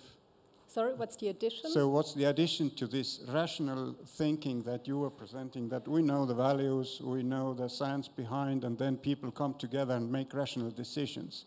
So is there something still missing, or is it not for you? No, well, again, I'm not a psychologist, but I think, of course, and I think this is the problem with all these large crises, right, that we know rationally that we have to do something, but it seems far away, or it seems too big for like an individual to make a difference and so on. And I guess maybe like role models can have an impact there, because they just do something and then people see, oh, I can actually make a change if I don't know, if I'm visible enough, or if I'm determined enough, or I don't know.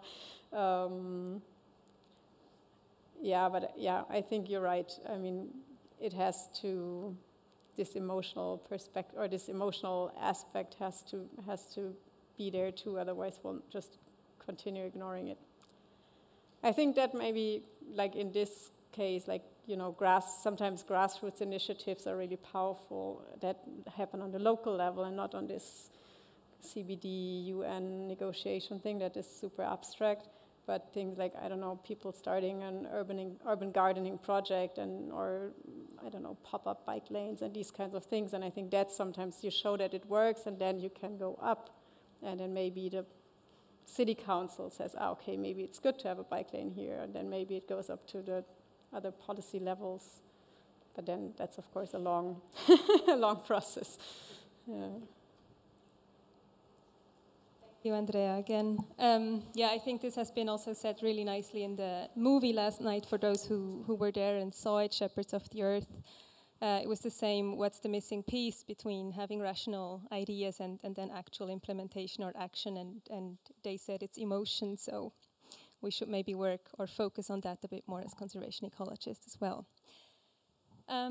So next we have Jose Valdez, probably a colleague from Andrea Perino, also from the German Center for Integrative Biodiversity Research in Germany. Please, the stage is yours. Jose is going to talk about whether global biodiversity trends can be detected using local species richness. Hello, everyone. So today I'm going to be talking about can global biodiversity trends be detected using local species richness or alpha diversity. So first of all, we know that biodiversity is being lost at unprecedented rates. We're all here, we're all biodiversity researchers. It's obvious to us. And we also know that measuring and identifying these trends are important for effective conservation management policy and strategies. However, although we know how to detect trends at regional or local scales, quantifying biodiversity at the global scale remains largely unresolved. And there's so far no clear trends on the extent or even direction of global biodiversity change at the local level. So we always have every year new studies coming out contradicting. One says it's catastrophic losses. Others says actually we did this similar studies, we found we detected no change. And the reason is that these are based on the assumption that the meta-analysis and current biodiversity monitoring efforts can actually provide accurate conclusions on global trends. However, these analyses are based on a collection of monitored sites over time, and we all know that they all have a lot of sampling biases and they are affected by measurement errors. Yet the ability to detect global change in global biodiversity using the current data that we have remains largely untested. Some of these biodiversity biases and errors exist. The main thing is that we all know biodiversity is spatially heterogeneous. Not all locations and regions have the same biodiversity trends. Some are being lost, while a few sites down, it could actually be increasing. We also know that trends differ across taxa, so depending on what taxa you're looking at, some might say there's no change in local diversity, some might say there's gains or losses. And we all know, or most of us know, that available data, even the ones that are very comprehensive with thousands and thousands of population sites, they're inherently biased. They mostly favor certain regions, like North America, Europe. Many of them are in protected areas or biodiversity hotspots. And even within a very large data set, the sampling is not uniform. Even if you have a large collection, some of these specific sampled areas differ in the number of site samples. The time series differ. Some might be every year, some might be just once, 1 year, and then 5 years later. And also the size of the sampling area differs, which is usually the case when you're looking at different taxa. Some require a small size, others requires a much larger size. And no matter how good we collect biodiversity data, we all know that there's going to be some errors. We can't perfectly detect biodiversity every time we go out and look for it. So the question is, can current biodiversity monitoring efforts accurately detect global biodiversity change at the local level? And not only that, but how is it affected by these sampling biases and measurement errors? So for this study, we used the PREDICTS model, projecting responsive ecological diversity and changing terrestrial ecosystems. So a very comprehensive global model, one of the most comprehensive, that's why we used it, and we used it as a proxy for real-world trends of biodiversity change.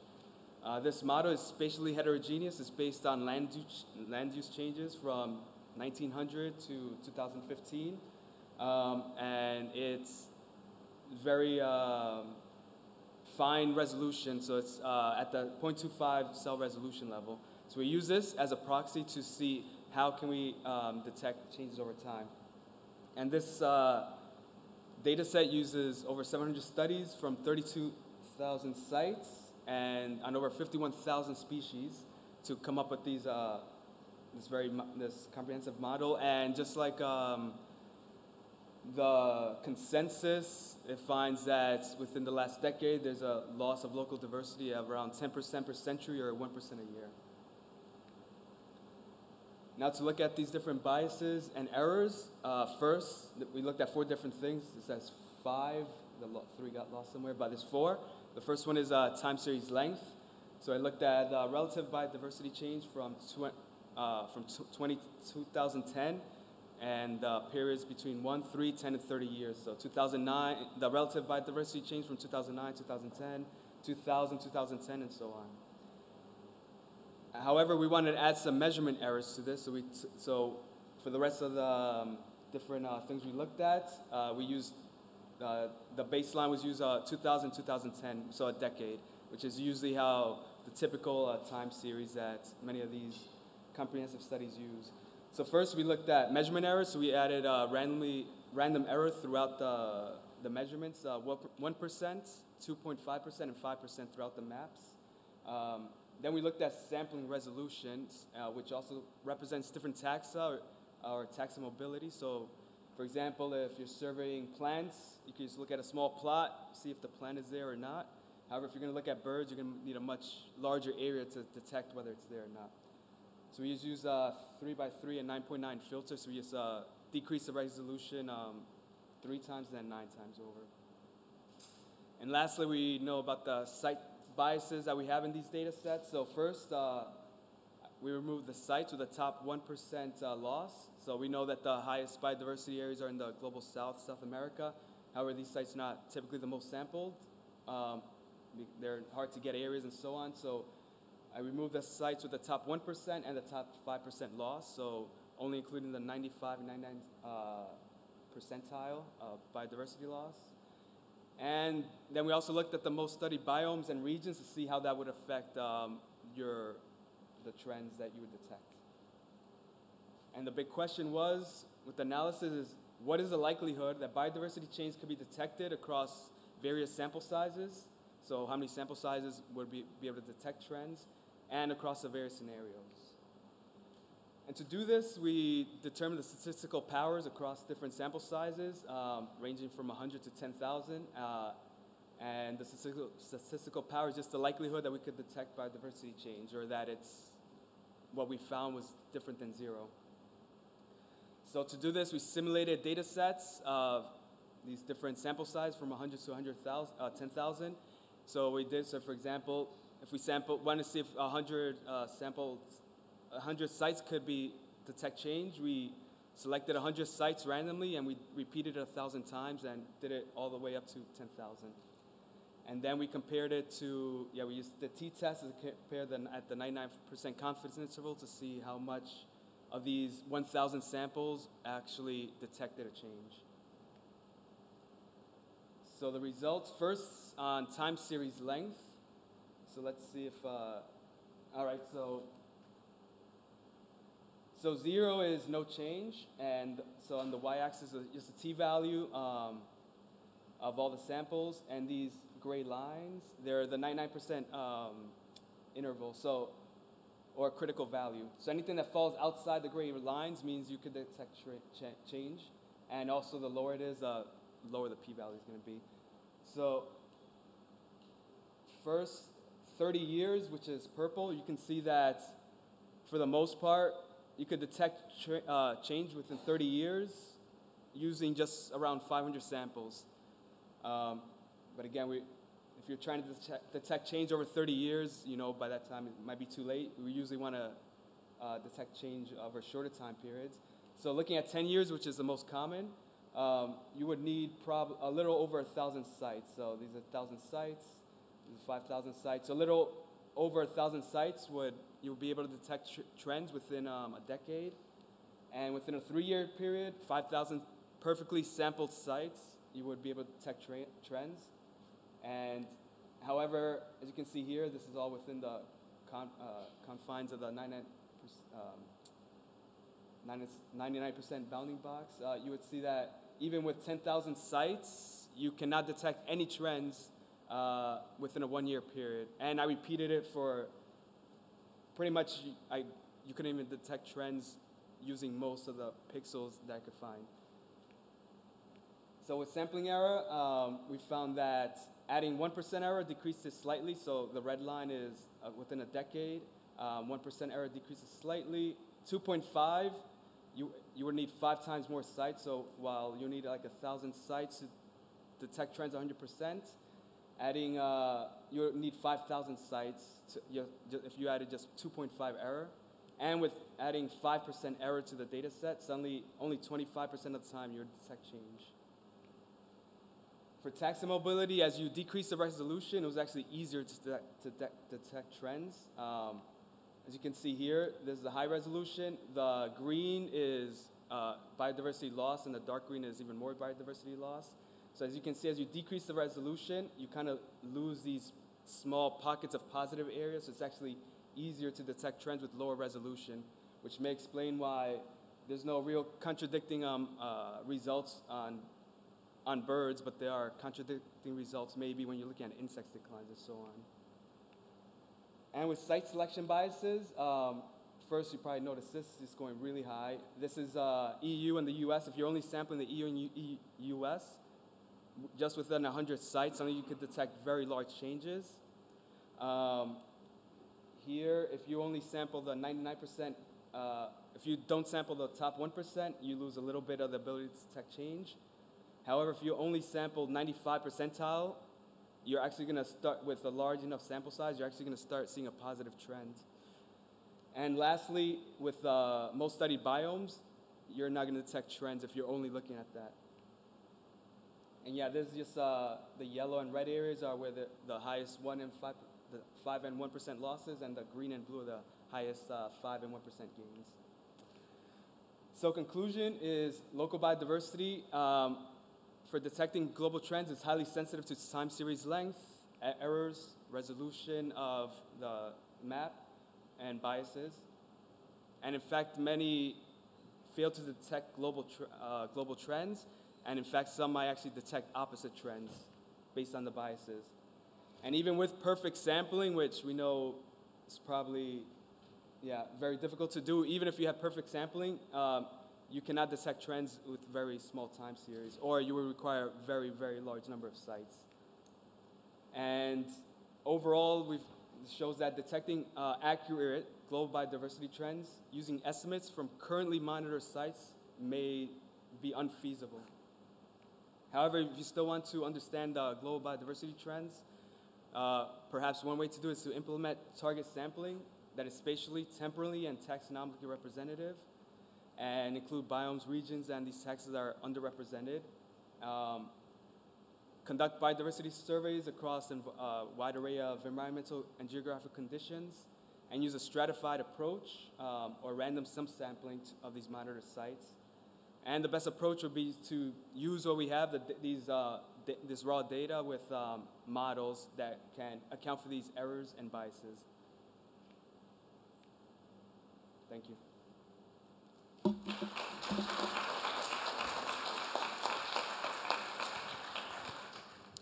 Thank you very much, Jose, for this methodologically very interesting talk.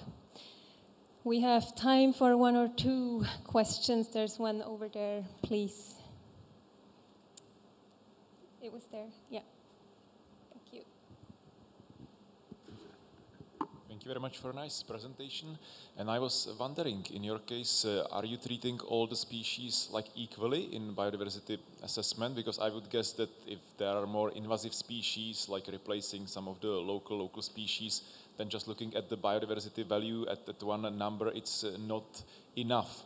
Whether you have incorporated this in your analysis, or whether you have looked at the turnover of the species, for example, over some period of time, which could guess which habitats are, let's say, more secure, with the same species or where is happening such changes? Have you incorporated those ideas in your models?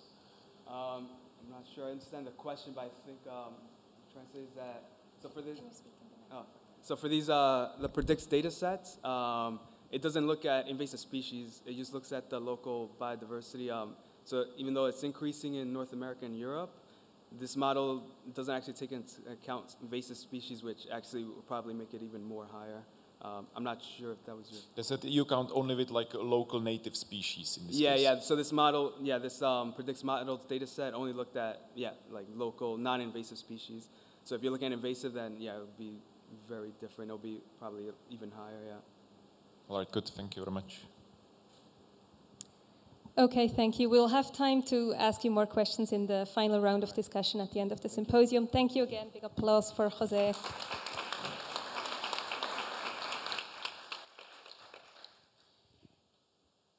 And next we have Janine da Silva from the Center of Molecular and Environmental Biology at Minho University from Portugal.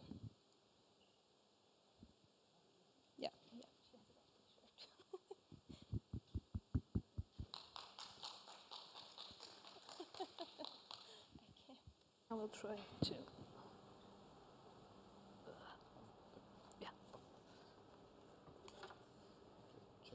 Okay. Hi, my name is Janine. I'm a PhD student from Portugal, and I'll be talking about the climatic threats to freshwater mussel and why we need to consider its interaction with fish hosts. So, freshwater mussels are really long-lived species that play very important roles in the functioning of ecosystems, and because of that, they are usually described as ecosystem engineers. Nevertheless, they are among the most threatened groups of animals in the world, with about 47% of species classified as threatened or near threatened. One example of this species is the freshwater pearl mussel, Margaritifera, which is particularly long-lived. It lives, some populations live more than 100 years. And they are habitat specialists because they inhabit only oligotrophic streams and rivers throughout Europe and North America. This species is classified as critically endangered in Europe, and this poor conservation status is partially related to the peculiar life cycle of these animals. In this life cycle, the mussels need to attach to a suitable fish host in order to complete its life cycle and reproduce. The freshwater pearl mussel is host specialist, and it only requires two fish species to complete its life cycle, the brown trout and the Atlantic salmon. So now I want you to think about this particular obligatory interaction, because the loss or the massive decline of fish hosts can lead to the complete extirpation of entire mussel populations. And this obviously requires a special conservation attention, mainly because the threats that are impacting the freshwater mussels are also impacting its fish hosts. And these impacts have a simultaneous effect on all the species. One of these threats is climate change. And this is a particularly alarming threat because it has the potential to change the mussel-fish dynamics. If you think about it, in order to maintain healthy and recruiting freshwater mussel populations, the distribution of the hosts and the mussels needs to overlap. And climate change can lead to a decoupling between the distribution of these species. And for the freshwater mussels, the threat is double because they can be indirectly affected by the impacts that climate change has on fish hosts, but also directly because warming temperatures and other threats and even extreme events have already caused the extirpation of several populations. But how can we address it? An answer can be species distribution models. And traditionally, species distribution models use only environmental variables as predictors. And if we are talking about an obligatory interaction whereby a species cannot survive without the other, maybe we should consider other important factors such as biotic interactions. So we wanted to know how important it is to include this biotic interaction when we are modeling the distribution of the pearl mussel, and which are the environmental variables that explain the distribution of the mussel, what are the potential impacts of climate change in the distribution of the pearl mussel, and also if current networks of protected areas in Europe are adequate to cover the current and future distribution of these species. So our study area was Europe, and I'll skip that. And we built 3 different models. And in these models, we included 3 different sets of predictor variables. In the first model, we only included environmental variables as predictors, as we usually do in species distribution models. In the second model, we used only the fish host's estimated occurrences, meaning that we first built models for the hosts, and then we used the predicted distributions as predictor variables in the models of the mussel. And third, we used both the environmental variables and the fish host's estimated occurrences, and then we compared the models. After choosing the best model, we then predicted the future distribution of this species to 3 emission scenarios for the 2050s and the 2019s, and we also assessed if the proportion of predicted presences we assessed if the proportion of the predicted presences of the mussel is or is not covered by, adequately by current protection networks. So, as a first result, we see that if we model the distribution of the species, including both environmental variables and fish hosts distribution, we get better models. And we are talking about better models, namely through evaluation metrics, even though the differences are slight, so I will skip that a bit for now. But if we look at the geographic predictions, we see major differences. In this map, you can see the basins that are exclusively predicted by each model. And as you can see, there is a lot more green and blue than yellow, which means that the first 2 models largely over-predicted the potential suitable habitats for these species. And if we are trying to conserve these species, maybe we should try to identify the real areas where the species will have a suitable habitat. So perhaps we can increase our confidence in the model predictions if we consider both the environmental variables and the fish host distribution. Accordingly, the variables related to the fish host distributions have the larger contribution for explaining the distribution of the mussel. And concerning the remaining environmental variables, we can see that these species tend to occur in high altitude rivers with low calcium carbonate content. But more importantly, it highlights the vulnerability of these species to temperature.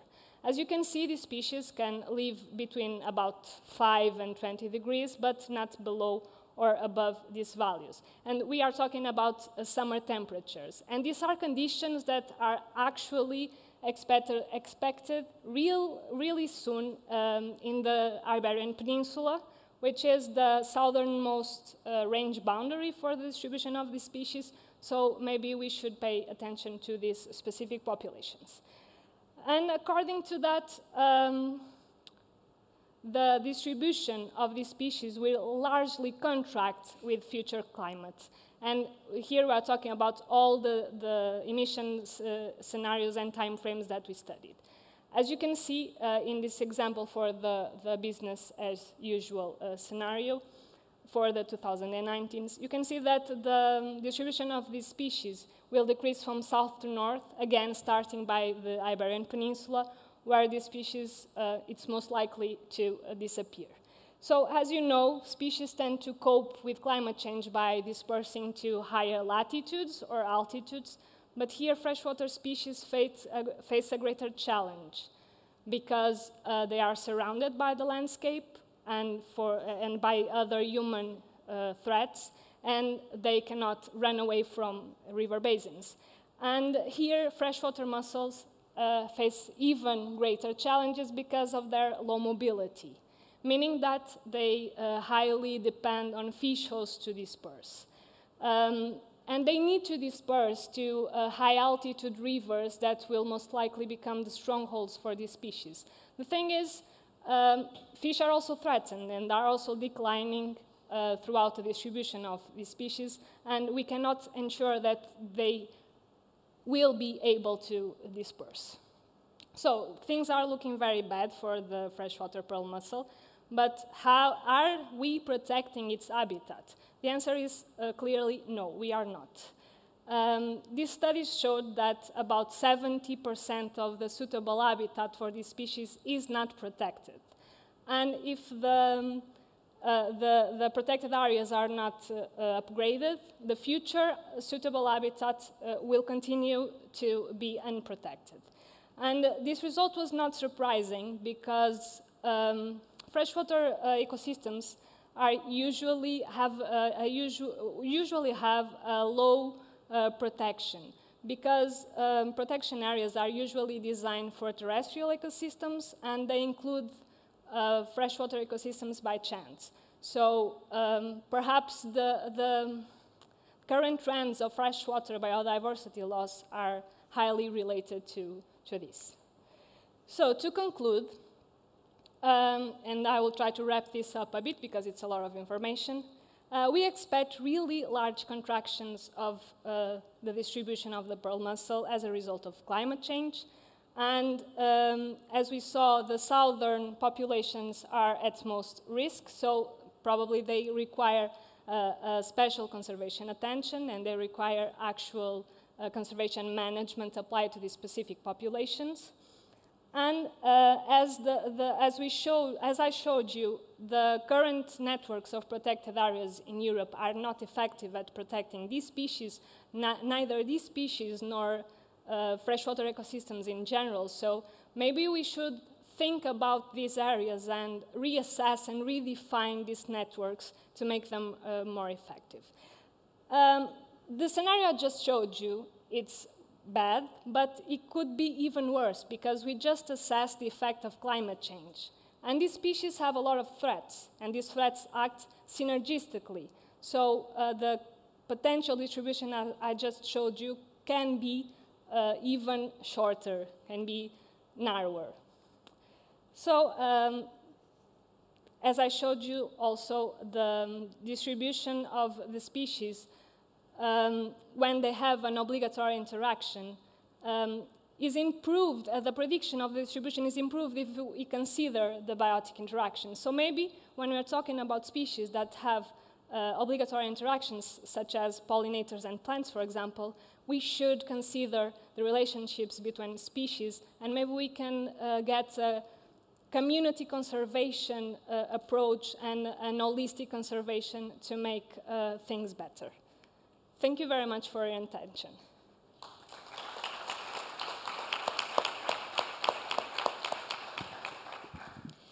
Thank you very much, Janine. Fantastic final insights and remarks. We have time for a couple of questions. Thank you for this very interesting talk. I was wondering whether this species in particular is sensitive to water pollution and whether you have a way to account for that in your model. Sorry? Last part. Just last part. If you have a way to account for water pollution as another threat in addition to climate change for the... It's really hard to have like local variables, to measure local variables when I'm studying such a large scale. But we can get proxies like land use, for example, yes, and I'm doing that. I'm in the process of my PhD, I'm assessing that, yes. But yeah, of course it will have an impact, yeah.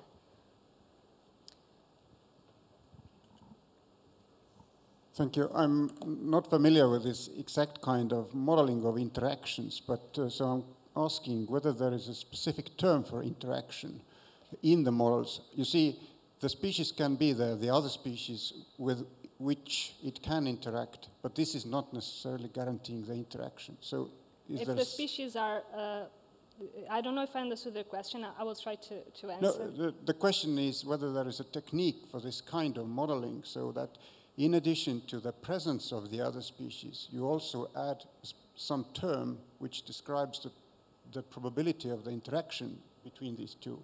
I don't think we can measure the probability of interaction, but I would love to think about that. Okay. But we can just think if species do overlap or not, but then if they actually interact, it's kind of random. Yeah.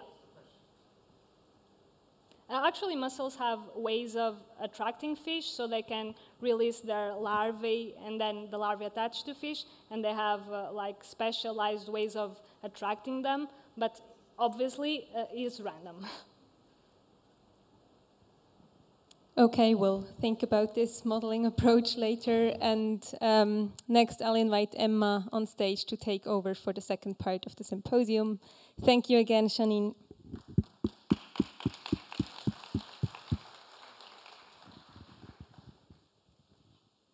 Thank you. And next I would like to invite Peter Boršek from both the European Bird Census Council and Czech Society for Ornithology to talk about the European breeding bird atlases.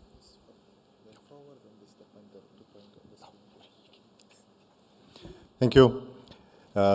It's a big pleasure to have a chance to speak at this session, also on behalf of my colleagues from the European Bird Census Council and Swiss Ornithological Institute and Catalan Ornithological Institute.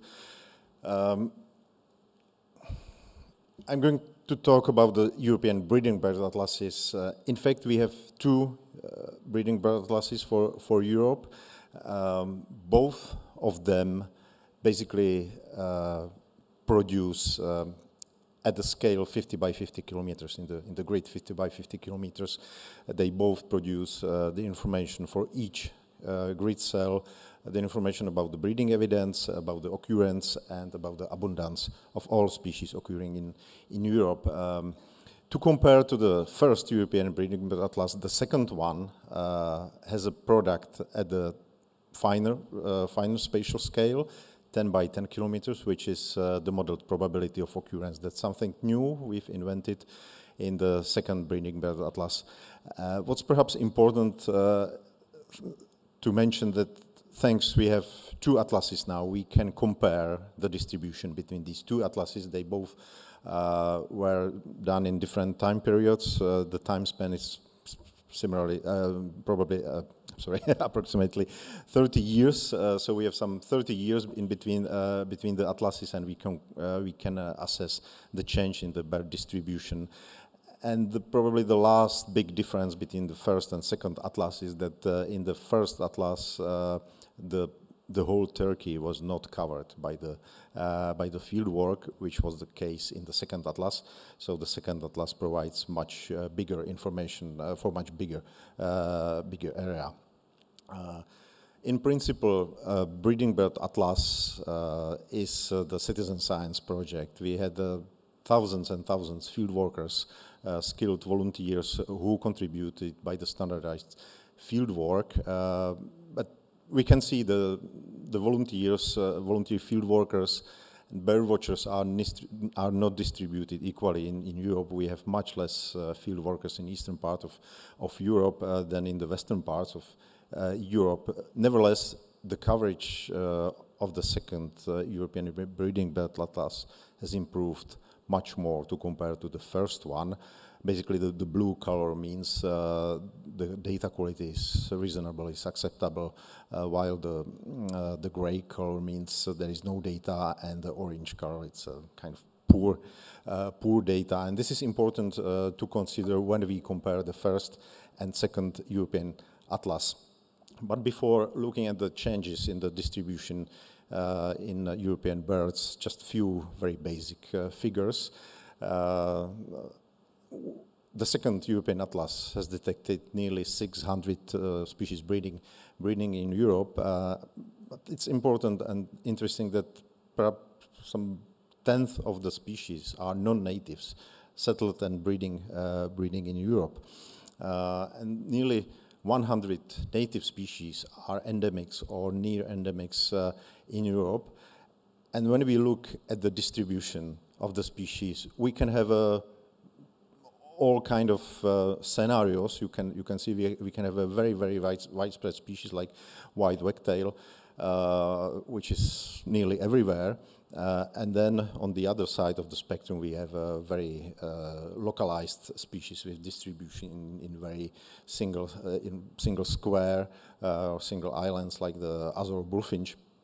And it means nearly every country in Europe has some important responsibility for keeping and protecting some of the species. So there is no single country in Europe which could be said, well, the others host most of the species and we don't care.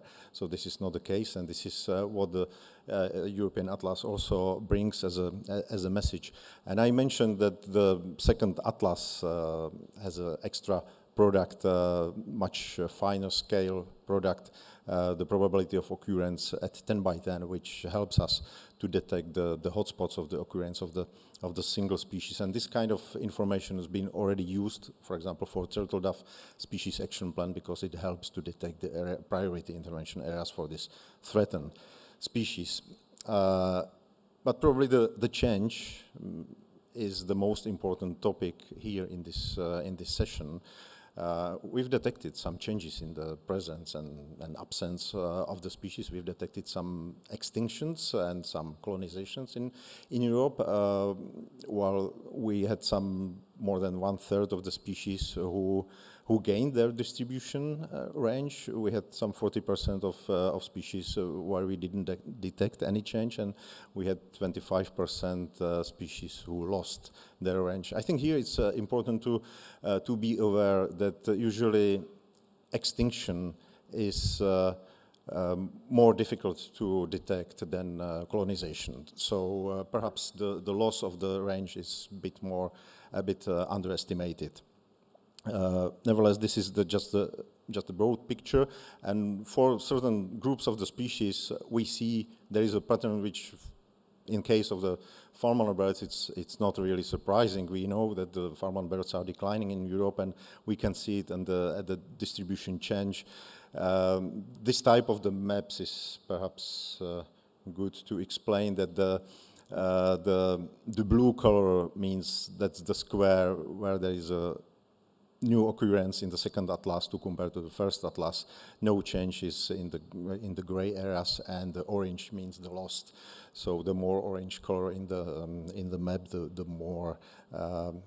more range was lost during the last 30 years.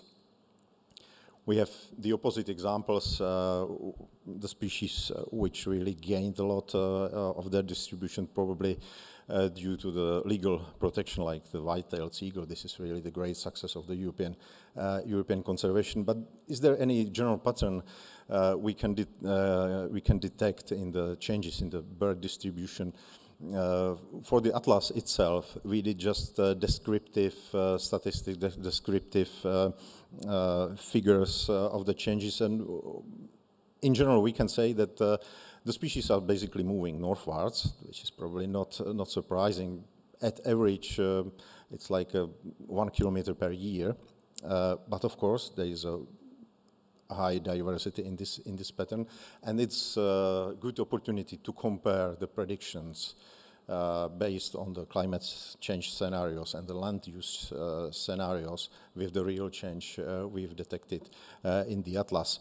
There is more work to be done on the atlas data. Here I will use just the first example published as a paper which uses the subset of wetland species in Europe where about one data, the first European Atlas data, and the climate change scenario and land use change scenarios were used to predict the distribution changes, and these predicted changes were compared to the observed changes in the second European breeding bird atlas.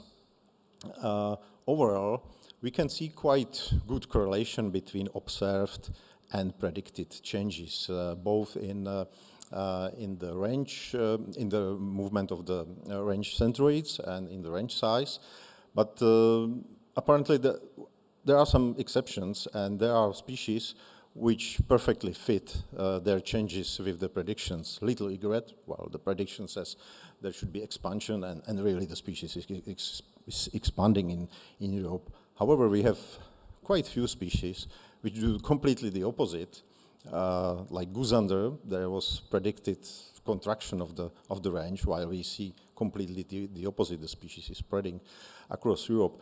And here, in this species, it's perhaps because the fish availability, the fish prey of availability, was not addressed in the model, and the same with the reduced persecution because of the legal protection of the species. So obviously, we see the models are extremely useful, and the predictions are extremely useful.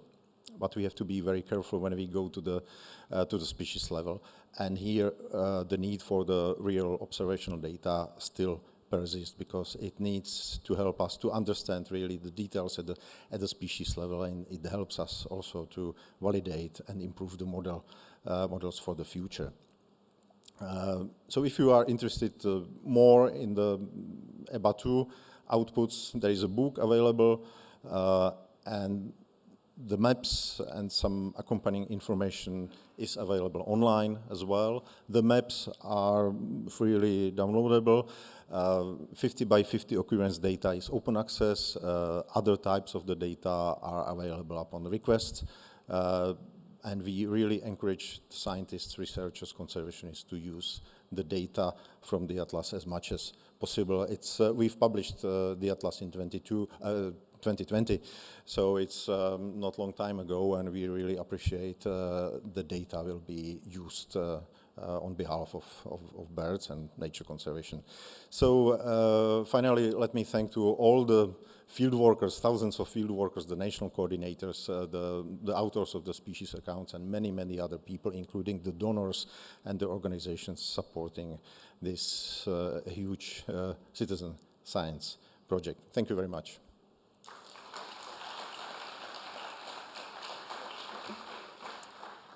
Thank you, Peter. I would like to take this opportunity to advertise that Laura will have a talk tomorrow about a study where this atlas data has been used to look into community level changes over time. But yeah, are there any questions for Peter? Yeah.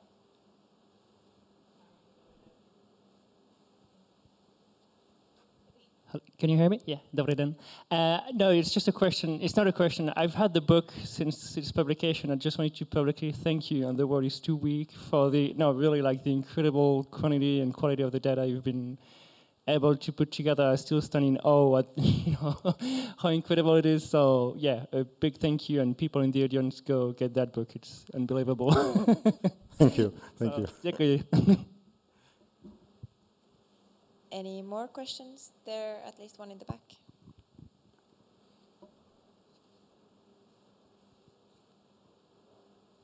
I'm also one of those who contributed data, and I also have the book since the beginning. I just wonder, what are your perspectives for the future? How to improve the work even more? What could be additionally done? Thank you. It's difficult to answer the question relatively shortly after we finished the atlas, but you are right. We are thinking somehow about the future. We cannot predict whether and who will do the next atlas after the next 30 years, but things are changing, things are moving quite a lot, and that's not only the birds, but also the techniques and availability.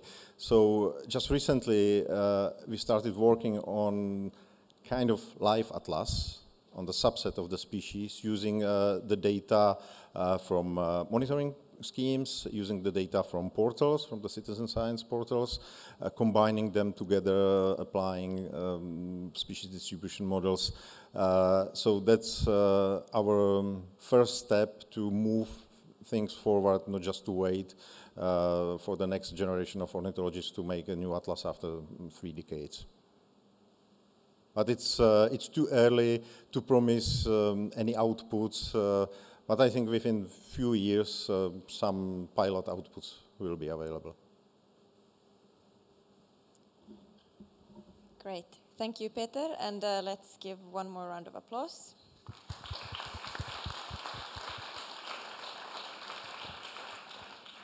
And then I would like to invite the next speaker, Marine Robuchon, from Joint Research Center of the European Commission, to talk about the use of global scenarios of phylogenetic diversity to design conservation priorities.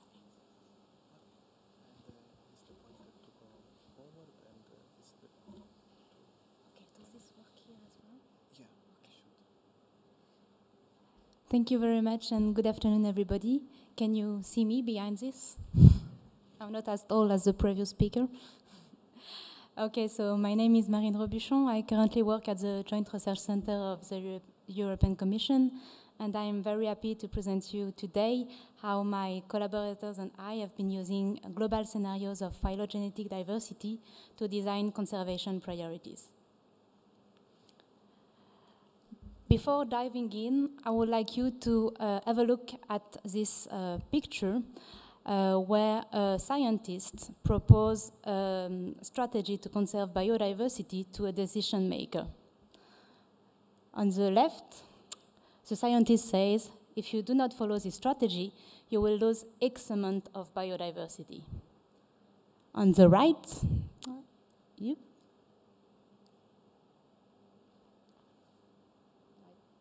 it doesn't work very well, but you know where the right is.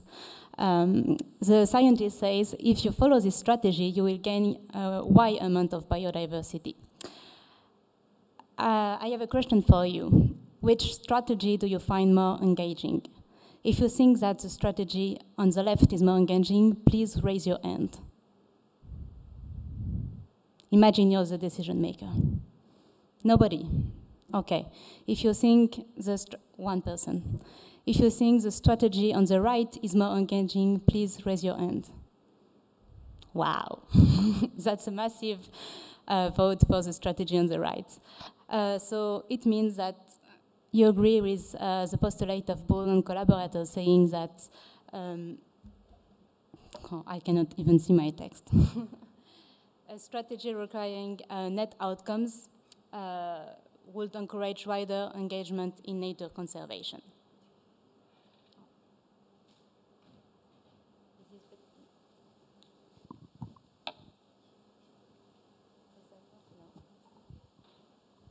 And now, yes, okay.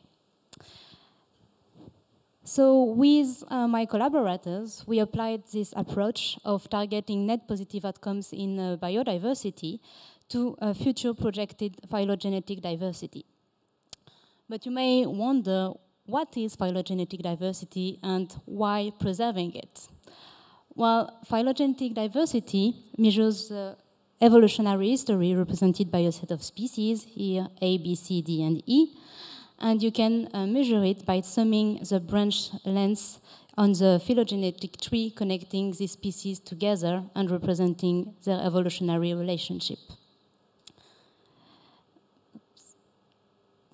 And phylogenetic diversity is proportional to species features, here in purple, here, which are any inherited character. So in addition to preserve the evolutionary patrimony of our planet, that is more related to intrinsic or relational values, preserving phylogenetic diversity would also preserve known species features and yet to be discovered species features, which is referred as the madness of options in by the IPBS, so more instrumental values. So now let me explain our approach to identify priority areas for conserving global mammalian phylogenetic diversity. So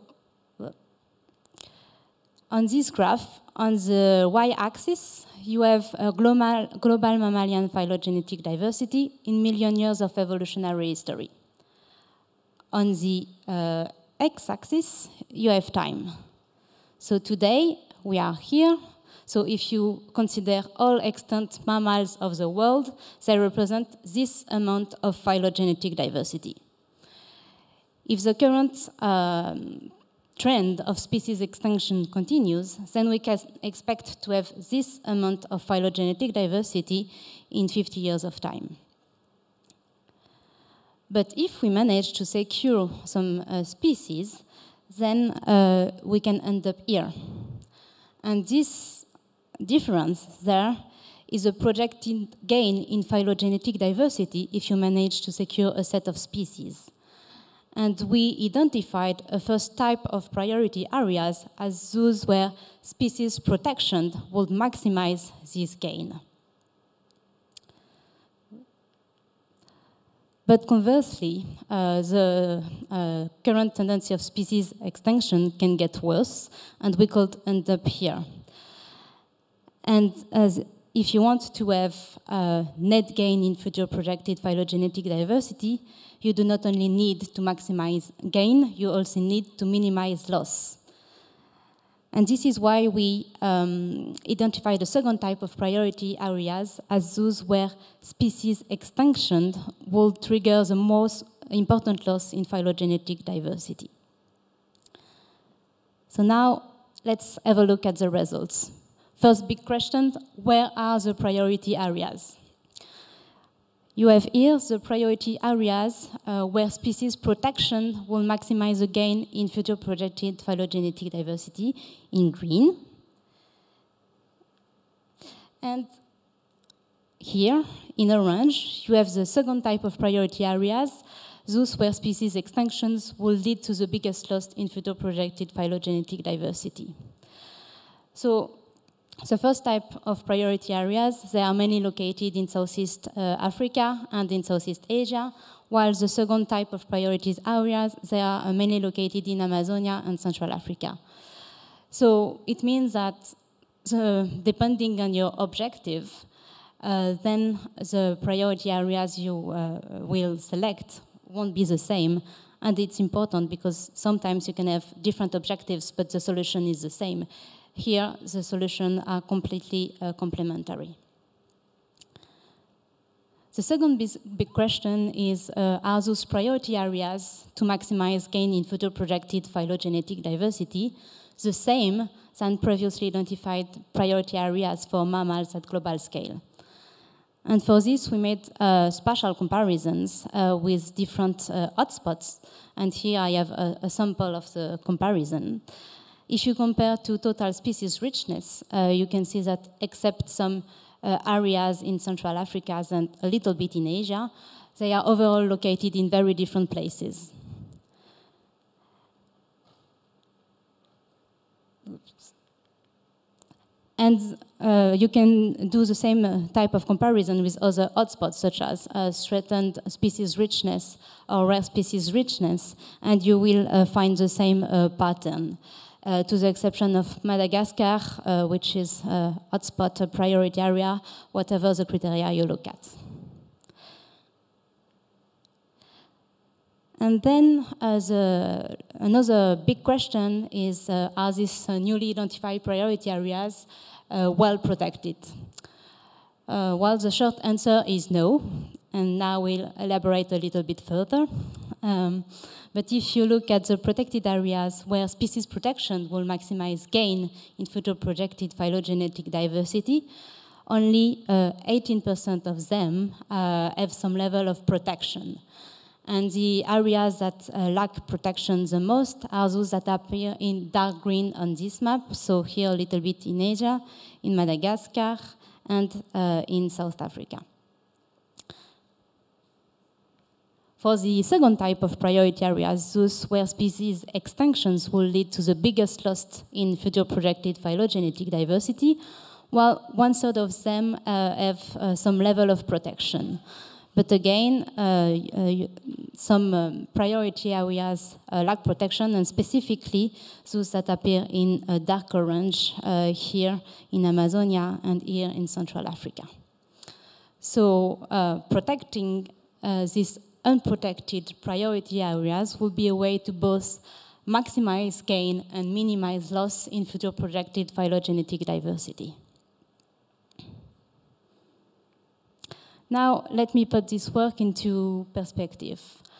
As Andrea said earlier today, you probably know about it, we are 4 months away from adopting a new global biodiversity framework to protect biodiversity. In the draft global biodiversity framework, there are 2 indicators on phylogenetic diversity. One is the expected loss of phylogenetic diversity, and the other is the changing status of evolutionarily distinct and globally endangered species, aka the EDGE index. Well, regarding expected loss of phylogenetic diversity, this is exactly what we will minimize by protecting the priority areas where species extinctions will lead to the biggest loss in future projected phylogenetic diversity, so the orange ones. So, protect these unprotected priority areas will help to reduce expected loss of phylogenetic diversity. And doing this in combination with other programs targeting evolutionarily distinct species, such as the Edge of Existence program, which will further help to reduce the EDGE index, would help implementing the post-2020 global biodiversity framework. So I'm almost done, but before I leave you, I would like you to answer another question, which is, what should you remember from this talk? And there are several answers, and you can select multiple answers. A is Robuchon, that's me, and collaborators applied the net positive outcome approach to identify new priority areas for conserving global mammalian phylogenetic diversity. B is the newly identified priority areas mostly differ from previously identified ones and lack protection. C is protect the unprotected priority areas identified will help implementing the post-2020 global biodiversity framework. And D is the speaker asked us too many questions. So for A, please raise your hand. Okay. You can select multiple ones. For B, raise your hand. Okay.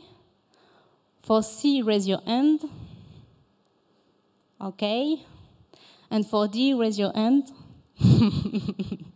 Okay. So actually, the good answer are A, B, and C. And D, this is very subjective, so there is no good answer. Thank you very much for your attention. If you want to know more, you have the link for the paper here. And if you want to keep in touch by email or social media, you have all the information here. Thank you.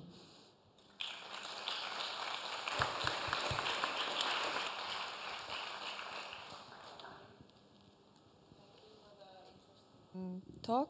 Yes. Are there any questions?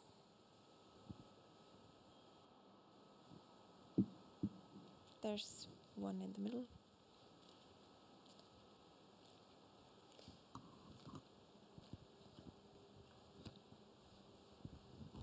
Thank you very much. I liked your presentation.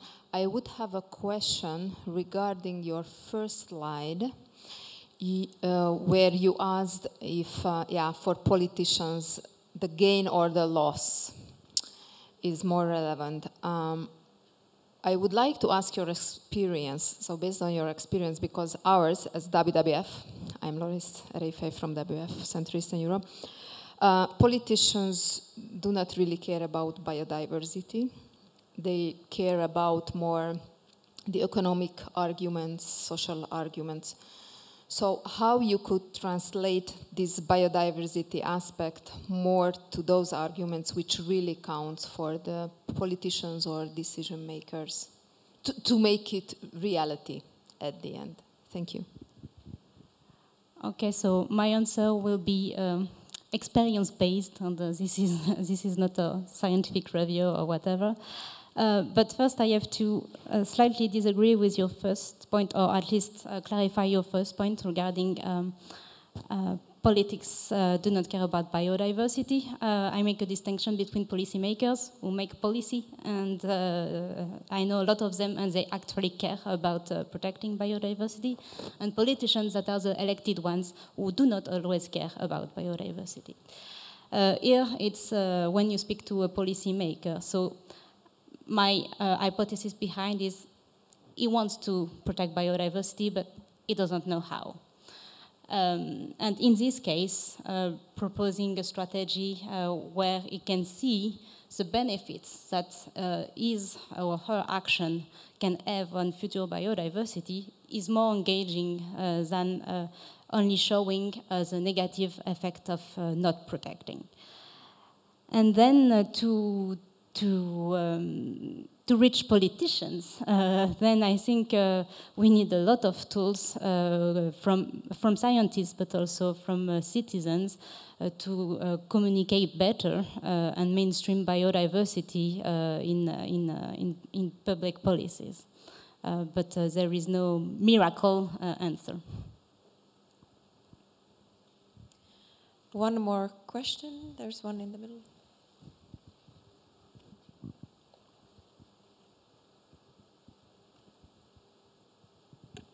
Hi, thanks for the talk. I feel a bit uncomfortable with the use of the word gain, because I totally understand its use in terms of communication, but this is based on a projected, I don't remember, like 2070 projection, but so it's, I mean, we love our models, we respect them, but it's still a projection. What if your model is wrong?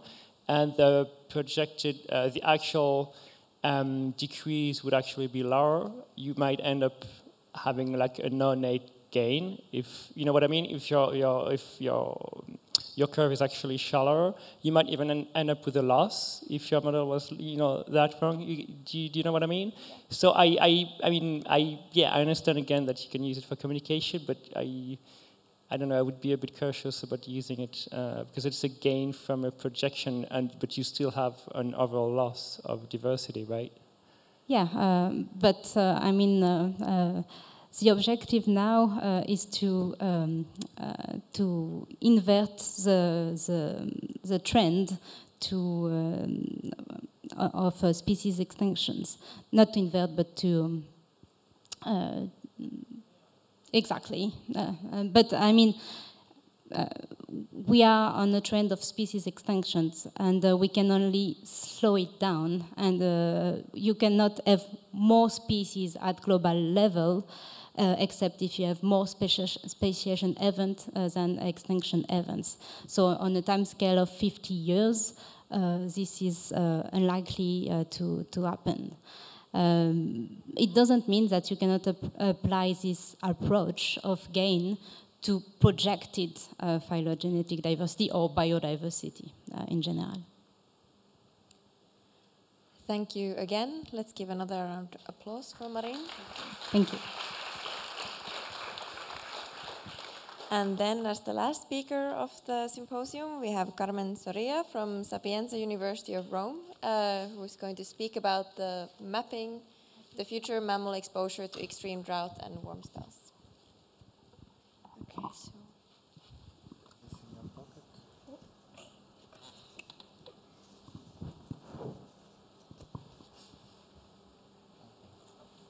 Changing the slide forward, backward, and the pointer on.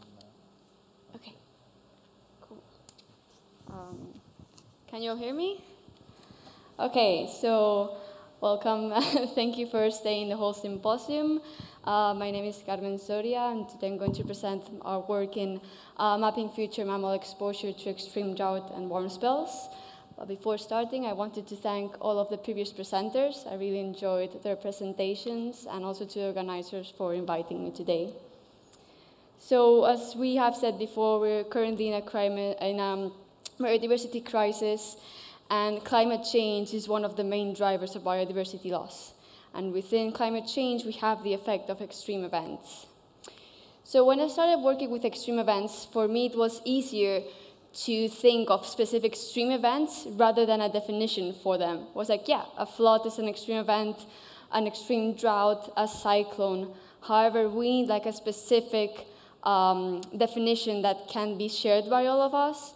So one of those definitions is that an extreme event is the occurrence of climatic conditions that are at the extremes of their historical distribution, so rare events. So climate scientists have studied extreme events, and they have found out that the extreme event frequency and intensity are projected to increase under climate change. And this will obviously have serious impacts on the environment and biodiversity, and we are already seeing those impacts. I don't know if there's someone from Australia here that study bats, but in 2018, in November, 1/3 of the population of the spectacled flying fox died because of a 2-day extreme heat event. So we need to pay attention to these extreme events. So in this project, I worked with mammals. First, because my lab does mammals, and I enjoy studying mammals, but also because mammals are a very well-known group of species for which we have a lot of information and a good distribution range maps, as well as they have very well-known threats. So currently, 26% of mammals are considered to be threatened. Out of this 26%, 18% of them are considered to be threatened specifically by climate change. So mammals are they're homerotherms, so they're able to control their own temperature, and that allows them to be more independent on the climatic conditions that they're exposed to. However, their ability to thermoregulate is very reliant on water availability, because when a mammal is exposed to a very extreme temperature, what they do is that they sweat, and that way they lower their own body temperature. But if there's no water available, they don't have water to evaporate. And as you can see here in this graph, this is the performance of a mammal. So when temperature increases, that performance slowly decays. However, the decayment rate is way faster and steeper when there's no water availability. So we want to study which extreme events may affect mammals. The two obvious suspects are heat waves, because extreme heat, but also drought, and especially the combination of both of them. Therefore, the objective of this project was to map future exposure of terrestrial mammal populations to extreme droughts and extreme warm spells. So first, we need to define what we consider as droughts and warm spells in a mathematical way that we can apply for building maps. So for this purpose, we use the expert team on climate change detection and indices definitions of drought and warm spells. Drought was defined as using the consecutive dry day index, which is the maximum length of a dry spell in days throughout the year. And we consider a dry spell when we have rainfall less than 1 millimeter. And warm spell was defined using the warm spell duration index, which is the annual count of days with at least 6 consecutive days when the maximum temperature is over the 19th percentile of the base period within that same time period. Then, to build these maps, we need 2 ingredients. The first one is climate maps. For this, we use the climatic models of the CIMIP-5 Meteorological Research Institute, the CGCM3 maps, which have a resolution of 1 degree, roughly. And we defined our time periods. So first, we considered as the historical time period the 1961-1990 historical period, the same one defined as the index of warm spells. And then we considered 2 future projections. First is the near future, so 2021, which is already last year, to 2040, and then the far future, which is 2081 to 2100. And we also calculated these maps over 3 different emissions. The first one is RCP 2.6, which is the most optimistic one, and then 4.5 and 8.5, which is the business as usual. And then the other ingredient that we need is species distribution. In this case, we identified as a species unit the intersection of the species range using the IUCN ranges and biome. we decided to use this to allow for a bit of intraspecific variation, because we cannot assume that, like, mammals have really, really big distributions, and I cannot imagine a wolf in Spain, where I'm from, to have the same tolerance to heat waves and droughts as a wolf in Alaska. And this way we can easily identify population units that are exposed to similar climatic conditions at a really big scale. So here we have the example of emblematic mammal of Europe, the wild boar. This is the whole distribution, and this is when it's divided by biome. So each different color here represents each of the different population units that we considered. And lastly, we need to define what do we consider as extreme, because extreme is anything that's outside what has been experienced historically. However, that depends on the species, on the area. So here we defined as extreme all of the values that are over the 19th percentile of the consecutive dry day index or the warm cell duration index value experienced by the population unit in the historical period. So anything that in the near future, in the far future, that goes over that value was considered as extreme. So here I'm going to put an example of how we calculated these maps. So here we have the consecutive dry day exposure for, again, the wild boar in the Mediterranean biome in the far future period under RCP 8.5. So here in green, if it appears, well, in green, it's the distribution of the wild boar in the Mediterranean biome. And first, using daily maps of precipitation, we calculated the consecutive dry day index for our population unit in the historical period. And then we identified which of these cells are over the 19th percentile of that period. Then we calculated the index also for our objective period, which is the far future 8.5. And then we identified which cells have consecutive dry day index value over the 19th percentile of that value for the historical period, which are here highlighted in red. So we're using a really coarse resolution of 1 degree, and like many species only had a distribution of 3 cells, 4 cells. So what do we do with this species? So here we have the example of the edible dormouse in biome number 10, which had 2 cells. So let's imagine this is a species range within that biome. So we artificially created a range of 10 cells. We first added a 1-cell buffer surrounded that range, and then we selected cells randomly until the total cell number was of 10, which was the distribution we used for the exposure maps. And then we just followed the same process I've explained in the previous slide to identify CDD and WSDI.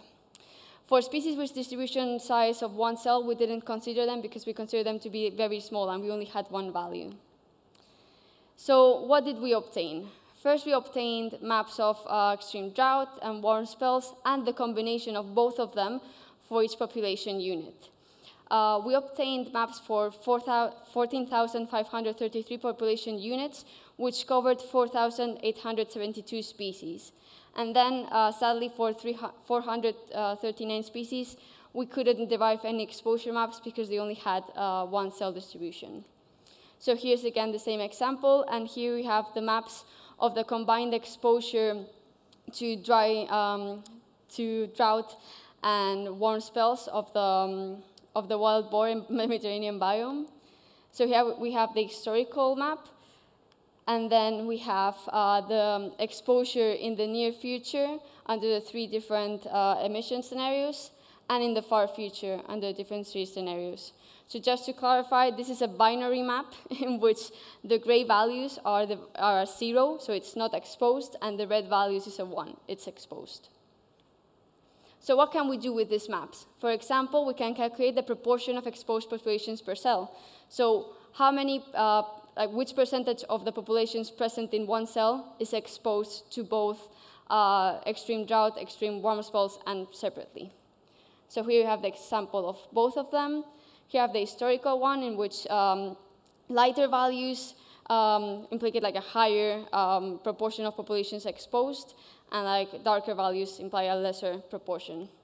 So as we can see here, within the different emission scenarios, the proportion of populations exposed increase as we increase the emission scenario. And this also happens in the far future. And then when we compared near future and far future, we can see that also the proportion of populations exposed increased from the near future to the far future. So the exposure to extreme drought and extreme warm spells increased with both time and emission scenario. And lastly, most of us really like to see tangible species, tangible examples. So to close this presentation, I can give one of the potential applications of this map. So here I identified species that are currently considered as threatened that went from having 0% of the range exposed to 100% of the range exposed in the far future 8.5 scenario. And I found out that 15 species had that condition. These three are three different examples.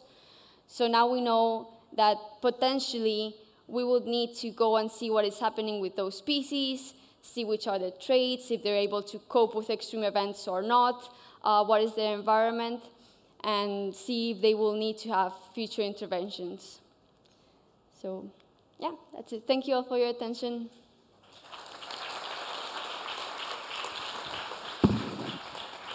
Thank you, Carmen. Yeah, sorry. there is time for one or maybe two quick questions here in the front. Yeah, thank you for your very great work. I was wondering whether you plan on using or considering land cover land use as potential habitat, as we know that it can act as refugia and reduce the exposure to such extreme events. So I don't know if you already account for it or if you plan to do so. Yeah, definitely. I don't know. Yeah. So the thing is that these maps are like a prospective kind of study because it's like very coarse. It's like 1 degree, but ideally we would go down and make it like more specific, like a higher resolution, and also including the features because the existence of refugia, it's super important. Yeah. Thank you. I think we will move on to the last part of the symposium. So I would like to invite all of the speakers back on the stage, and you can sit on the sofa, and we'll have a 15-minute panel discussion on the topics that we were covering in this symposium. So please, yeah, you can just take a seat on the sofa. You have some mics that...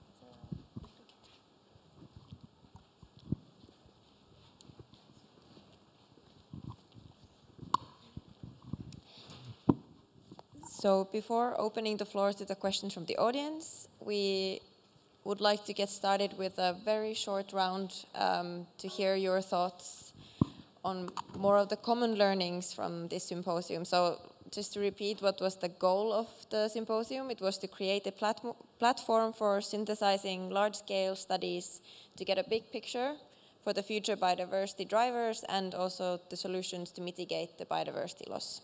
So each of you could maybe take a quick answer to say, what do you find as the common learnings from your own work in relation to what maybe was presented by the other work in this symposium? Volunteers to start? Hi. What I really want to wrap up from this is that actually we all saw that things are not looking very good for biodiversity. And even if we are looking at it from a really broad scale, it's really bad. So I think there were a lot of faunal groups represented here today, and we spoke about different kinds of animals. And today I'll be representing freshwater ecosystems. So what I really think is that scientists such as ourselves should talk more with each other and perhaps try to define a strategy, a framework that encompasses not only the group that we study, but a more community-based approach on conservation. So I want to protect freshwater habitats, of course, because that's what I study, but maybe if we talk, we can define more effective approaches and frameworks that can protect a lot of species at the same time. Thank you. Who wants to go next? I can go then. Well, for me, there are two major things that I want to highlight. First, on the analytical point of view and research point of view, I think that this time we are improving a lot the modeling of species response to global changes. And specifically, we saw some talk taking into account species interactions, which was not possible before. So from the scientific and research point of view, this is a step in the good direction.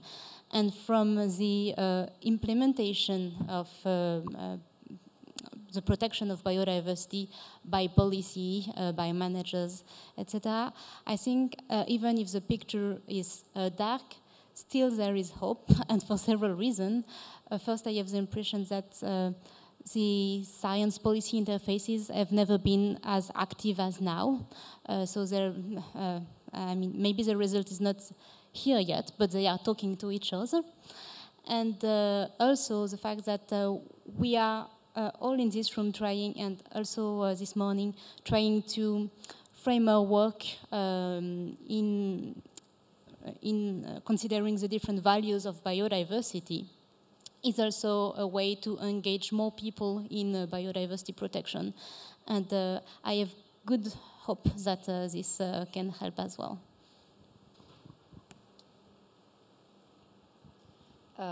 Yeah, I think my main takeaway is that we know so much already, and from so many different scales and taxonomic areas or groups and so on, and I think the task is really now to, I don't know, make use of that knowledge, and also, as you said, manage to transfer it to other people who can maybe do something with this knowledge. And I agree with you that I think we also should maybe now move even more, I think it's happening already, towards working together, but not only exchanging among us scientists, but also, yeah, really making this communication or this transfer effort to tell everyone.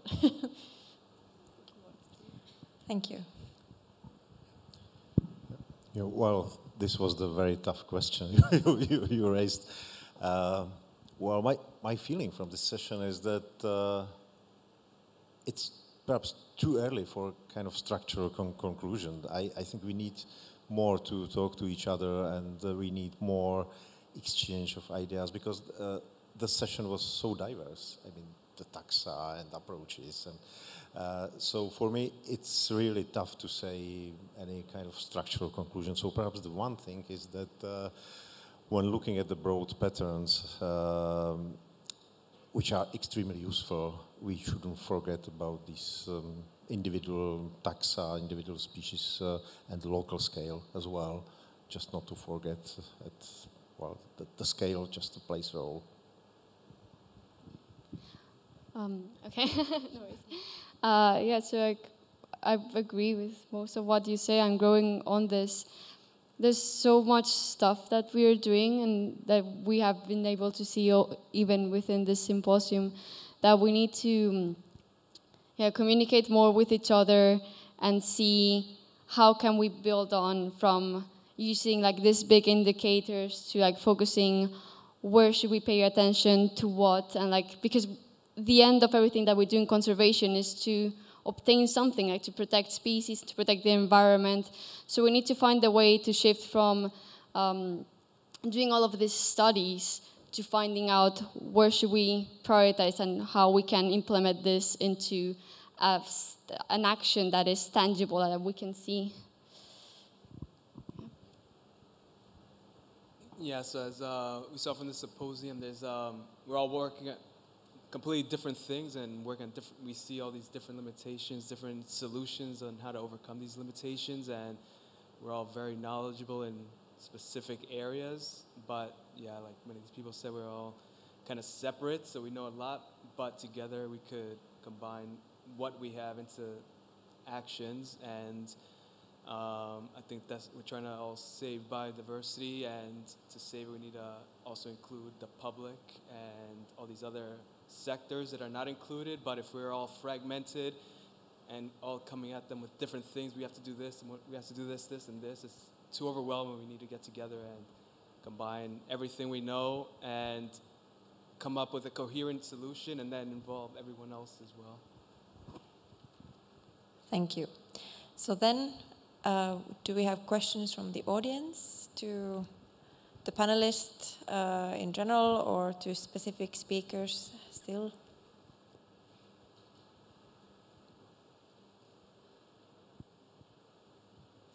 Well, we have a question here in the front. Thank you. Yeah, thanks a lot for all the great answers. I especially like the aspect of joining forces and sort of, you know, it's the same, I'm a landscape ecologist, so what we want in landscape is have a heterogeneous landscape, but where the patches are connected. So thinking the same for us researchers, we all have our specific research expertise, but then we should connect this knowledge, right? So I have a question for the two mammal talks. So on one hand, we have the mammal exposure maps for the climate extreme events. And then on the other hand, we have the phylogenetic diversity protection maps. And is there a way that you two could talk to each other and see whether there's an overlap in these like high priority areas? Definitely. It will definitely, at least from what I think, it can help identify problematic areas, especially like for loss of phylogenetic diversity and like exposure to extreme events. Yeah, I completely agree, and I would like also to highlight that the map I presented are a global map at relatively low resolution, and this will not help implementing on the ground the protection. So it's a compass, it's not a GPS, and now to do it properly, we have to talk to people that actually implement the protection of species or areas on the ground. Thanks. Thank you. Any more questions? Maybe this is, sorry? Maybe this is the question most to Peter, because it's, the birds might be a best example of that, but what I was wondering, like, was that in no presentation was adaptation of any of the biological elements included. So you are taking the current ecologies of the species as granted and then project to the future. And the question to Petra is that, because you have such insight into birds, so what would you think that if 100 years ago somebody would have predicted the changes in European bird populations and distributions based on the same methods as we do today? So what would have been the error in that? Because my impression is that it would have been large. So I just didn't get the end of the question. That was just a comment that in my impression the error would have been very large given urbanization, protection, end of persecution, many things that happened to birds in these 100 years. Now we predict 100 years ahead. Why do we think that this is correct? Yeah, that's true. On the other hand, the models work well in many other cases. Simply sometimes they work, sometimes well, and sometimes less. So I think it's a constant effort to improve the models and to confront them with the observation data. The ornithology has a luxury of so many field workers, so we can just run in parallel, running the models and confronting them with the observation data. So I think this is the way. In this case, I am less sure with other taxa. It sounds like this is also relevant in regard to Jose's talk, where it requires like methodological choices to take into account the problems with the modeling approaches. Any more questions? There's one in the back.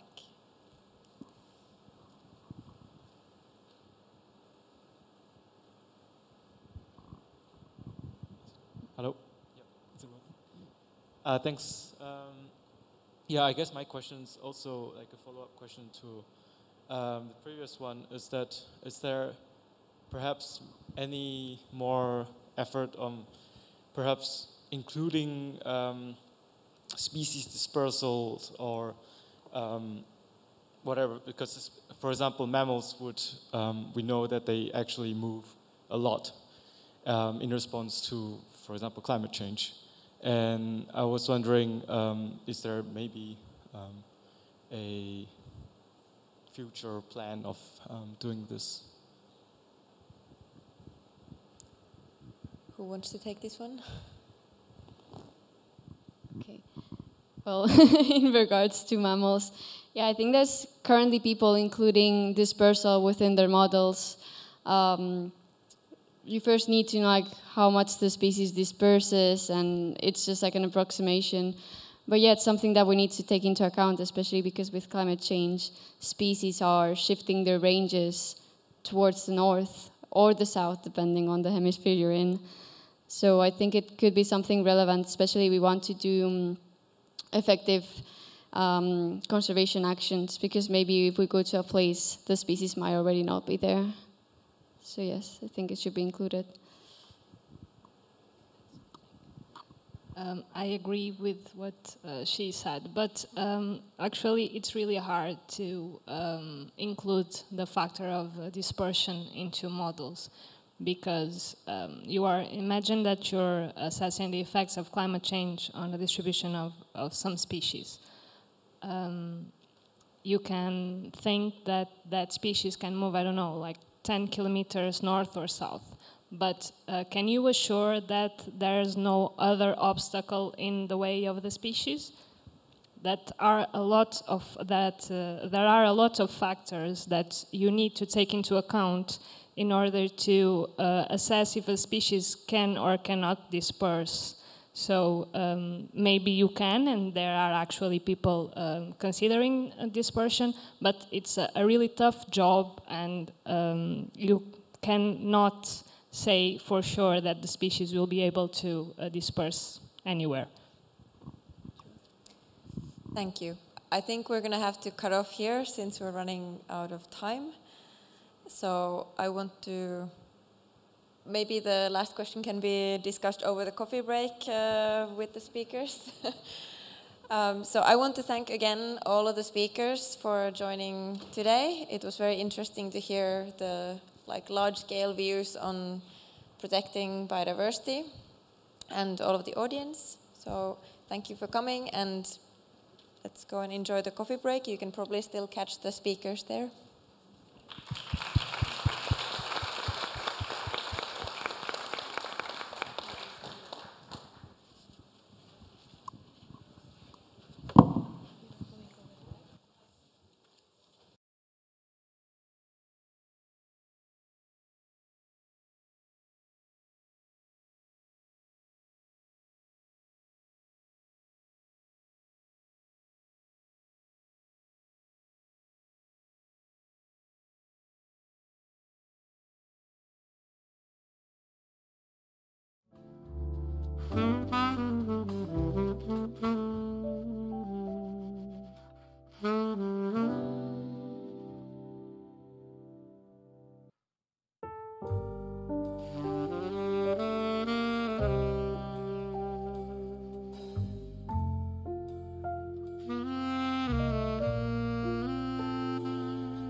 Hello.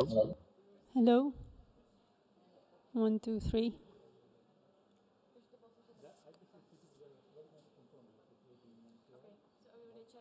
Everyone that will be talking there, it's already, you can hear them here, so it should be connected. This meeting has been ended by the host. Oh.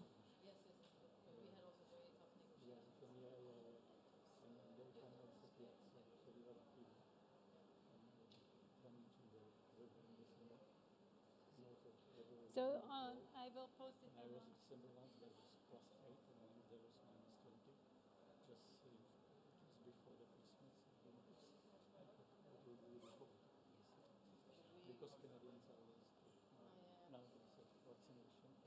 If we will go into the meeting, then must everyone will in the meeting except for speaking and for each day testing.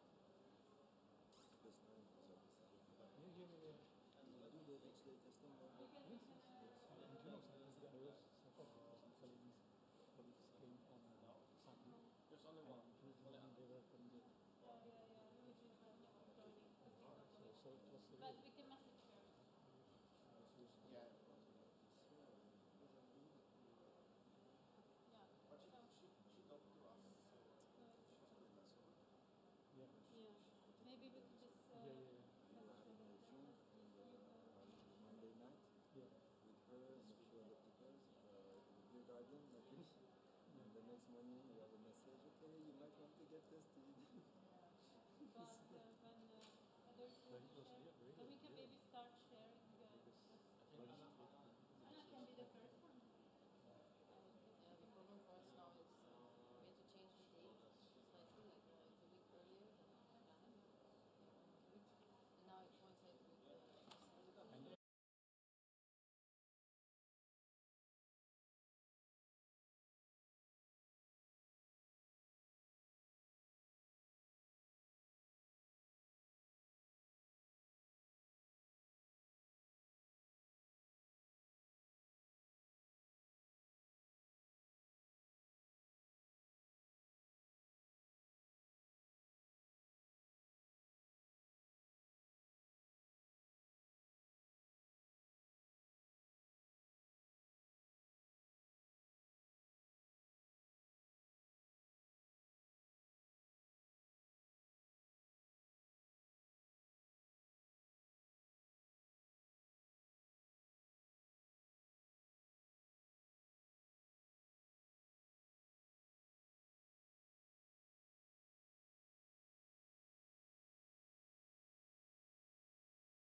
Yeah,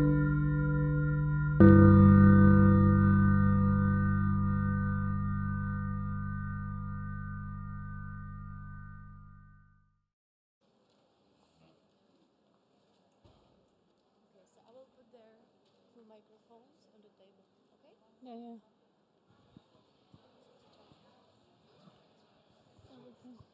You don't have to touch anything. They will see you with your start work and talk, and then you will just work. Okay?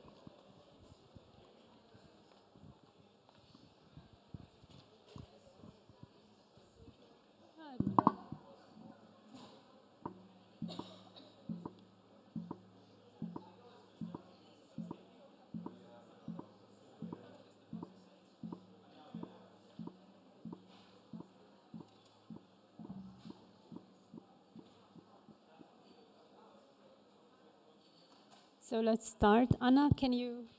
No, it's not yet.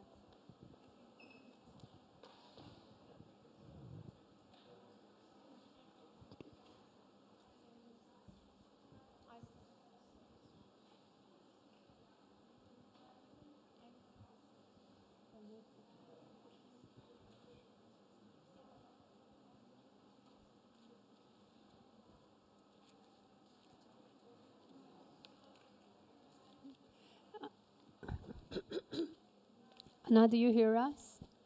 Can you start your video? Oh, hello. So finally, now I hear you well. Yeah.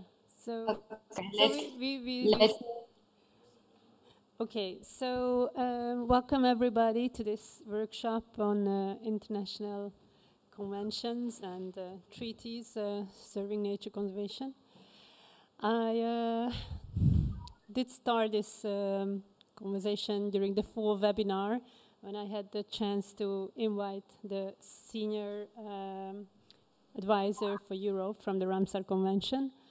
And now we have the junior professional officer, Isabel Valnofer from the Ramsar Convention, Jan Plešnik, who is from the Czech Republic and was chairing the standing committee of the Berne Convention, and Frédéric Lemaitre from the Biodiversity Plus partnership.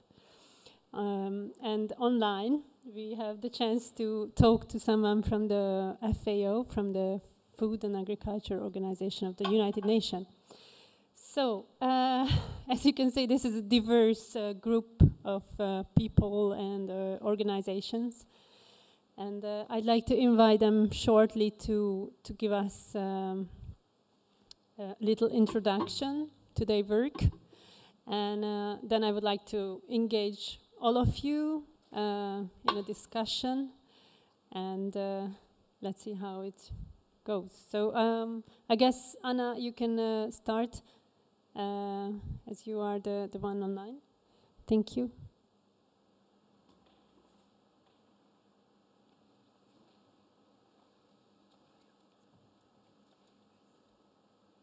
Thank you. Do you hear me now? Right.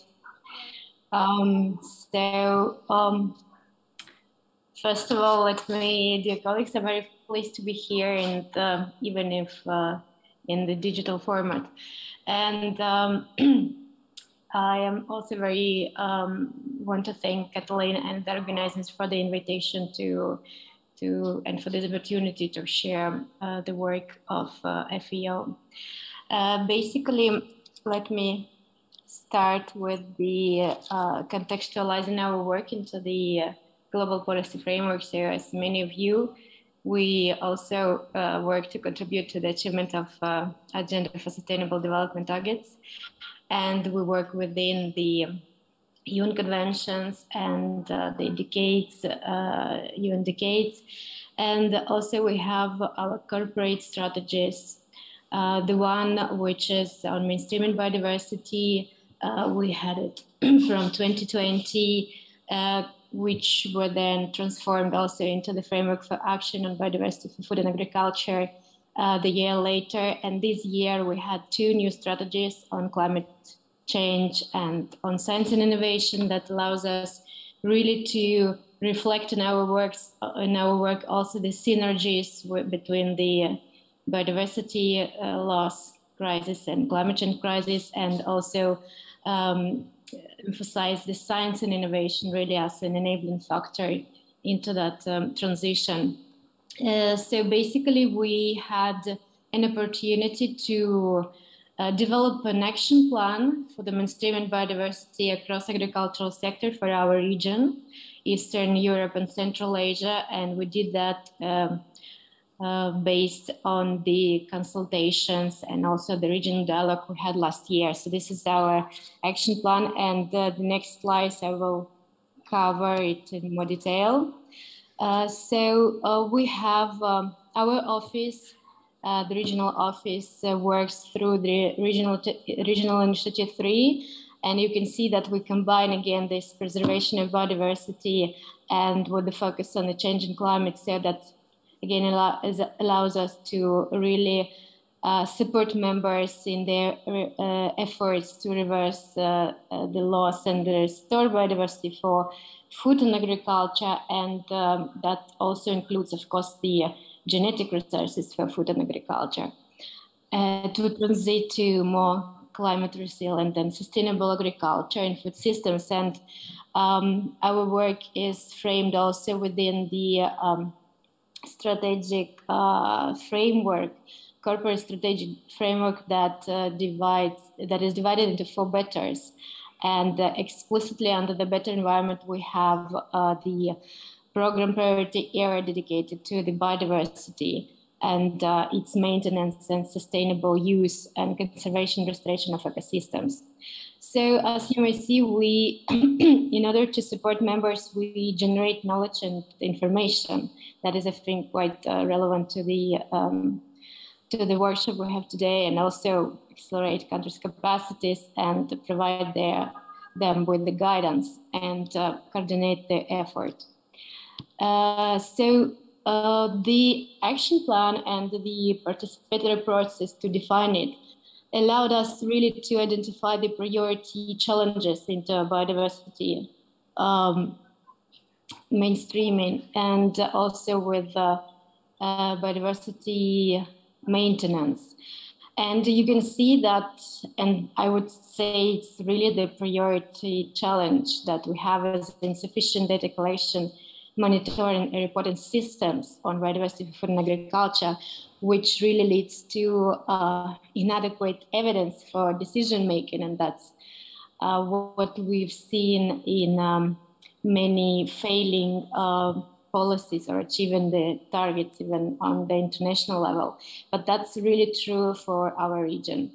Again, we have as well, we have low awareness and weak collaboration in knowledge sharing, and also we have weak regional capacities to develop and adopt practices and also kind of incorporate them into actions on country level. So in order to address those challenges, we strive and we work to increase the understanding and the recognition of this value of biodiversity, food and agriculture among stakeholders, not only policymakers, but also farming communities and local communities, indigenous people. And also to recognize, to increase this recognition of the interconnectedness and interlinkages between the biodiversity loss and climate change and other effects and challenges that we have, like food insecurity and poverty. And we also work to improve the coordination across the sectors and among the governmental agencies to incorporate biodiversity conservation and sustainable use into the agendas on national level. So let me finalize my short presentation with several mostly relevant activities that we had in these years. So as I already mentioned, last year we had a regional dialogue on biodiversity mainstreaming, where researchers and policymakers and technical experts were jointly participating, and we had a chance to really exchange the views and understand where we stand at and where we want to go and what are the priorities really for the region. You can also see on the left the report that we produced and published last year. This is very interesting report that proved again that challenge that we really lack the data collection and monitoring systems relevant to biodiversity, food and agriculture, and we also have the low level of involvement and coordination between the farmers and local communities and indigenous knowledge with the scientific work. So that's you can consult them on our website. And this year in spring, we launched the regional technical platform on green agriculture.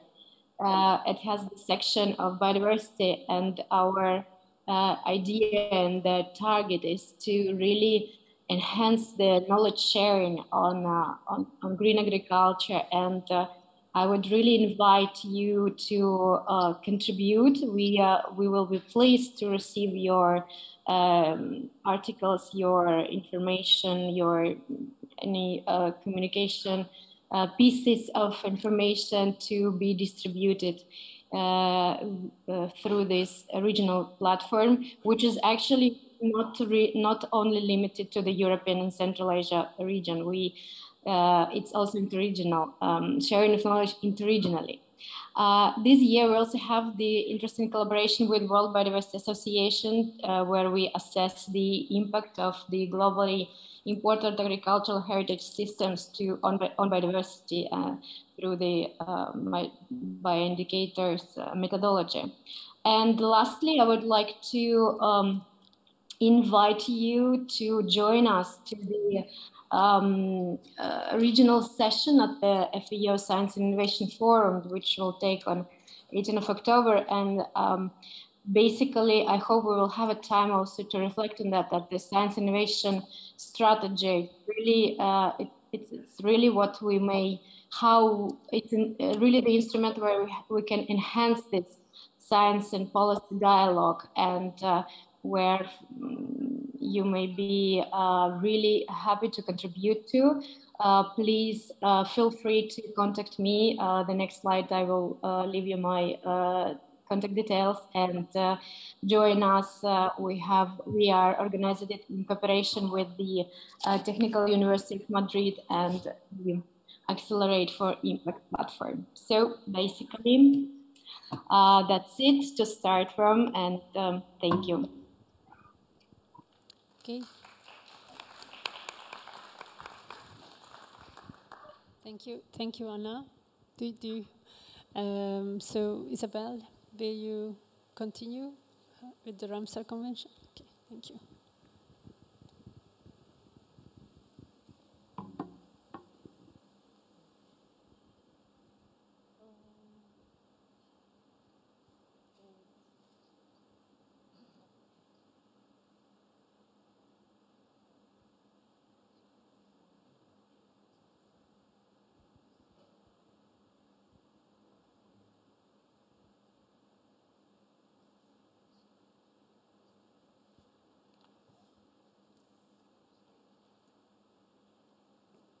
Sorry for that. That's the last slide. Great. Okay. I think we're all set now. Hi. Thanks. I am Isabel Valnefer, the junior professional for the European region in the Ramsar Convention. I work for the Secretariat, and I will present a little bit about the work of the Ramsar Convention and the Ramsar Convention in general. Sorry. So, as most of you know, wetlands are the basis of livelihood. They have many names. There are marshes, pools, peatlands, floodplains, seagrass beds, mangroves, or coral reefs. And we know that wetland ecosystem services far exceed those of terrestrial ecosystem services, because wetlands maintain the global water cycle, also underground. They're important for flood protection and drought protection, They provide jobs in tourism, they provide fiber, timber, fish, and are a source of genetic material. And despite only occupying 3% of land surface, peatlands store twice as much carbon as forests. So a little bit about the history of the convention. The convention was signed in 1971 in the city of Ramsar in Iran. It's the first modern global environmental agreement, and basically a group of ornithologists and wetland users like hunters or fishermen came together with policymakers, and all of them, even though they had different interests, they saw the need for the protection of wetlands globally. And that's how the convention started and why it was signed. The mission of the convention is pretty straightforward. It's the conservation and wise use of wetlands through local, regional, and national actions and international cooperation. Today, 172 countries have signed the convention, and the flagship of the convention are the Ramsar sites. So whenever a country joins the convention, they have to designate at least one wetland of international importance. Today there's 2,455 sites, which cover an area of 255 million hectares, which is about the size of Algeria. So all information about Ramsar sites is curated by the Secretariat and publicly available on our website. So the Ramsar sites, in order to be a wetland of international importance, need to fulfill at least one of the 9 criteria. And online you can find information about the wetland types, the threats, criteria, which type of species occur in this wetland. And also there is 65 transboundary wetlands, which strengthen international cooperation. So the convention consists of several bodies. The most important one is the Conference of Parties, the COP, where governments meet every 3 years, and is the policy-making organ of the convention. The work program and the budget is decided on, and the next COP is happening in Geneva this November, hosted by China. The standing committee is a panel of elected parties that work in between the COPs and oversee the implementation of the work plan. Then we have the CEPA panel. It's a communication, education, and outreach body of the convention.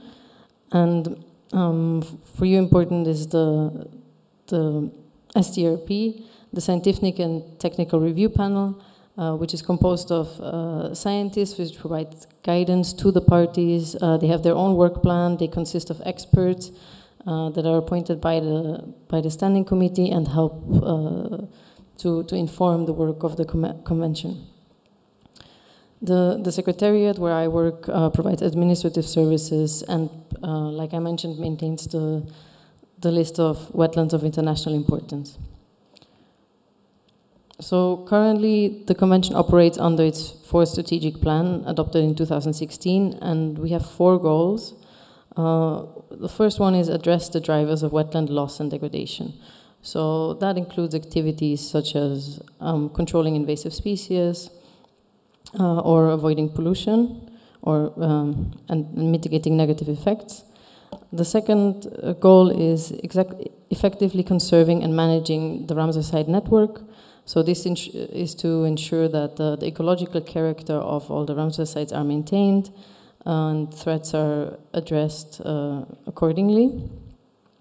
Wise use of wetlands is the 4th goal. So this goes beyond the Ramsar site network.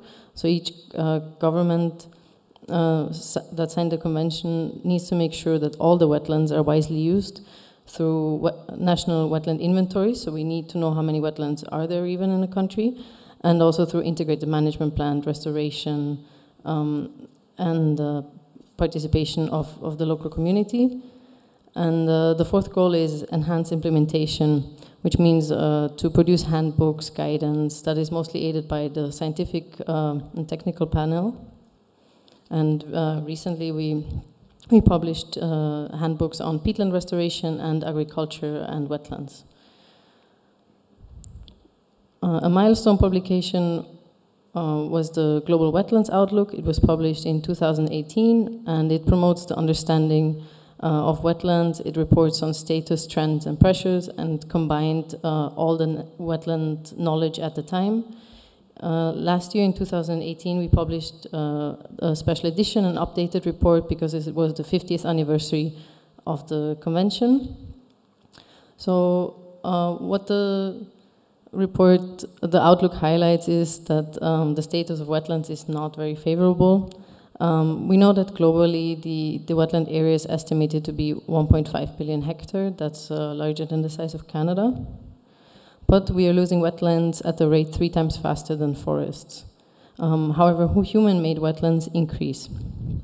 So a quarter of wetland-dependent species is at risk of extinction, and the situation is especially dire in the tropics. So generally, more deterioration than improvement of ecological character was reported by contracting parties, but at the same time they also reported that the improvement of ecological character is directly linked to implementation of the Ramsar Convention and of the strategic plan.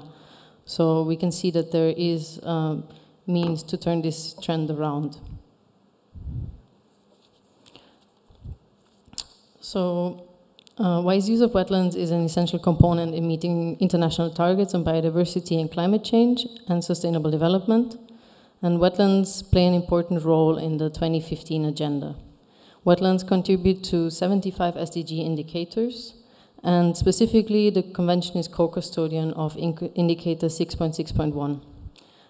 This indicator tracks the extent of water-related ecosystems together with UNEP, and countries report to the Convention about the wetland extent within their territory based on inventories, but for that we need good science-based data, which is often not so easy to find.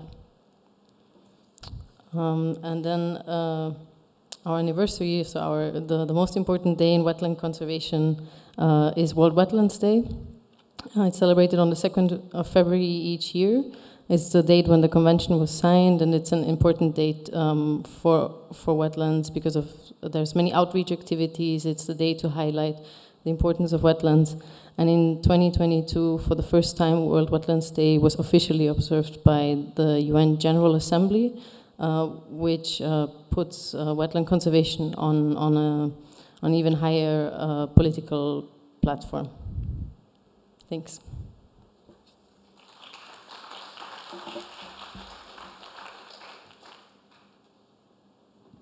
Thank you, Isabel. Jan, would you like to continue?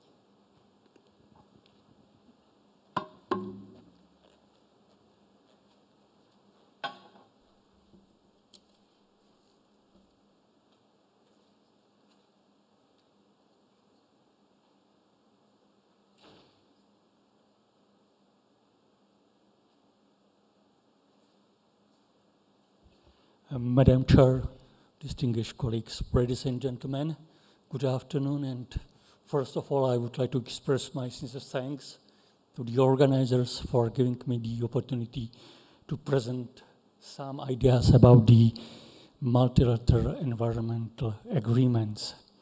My name is Jan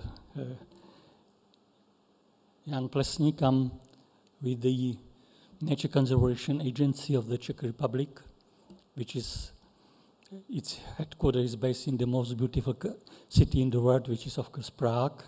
And we are a hybrid between scientific body, because we are a technical and scientific body for the Ministry of the Environment, but at the same time, through several regional branches, we have been managing approximately 15% of the Czech Republic's territory for nature conservation and landscape protection.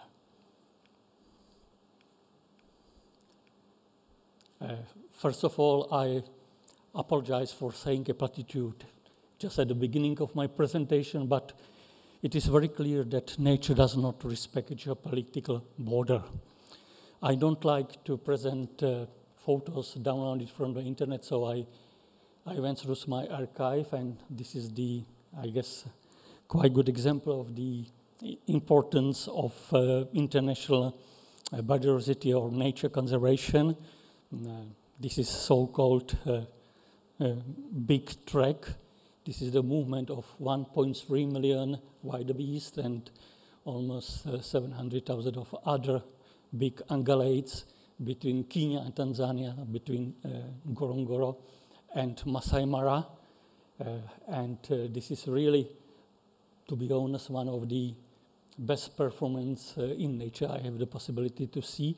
And why I'm showing this, because this is really very much depend on the collaboration between Kenya and Tanzania.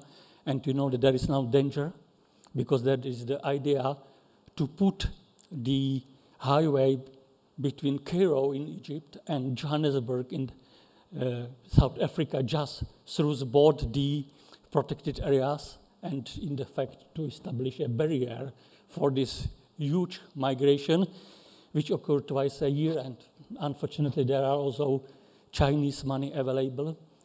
And now that the government of Tanzania came with the idea that they are going to put this highway on columns as a compromise. But so I can only recommend you to go there if there is still the possibility to see this very nice natural performance. And it is also reasonable to agree on joint priorities, because we are not able to conserve everything what we wish, because lack of money, lack of capacities, lack of also humans, and namely lack of time. And I have been dealing with the multilateral biodiversity-related agreements. I've been involved in all of them. But what I would like to say, now the photo is from the famous Wadi Rum Valley in Jordan. But what is the most important issue, that the multilateral biodiversity-related or generally environmental-related convention, protocols, or agreements are so-called hard law. That means that they are at least officially or formally part of international law, in contrary to various petitions or charts or calls. That means that they should be legally binding for those governments who decided to join them. But there is always but. They are legally binding, but implementation, with except only a few ones, cannot be enforced. To be honest, it is a goodwill of any government in which extent is going to implement the requirements from these various conventions. And I'm going to present very shortly, because as William Shakespeare said, the men of the few words are the best men, so I will try to be very short and start with the most important convention dealing with biodiversity, and this is Convention on Biological Diversity, which was in the fact agreed in Nairobi in 1992, just a few weeks before the famous UNCED, that means United Nations Conference on Environment and Development, also known as Air Summit in June 1992 in Rio de Janeiro. And to be honest, it was in the time when there was strong support from global general public for the environmental issues. I'm not sure that at this moment it would be not possible to agree such an convention.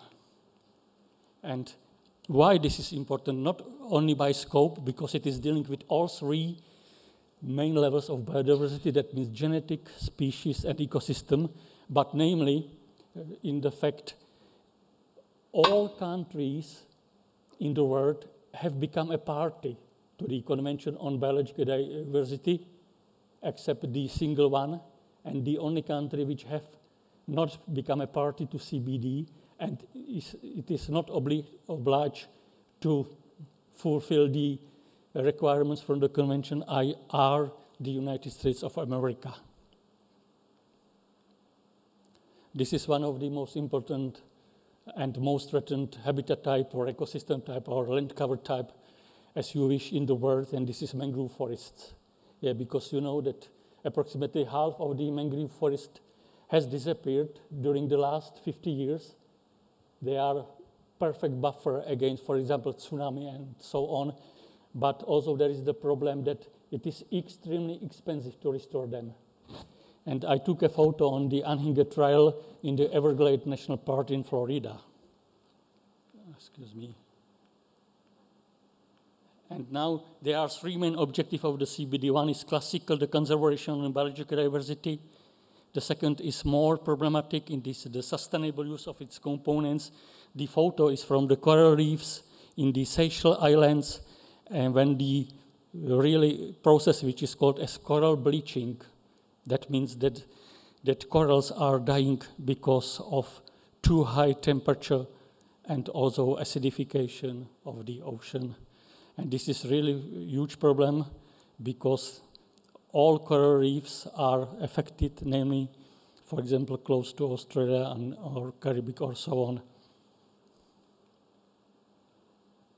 And this third one is the most problematic. This is third and equitable sharing of benefits arising of the utilization of genetic resources, including by appropriate access to genetic resources, transfer to relevant technologies, and funding.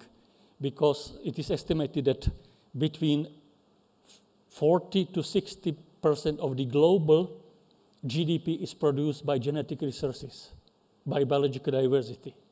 And the intention of the CBD is to seek a fragile balance between stopping biopiracy and not to really harm, for example, scientific research, which is very much related to the exchange of the biological samples or so on. But we have no time to go to the details. And this is a framework convention because the idea was that there will be many protocols which will be very specific dealing with the issue related to the biological diversity. And at this moment, there are only two.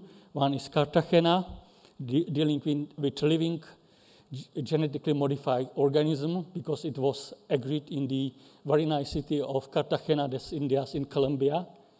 And the second one is Nagoya, dealing with the access and benefit sharing, dealing with the commercial use of the genetic resources. There was the idea also to have protocols on forest, because you know that there is no single agreement, no single legal binding agreement on conservation of the forest worldwide. We failed within the CBD. The same was when we tried to come with the protocol on invasive alien species, which is considered to be second or the third most important threat to biological diversity at the global level, and also to have the very detailed protocol on protected areas. And this is from the Petrozavodsk forest in the Russian area. We were late there, but a brown bear was sleeping there a night before us. And there is the post-2020 global biodiversity targets agreed, because what is the idea? The idea is to agree the global targets to be reached by 2030, to have priorities, because really it is not possible to implement the convention everywhere, but every last letter. Yeah, so we should have to agree on priorities, and it will be decided on the United Nations conference in Montreal, next December, and we will see whether we will be able, because at this moment there is no single target which would be fully agreed within the CBD. The photo here is from the species most rich ecosystem worldwide, which is not Amazonia, but which is Atlantic forest along the eastern coast of Brazil.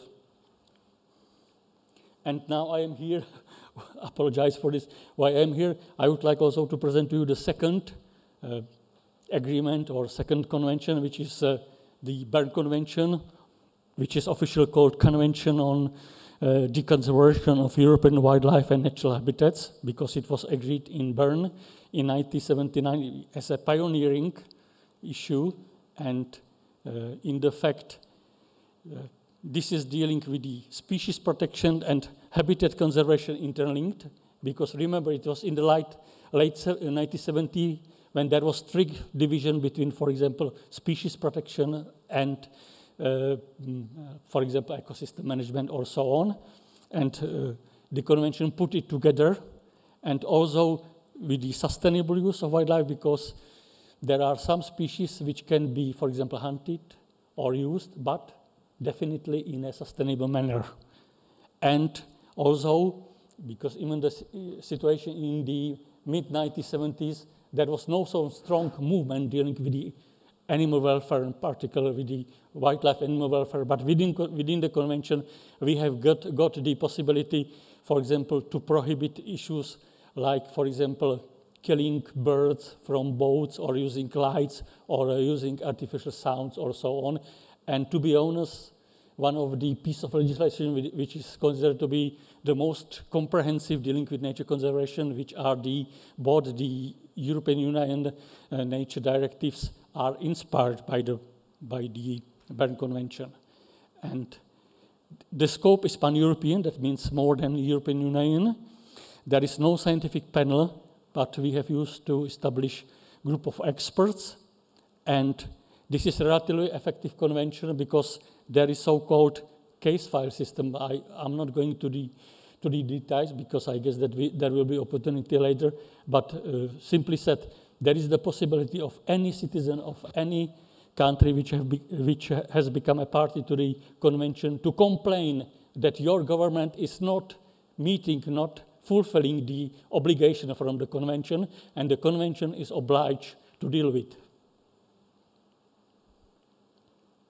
So, Mike Camillo and myself would like to express our thanks to your attention. Thanks.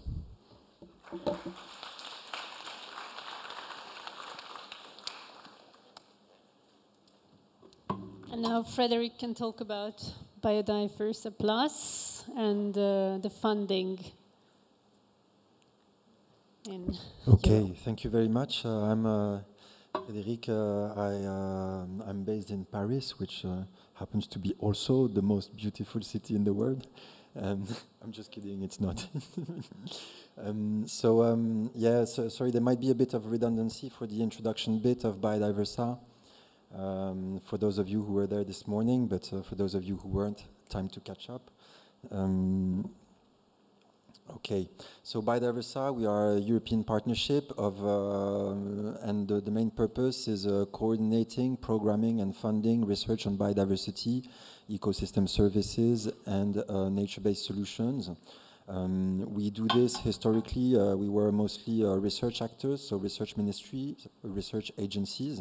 Since this partnership, which started in 2021, we are now also having on board ministries of environment, environmental protection agencies, and other ministries, I think mostly agriculture, for the two you see here. And you can see the spread of our countries, so it's mainly European-based, but we have an international outreach, and typically in the joint calls, so the opportunities for research and innovation funding we set up, we also often have an international dimension and international agencies, non-European agencies participating.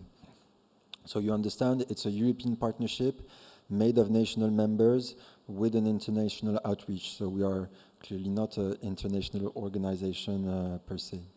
What we do is, I touched upon the promotion and support of research and innovation programs and projects. This is one of our historical functions. We have 6 core plans over the next 6 years now. Typically they're around 42 million euros per call. It's transnational calls, and we support research, bridging excellence between scientific quality of the proposed projects and the policy or society relevance, plans for engaging stakeholders, in these proposals, and these are actually fully part of our evaluation criteria. And so, based on this activity of supporting research and funding research projects, We also implement a number of other functions. You can see here, based on the knowledge produced and the needs we collect from policy in our dialogues, we organize ourselves to better connect the research and innovation programs and projects to policy for biodiversity. We also have a number of activities for internationalization of European research and innovation, whether it be linking scientific communities around the world, looking at the access to research infrastructures also around the world, and also looking at developing evidence-based support for negotiations in international conventions such as the ones presented before. We also have a specific stream of work on nature-based solutions and also on valuation of biodiversity in the private sector. And finally, one activity which you might have had the chance to get a glimpse of in the symposium this afternoon about the future of EU monitoring of biodiversity. We are setting up a number of activities to promote and support transnational biodiversity monitoring and harmonization of biodiversity monitoring schemes in Europe.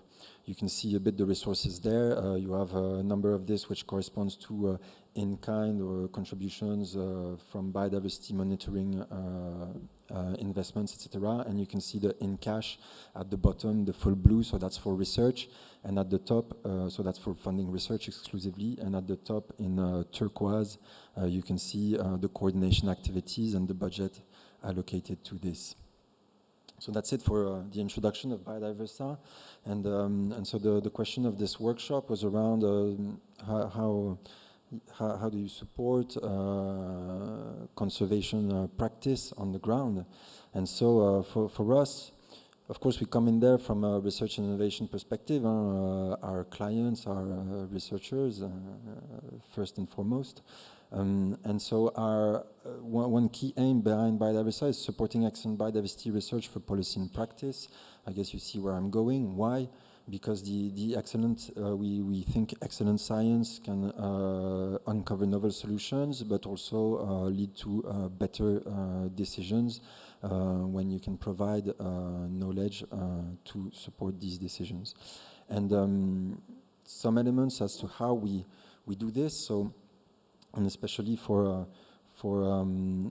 linking to practice on the ground, one key aspect in Biodiversa, I touched upon it, it's the social and policy relevance of the research and innovation projects proposed. And actually, this funding scheme and funding opportunities we set up, they are specifically here to provide space for this transdisciplinary research. There are strong expectations, as I mentioned, from the projects submitted in terms of criteria, etc. If you don't address this, even with the best scientific projects, you are just not knocking on the right door.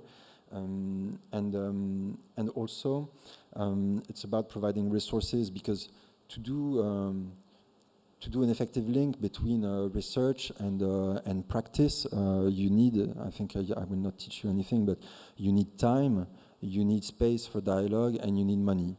And so through this scheme, we try to provide exactly this. And finally, we also realize that what we are asking for requires specific skills, making this link between research and implementation of knowledge on the ground, involving practitioners in research projects. It requires specific skills, and so we try to accompany the community in developing these skills. Also, we are not just evaluating, we also try to help the community grasp what we are asking for. And you can see here a number of publications related to stakeholder engagement in research projects and concrete tools on how to do this, but also, for instance, the bottom one, which is around the use of biodiversity scenarios in decision making, which is actually capacity building for research and innovation communities who are learning about biodiversity scenarios, but actually very useful also for any decision maker who wants to learn about what is a biodiversity scenario and how it can be useful for him or her.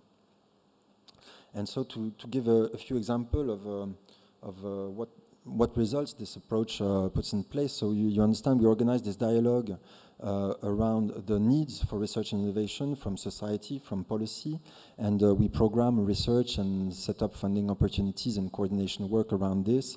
Typically here, what you can see here is that through doing this and through listening also to a research community who has a clear also early warning role as to societal issues related to biodiversity, we may put in place programmations efforts who allow us to support research and innovation topics in a timely manner for conservation practice or policy. You can see a few examples here with calls related to biodiversity and health, climate change or restoration, and their counterpart in societal or policy contexts. Now, I touched upon promoting the development of skills of research and innovation community for the co-creation, co-implementation, and co-dissemination of knowledge with practitioners, with policymakers, and other stakeholders. And I try to think what figures I can show you to illustrate what this looks like. On the left-hand side, you have the evolution of grades for the societal impact panels of biodiversity calls since 2010. And the main message behind this graph is that you can see actually the proportion of projects who are achieving good grades on this aspect is growing significantly along the years. This being said, you have to realize also it's to be taken with caution because, of course, it's different panelists evaluating this. It's also criteria which have evolved a bit over time. We learn from what we do and implement this, but it gives an idea of the fact that at least the proposals we receive, there are more and more in adequation with the type of research we're trying to promote, and I hope this testifies of the development of such skills also in the community. And then on the right-hand side, you can see so there it's we analyze the outcomes of it's the 2010 to 2013 calls, and we analyze the knowledge intensive products developed by these projects for policy and society, and often actually also with their direct involvement in the development of these products. And you can see here actually close to 60% of projects in these calls have developed products intended for practitioners, for example.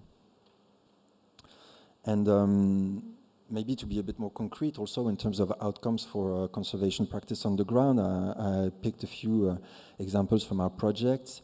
And so you can see here the buffer project, for example, which was about marine protected areas and ecological socio-ecological effectiveness of fully and partially protected marine areas.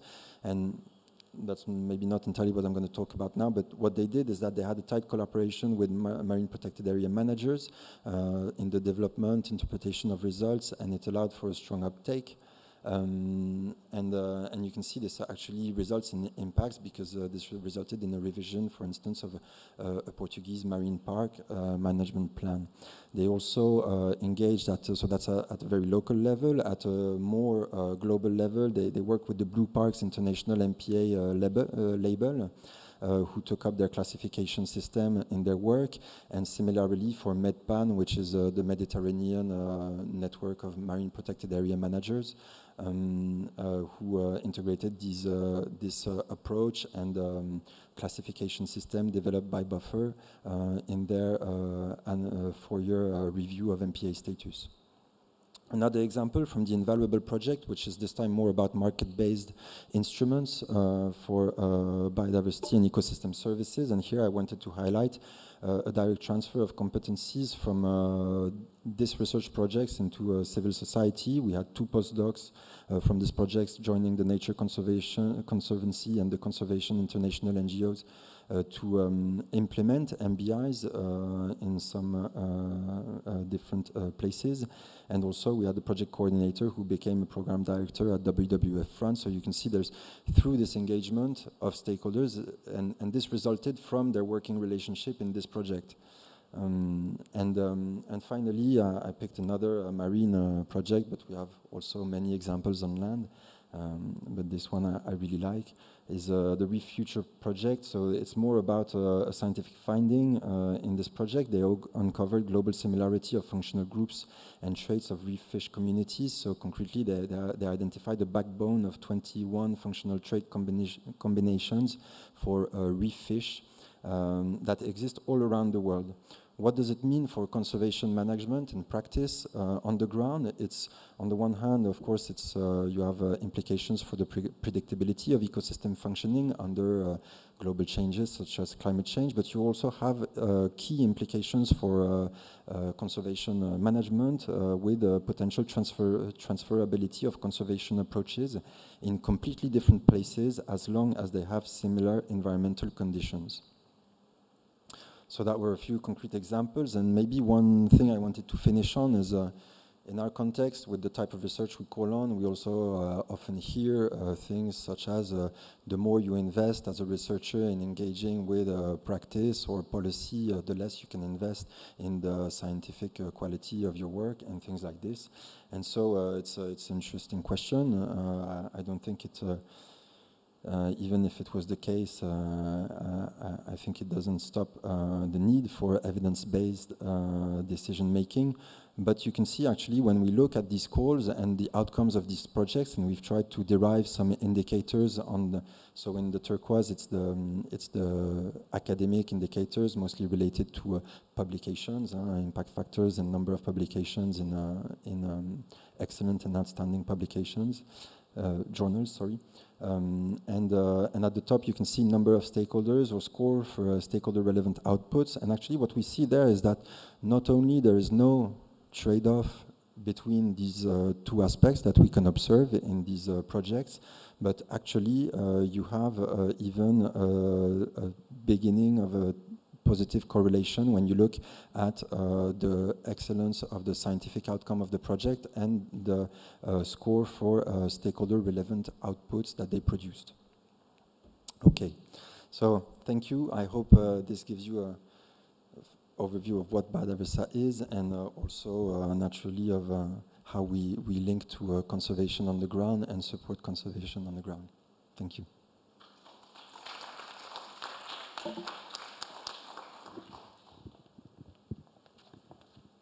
Thank you. You can stop sharing and we can have Bagana. So, thank you for all the speakers. I don't know where to start from. I think we have, to say that we need to act on the ground. So as an individual, we have also, actions, and we do our best to save the natural environment, but we need the international efforts to have a global change. And so I can say, as I look at you and I think about the international arena, that we have the instruments, we have a very nice legal binding instruments and organizations, and yet I can say that we did not reach our goal. And I wanted to ask from each of you, how can we turn talk into action? What is so it seems that we have the Ramsar Convention, the Berne Convention. We have money from the EU for research, for funding. But yet biodiversity issues are still here.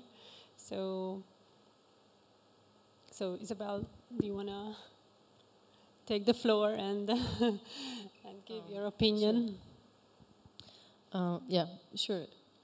Well, it depends on action, on which level you're talking about. But I would say one of the most important things is integrated management. So we cannot just say, of course, the Ramsar Convention is for protecting of wetlands, but There's no use to just protect one wetland site and everything around is degraded. So policymakers need to understand that that everything is connected, and that we need like a comprehensive land use planning, and at the same time there needs to be incentives for example, for sustainable agriculture, for restoration, and then on an individual level, conventions like the Ramsar Convention, they give a framework and the guidance for governments, but it's the role of the governments to implement what they agreed on. So then they need to find ways to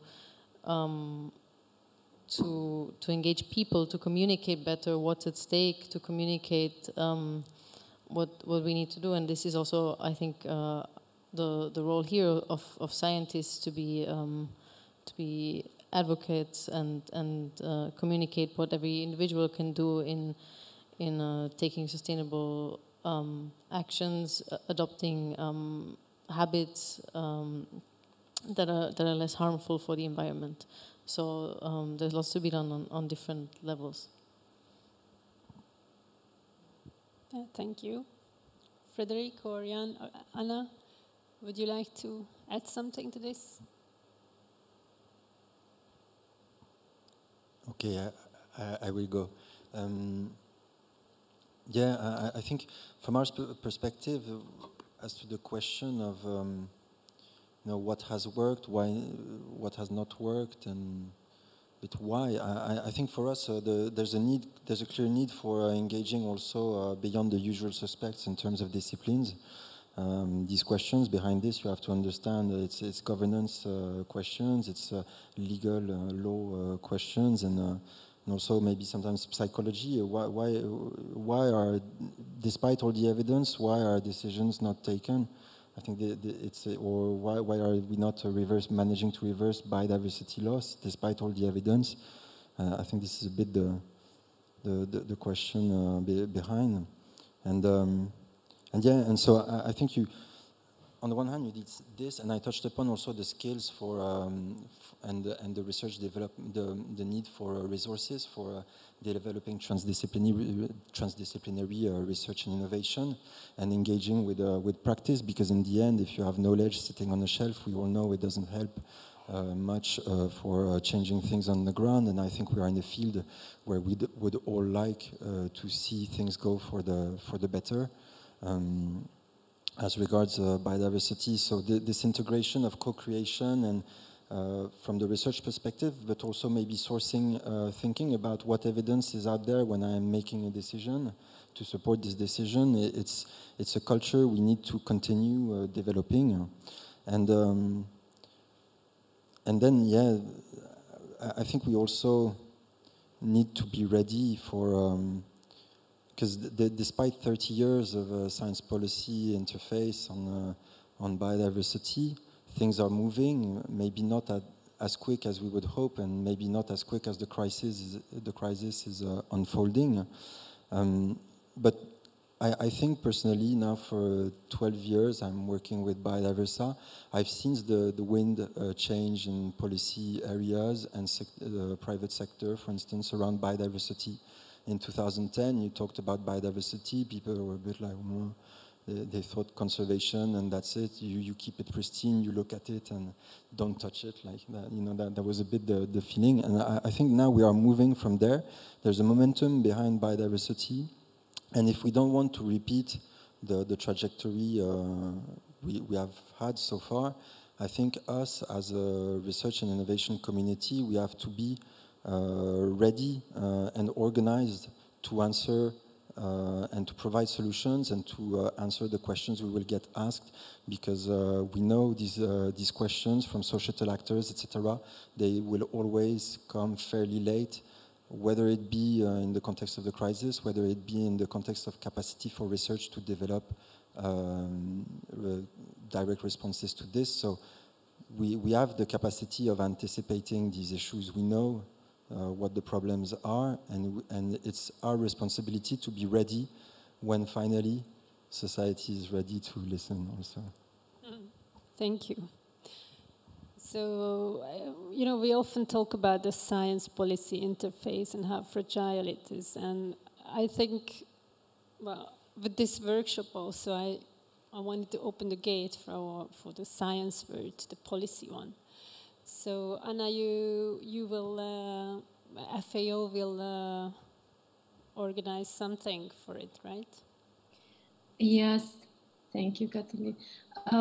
So actually, I really want to thank also the colleagues. I really had some low quality audio incoming, so I had a chance basically only to see your presentations, but not hear you clearly. But even the presentation itself were very informative, and I hope that we will be able also to collaborate with you beyond this workshop today.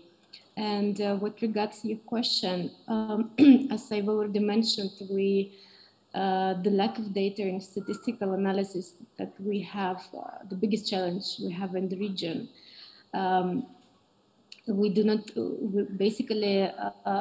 have no baseline defined for biodiversity conservation, and we lack clear methodologies for how we collect data on the status of biodiversity.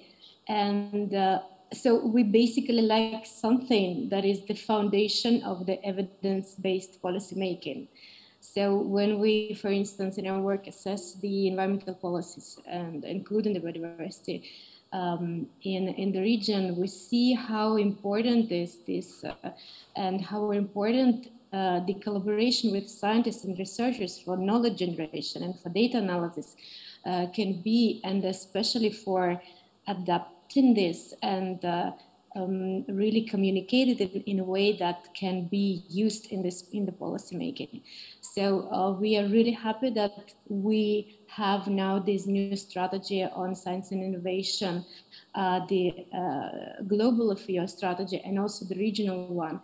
And so I really want to invite you to this, once again, to this regional session that will take place on 18th of October. And we will have the discussion also in groups also dedicated to this evidence-based, because strengthening science and the evidence-based decision-making through the knowledge enhanced through increased interfaces, and also through the cooperation with the national, local, or regional research organizations. And here we underline that they can be formal and informal. So that's also can be associations and those who work with the indigenous knowledge and farmers' traditional knowledge. So these can be that can be instruments, and that can be really the actions, the joint actions to strengthen and to activate the more effective decision making in biodiversity, sustainable use and conservation. So please, we will be pleased to have you participate in this event. Thank you. Maybe Jan, you want to add something? Yes, thank you very much. I guess that I will start with the issue I have just mentioned during my presentation, and this is a unique tool which has been developed within the Berne Convention, because in the fact there are also some other international multilateral agreements related to biodiversity dealing with the blacklisting. That means if party is not able to fulfill the commitments from the convention, it is put on, let me say, unofficial blacklist, like Monterey Records within Ramsar Convention, or the list World Heritage in Danger within the World Heritage Convention. What is the advantage of the Berne Convention is that there is the system which is called case file system, and as I mentioned, any citizen and organization, either NGO or academic institution, can inform the standing committee, which is a decision-making body of the Berne Convention that the party has not been fulfilling the commitments from the convention in the very specific issue. For example, with respect of hunting of protected species or coming to destroy habitats which are under the Berne Convention or so on. And what is the difference is that this is publicly, in the fact, open. That means that if there is the complaint sent to the standing committee, then the party is asked to explain it. And during the standing committee, there is the presentation of complainer saying what's the problem and the response from the government. And then the standing committee can decide and come with the recommendation if the case is so-called open. And that means that the government is publicly asked to do something to enhance or to improve the situation described by the complainer. This is surprisingly effective issue because, of course, depends government by government, because there are some government acting immediately after being aware of there is the danger for the file to be open, but there are also some governments really coming 5 or more years and nothing has happened. But generally it took 3.5 years when there is, in the fact, case closed. That means that all the recommendations were or have been, in the fact, approved and implemented by the government. At this moment, we have in our file more than 200 these complaints, and some of them were in the fact rejected because we're dealing with the issues which are not covered by the Berne Convention, but let me say almost 50 of them were closed. That means that finally, that means what was making harm to nature, both species or habitats or species in habitats covered by the Berne Convention, were removed.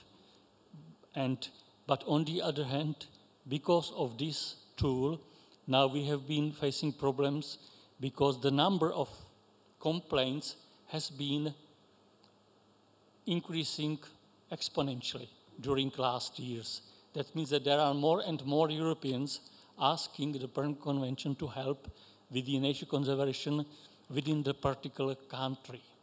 But on the other hand, we are very open and with the Berne Convention because of, I guess that this is the convention where the NGOs, or let me say more generally, civil society organizations have very strong power because they can really complain, they are invited to the standing committee to defend their complaints, they are going to negotiate with the government or so on. But to be honest, governments are not all of us bad guys, because sometimes the problem is that there is little capacity or little money available at this moment, but on the other hand, you can argue, and you will be perfectly right, that the Berne Convention is dealing with the nature conservation in one of the richest parts of the world, in Europe. We are not dealing with nature conservation in Uganda or in Indonesia. That means that, and I guess that this is one of the very important issues. What we need is, because if we consider international organization and multilateral agreements something coming only top-down, coming from the decision of the United Nations or somewhere in the Brussels, putting to the government, there will be no progress. Because what we need is bottom-up approach. That means pressure from the citizens, from the taxpayers, from the voters to government to really to fulfill their duties, although taking into account that sometimes it is simply not possible. But in many cases, yes. And this is very important issue because really, if you will, for example, compare what was 30 years ago with the climate change. When I read the first report of the IPCC, it was issue which was related to very limited group of experts or scientists in universities, and now this is really one of the top issues at the not only global environmental arena, but in the international agenda or global agenda generally. Of course, there is a difference because if some monkey species somewhere in Amazonia became extinct, who will be worried? Because this is not so much related to the life of, in the best sense of the word, ordinary people. But still, if we will be able to explain people that this is second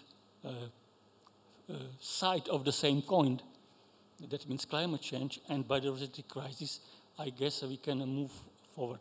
And my last comment will be dealing with the necessity, and that is why I guess we have been organizing this workshop.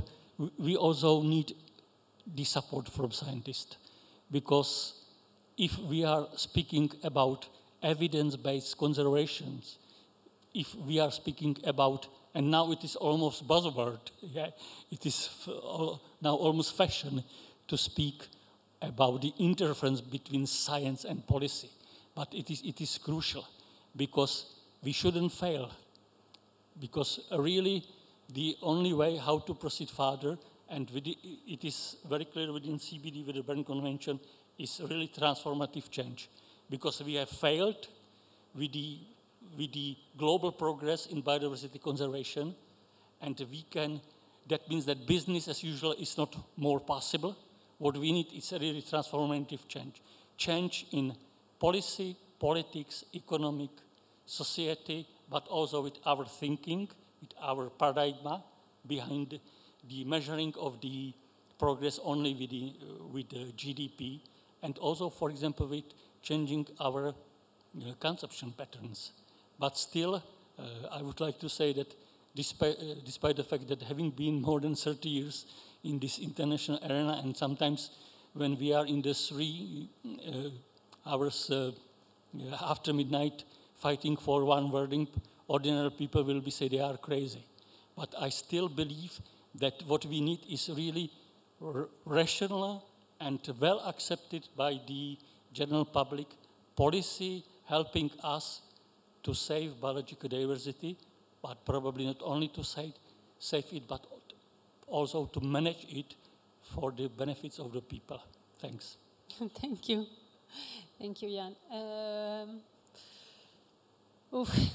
This is really a good point to involve science and scientists into policy. And I do see a barrier between the two words. And often I was thinking that if scientists go to the policy world and they write reports or they work for the United Nations, this work is not accepted because it's not published in a scientific journal. So it's hard to go back to the science world again. So maybe if it will be more people working here and there, the science policy interface will be much narrower. So what do you think?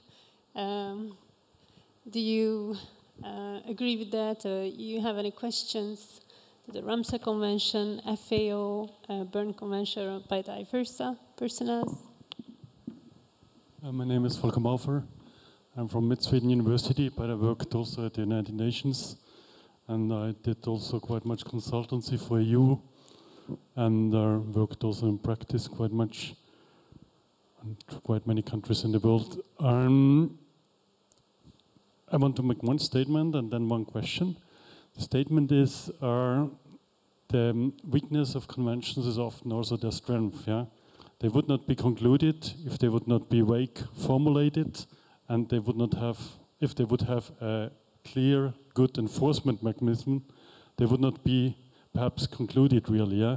But that's at the same time their weakness, because they are vague formulated, even if there is an enforcement mechanism, for example, in the European Union, the European Court of Justice could bring each country of the European Union, condemn each country theoretically, but because of conventions are quite vaguely formulated, you cannot clearly define duties, and so it's also a weakness of the conventions as such. Yeah, so this because enforcement was mentioned. There are some enforcement mechanisms, but because of this vague formulation, enforcement is even not possible. Yeah? But that's also their strength, because otherwise they would not be even in existence if they would not be vague formulated so that as many countries as possible can agree on it. The question would be, we saw now funding organizations, we saw organizations like convention secretariats with a convention.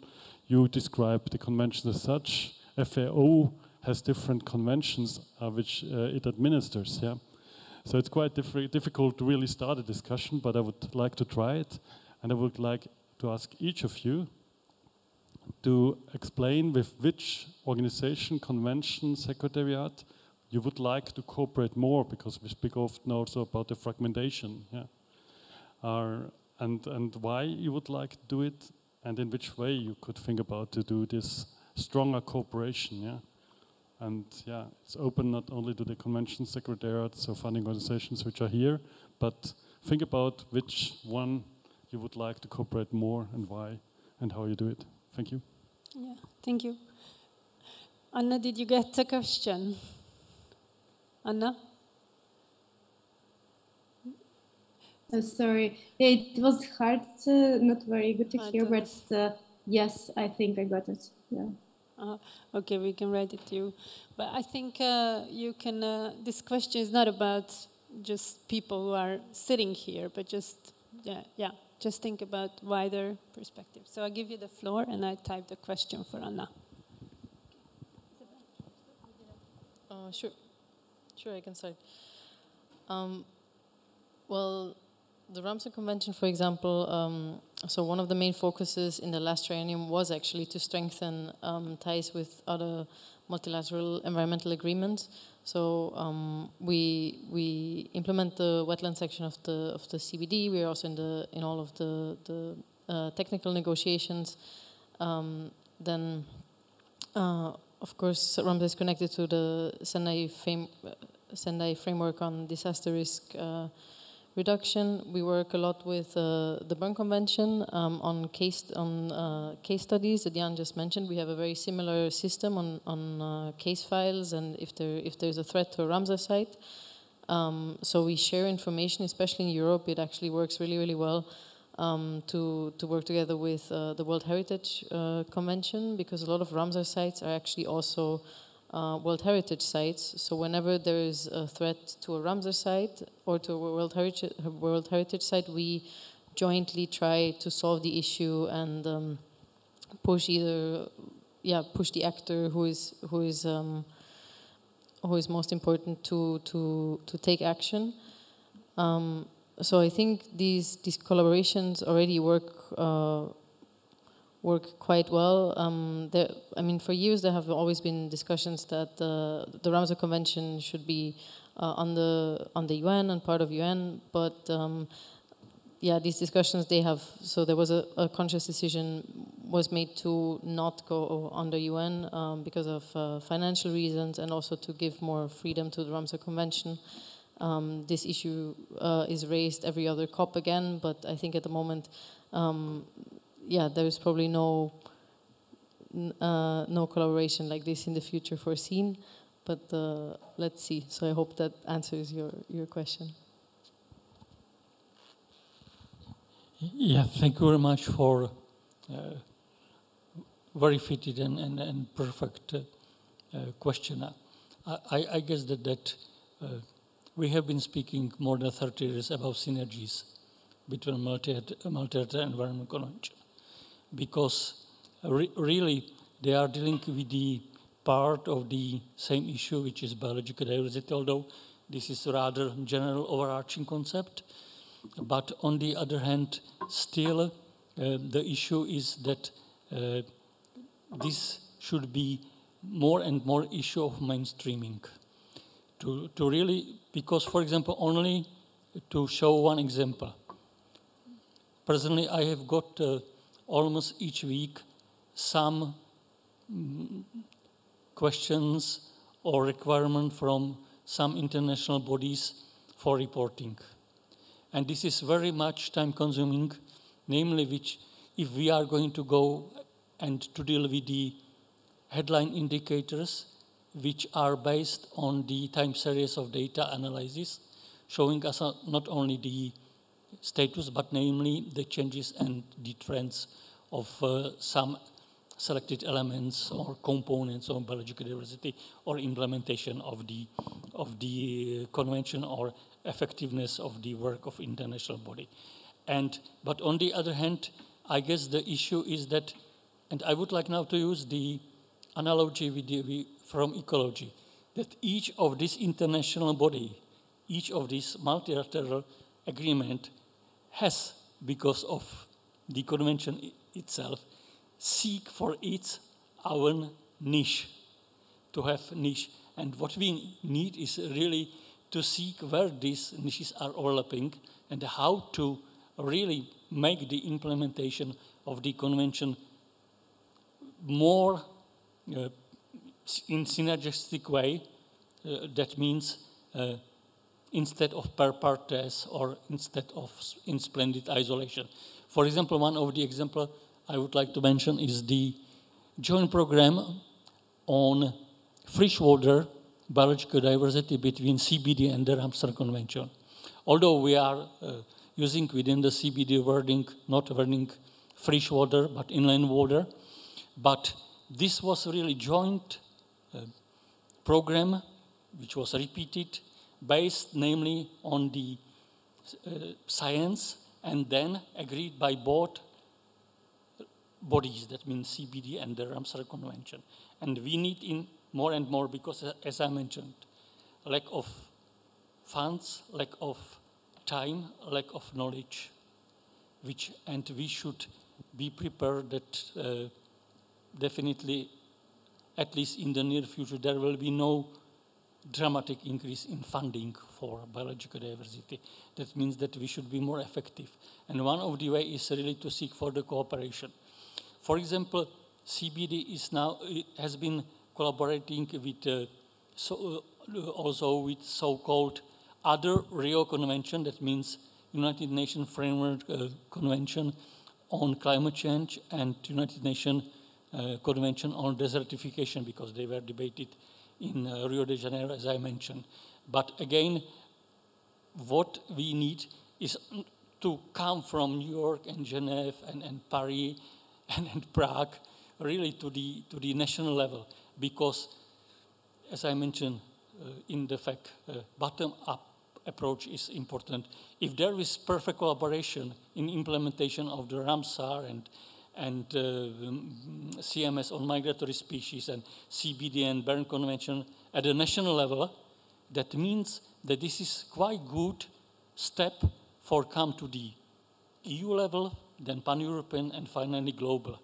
But we should definitely not see the convention as issue of some crazy people dealing with the fighting for the world at 2 after midnight somewhere in New York.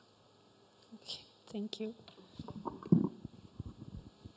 Yeah, maybe to answer the question from our perspective as Biodiversity, I think it depends on the evidence produced by our projects. For us, we don't really want, we want them to engage with the convention where it makes sense. So one who is working on migratory species, it's the CMS. One who's working on more trade of wild animals, it's the CITES, etc. I heard also your comment about the complexity of the landscape, and I think that's also exactly what we mean when we realize that we are asking researchers to dig into something which they are way outside their comfort zone and which is complex and has its own sort of rules and dynamics. So this is why we, for instance, we developed a guide on policy relevance, and part of this guide you have a sort of synthetic overview of biodiversity-related conventions and how to engage with these.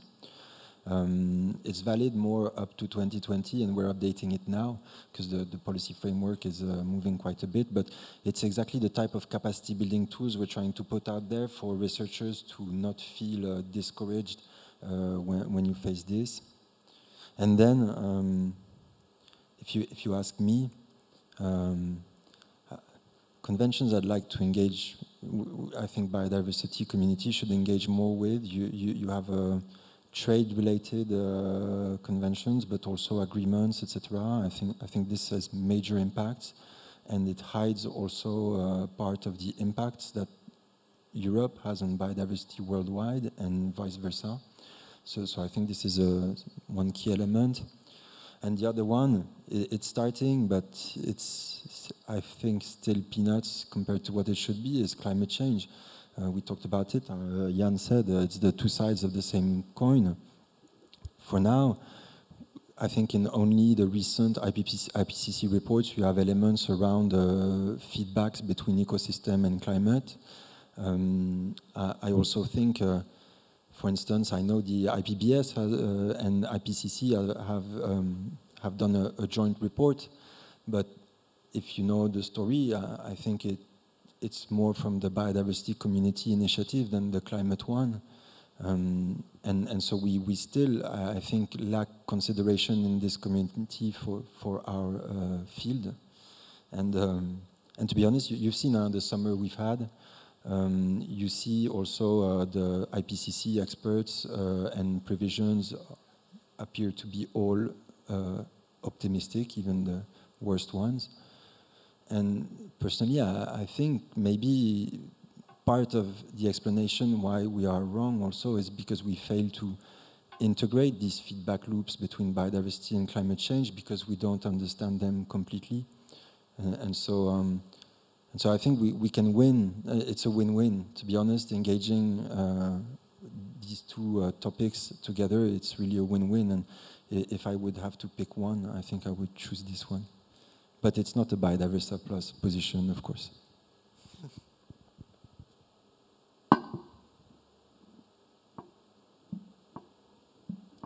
Yeah. Anna? Yeah, I guess it's my turn, right? So I really agree, and I cannot say it better than just that Frederick just said. Indeed, the synergies and interlinkages, we need to have these coordinated solutions. And even though as an FAO we work and we have an implementing partner of CBD, we work with these conventions. But indeed, this coordinated action and actually the fact, understanding the fact that the biodiversity and the climate change mitigation adaptation are most affected and mainstream together. That's, I guess, the key thing. And if you let me also to adjust this a bit question to shift the focus to the national level, I would emphasize that we need also the synergies between the policies on national level, like how many national focal points of these conventions sit in the same ministries, how many of them coordinate, how many of them even speak to one another. So this is what we are trying to do. This is what we are trying to activate. And this is where we see the potential for really getting to some efficient action on the national level. And this I would really like to shed light on, if you let me. So yeah, this is it. Thank you. Thank you, Anna. Thank you. Anybody from the audience, any other questions?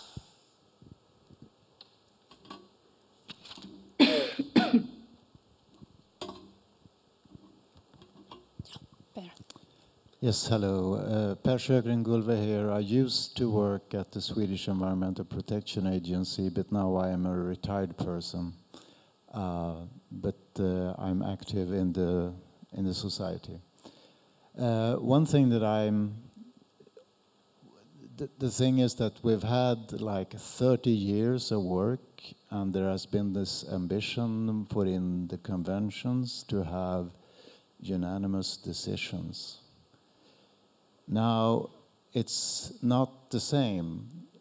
Kind of time is running shorter and shorter, and we need to have faster and faster decisions and processes. So why not take majority decisions instead, and also to have them as binding decisions? Could you reflect on that? Because of the urgency, I mean, both with the Climate Convention, with the Berne Convention, with the Convention on Biological Diversity, etc. Wherever there is this urgency to really get the job done, and I mean that the GBO 8 in 1918 was very, very clear that parties had not done their job. So why not use a kind of transformative change, among them being having majority decision instead of unanimous ones?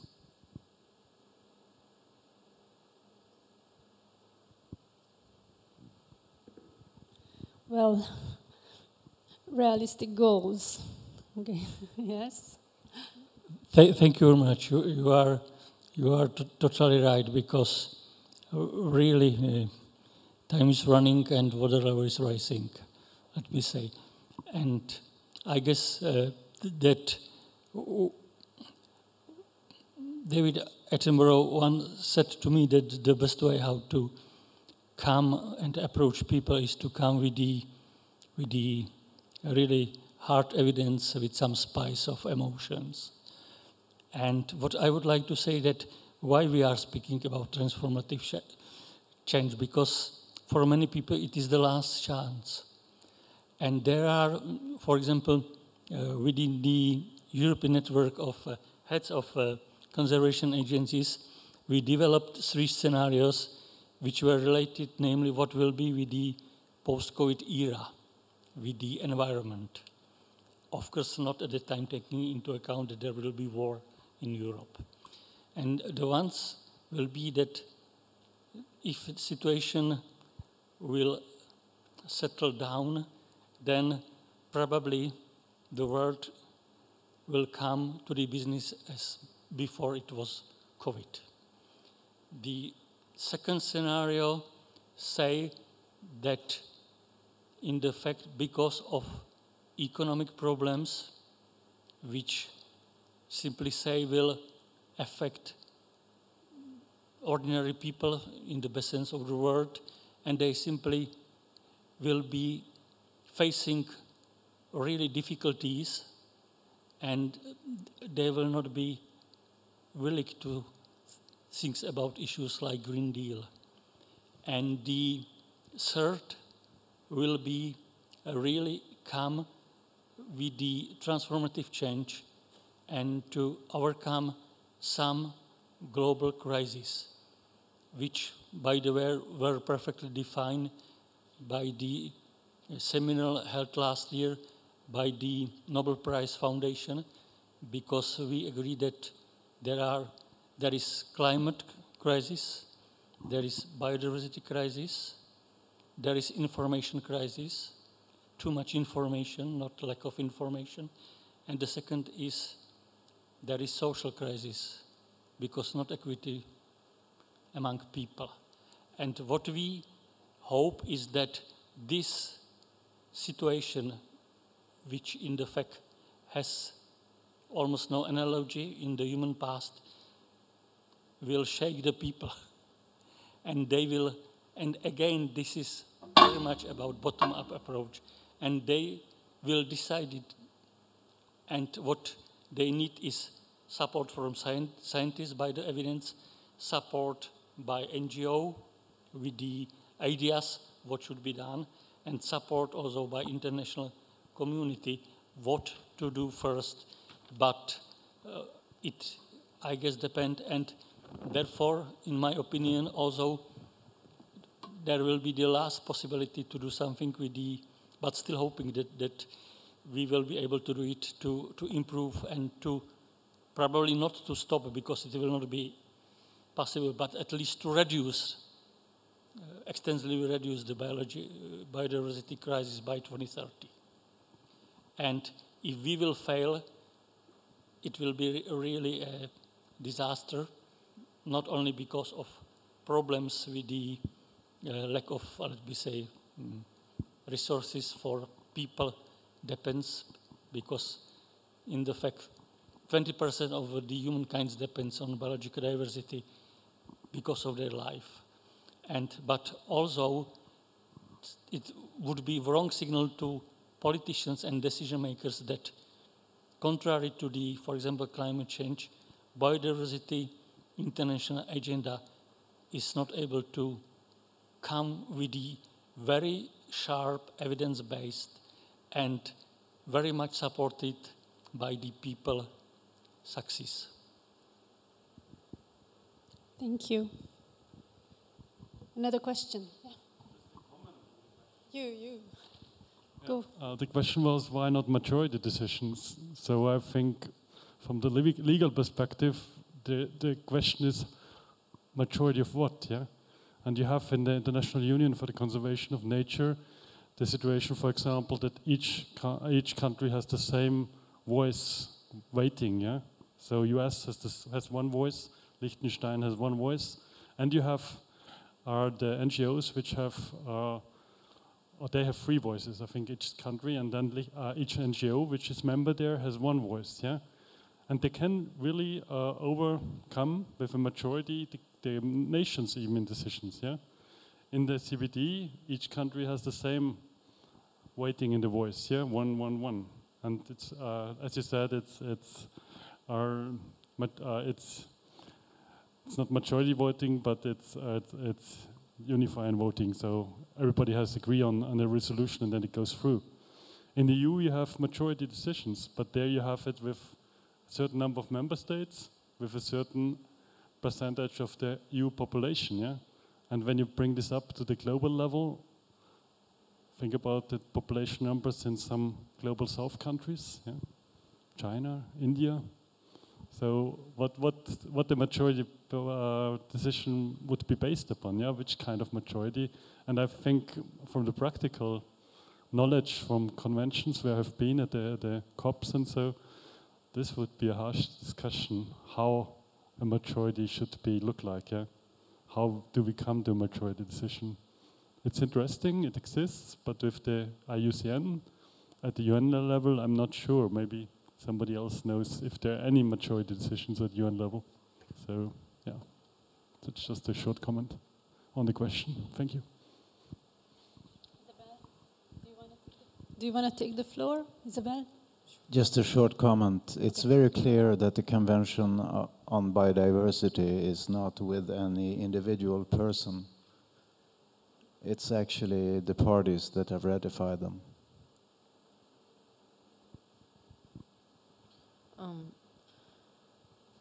Thanks for these comments. They're very interesting. I just wanted to point out that also, for example, for the next COP, for the next Ramsar COP, we have never had as many resolutions for the next COP as we have now. I think we're now at almost 26 resolutions, which for one shows also like the need for wetland conservation. So they touch upon wetlands in cities, small wetlands, youth engagement, but also many of these resolutions are about the functioning of the convention and how to make it a bit more functional, because as we know, policy is very, very, very slow. So to maybe speed that up, but from my experience, from what I saw from all of these conventions, now I think we need a legal advisor more than ever before. So before, when the convention grew out from these, it's a technical convention. So it grew from like a small community of people that work together, and it's become this very political and very legally heavy convention. So it's very difficult at the moment to manage this, and I fully agree that there is definitely a need to update this and put this forward in the future. But yeah, it's a very long and slow process. Yes, I guess that the role of the IUCN is from this respect unique. That means putting together governments, governmental agencies, NGOs, now also indigenous people and local communities, organizations. But of course, there is two types of voting at the World Conservation Congress. One for the governments and government agencies, quorum is different, and NGOs. But putting them together is really unique. And the situation in the CBD is even worse. There is no voting. Everything there should be 100% consensus. That means, simply said, one country can block everything.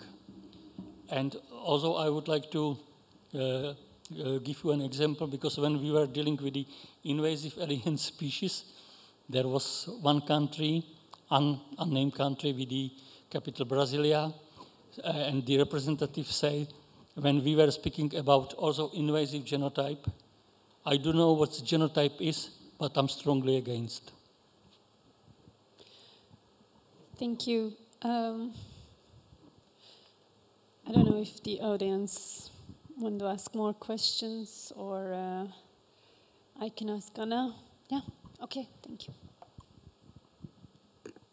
I just want to say thanks for organizing the panel, but I'm a PhD student in Sweden, but I'm originally from the United States, and I've worked all levels of the United States government, from city government up to federal agencies.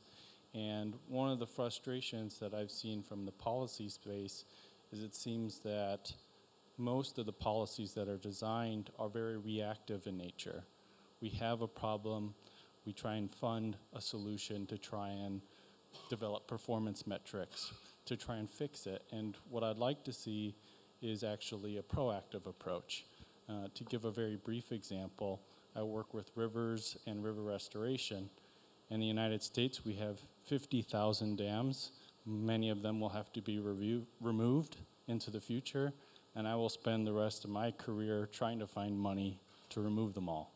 And so I was just curious, from the panel's perspective, is there any interest to develop policies that fix the source of the issues that you mentioned, which are, we don't have enough time, we don't have enough money, can we try and fix the problems beforehand? Oh, thank you. Now, I often hear this from other domains as well. So fixing the source of the issue should be addressed. Anybody? I guess it's the whole question behind this transformative change debate. And to be honest, I think biodiversity in this respect is a bit subversive, because the way I see it, it challenges the biodiversity crisis. It comes from our weak capacity to handle global public goods.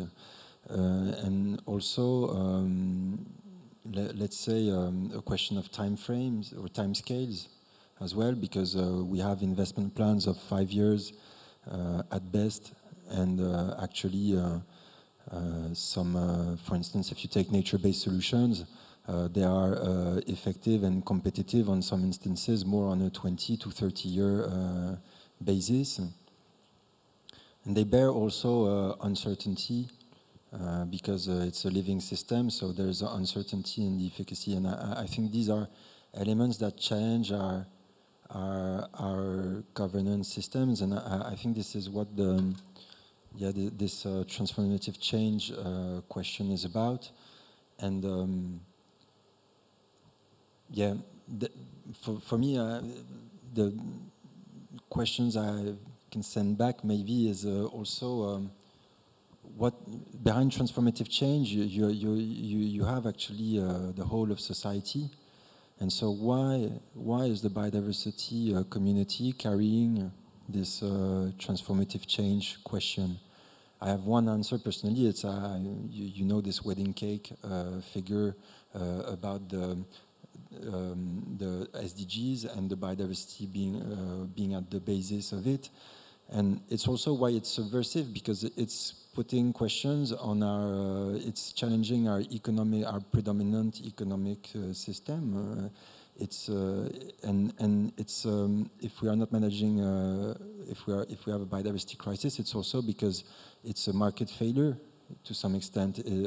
Value of biodiversity, like presented by Esther this morning, not only economic values, which even themselves are not always captured by the market, but as soon as you give the decision to a market and it's not it's capturing half the picture, how can you hope it to make a good decision, you know, and half the value of this is not incorporated? So that would be a bit my take on it, and I think for transformative change, what is key is not working in silos on this.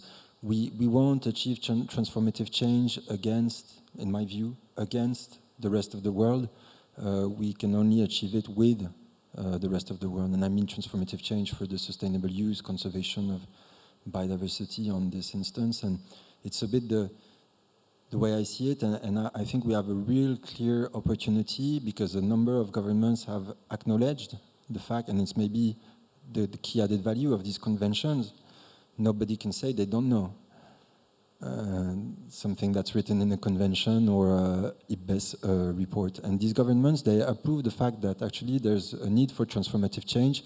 And when I was saying earlier on, it's for us to be ready when the time comes that people actually want to hear what we have to say. I think this is our window of opportunity, and we have to be very efficient, coordinated, and clear on the messages we bring and the steps towards this transformative change, which has to be inclusive of different actors, and inclusive also in terms of environmental justice and questions like this. So that would be my... Thank you. Just a moment, because I think Anna needs to leave soon. Or can you stay 10 more minutes, or you need to leave? Do you hear me? No. So probably this microphone is the best. Exactly, so, yeah. Anna, I just wanted to ask you if you can stay more, 10 minutes, or we can say goodbye to you, because it's the time, but you said you need to leave. Yes, I would like to thank you, because I really need to leave in 1 minute. I would like to also reflect on this last question, adding that, again, for this transformative change and for, let's say, making these proactive policies, we again need this deep science evidence, and we need it to do the right decision. So that goes again hand in hand and turns us back to the science and policy interaction. And I want to thank you very much for this very interesting discussion, and I wish you the great continuation. Thank you. Thank you. So we will have one more questions from the audience probably, and Anna will quit the Zoom now. So if you have any more questions, Per wants to ask one more thing, and we can close. Yes, I would just like to make the remark that a research group, or two research groups, they discovered a new virus that was called SARS-CoV-2. And that was in 2015, 2016. It was published in Nature first, and then in PNAS, in the Proceedings of the National Academy of Sciences. What if the policymakers and the practitioners had read these articles? What if? And now we're having this work with SARS-CoV-2, the COVID-19, and really the vaccine we've had and the vaccines we are continuing to develop are also science-based. So really, the kind of science-based knowledge is really critical. Now, what if we had no science-based knowledge? We would have given it so lightweight as it's been done in the international conventions in many cases. And instead that we have these, I would call them swamps of opinions, swamps of political opinions. And it's very much that the kind of, where you have the science-based fact that they are fighting all these other opinions. But the proper weight often may not be given, or it might be that it's not being listened to at all. So for that matter, I would really emphasize that in all these situations of kind of conflict or dilemmas, it's so important to listen to and to really see what has been shown with scientific certainty. Thank you. Thank you. So, as you were talking about the virus, I wanted to close this session. The little reminder how the world could unite on COVID-19, and funds were mobilized, governments were contributing to this global health issue and to solve that. So we can do, why don't we do the same thing for the biodiversity issues? So once we show the good example, just follow on the way. Thank you.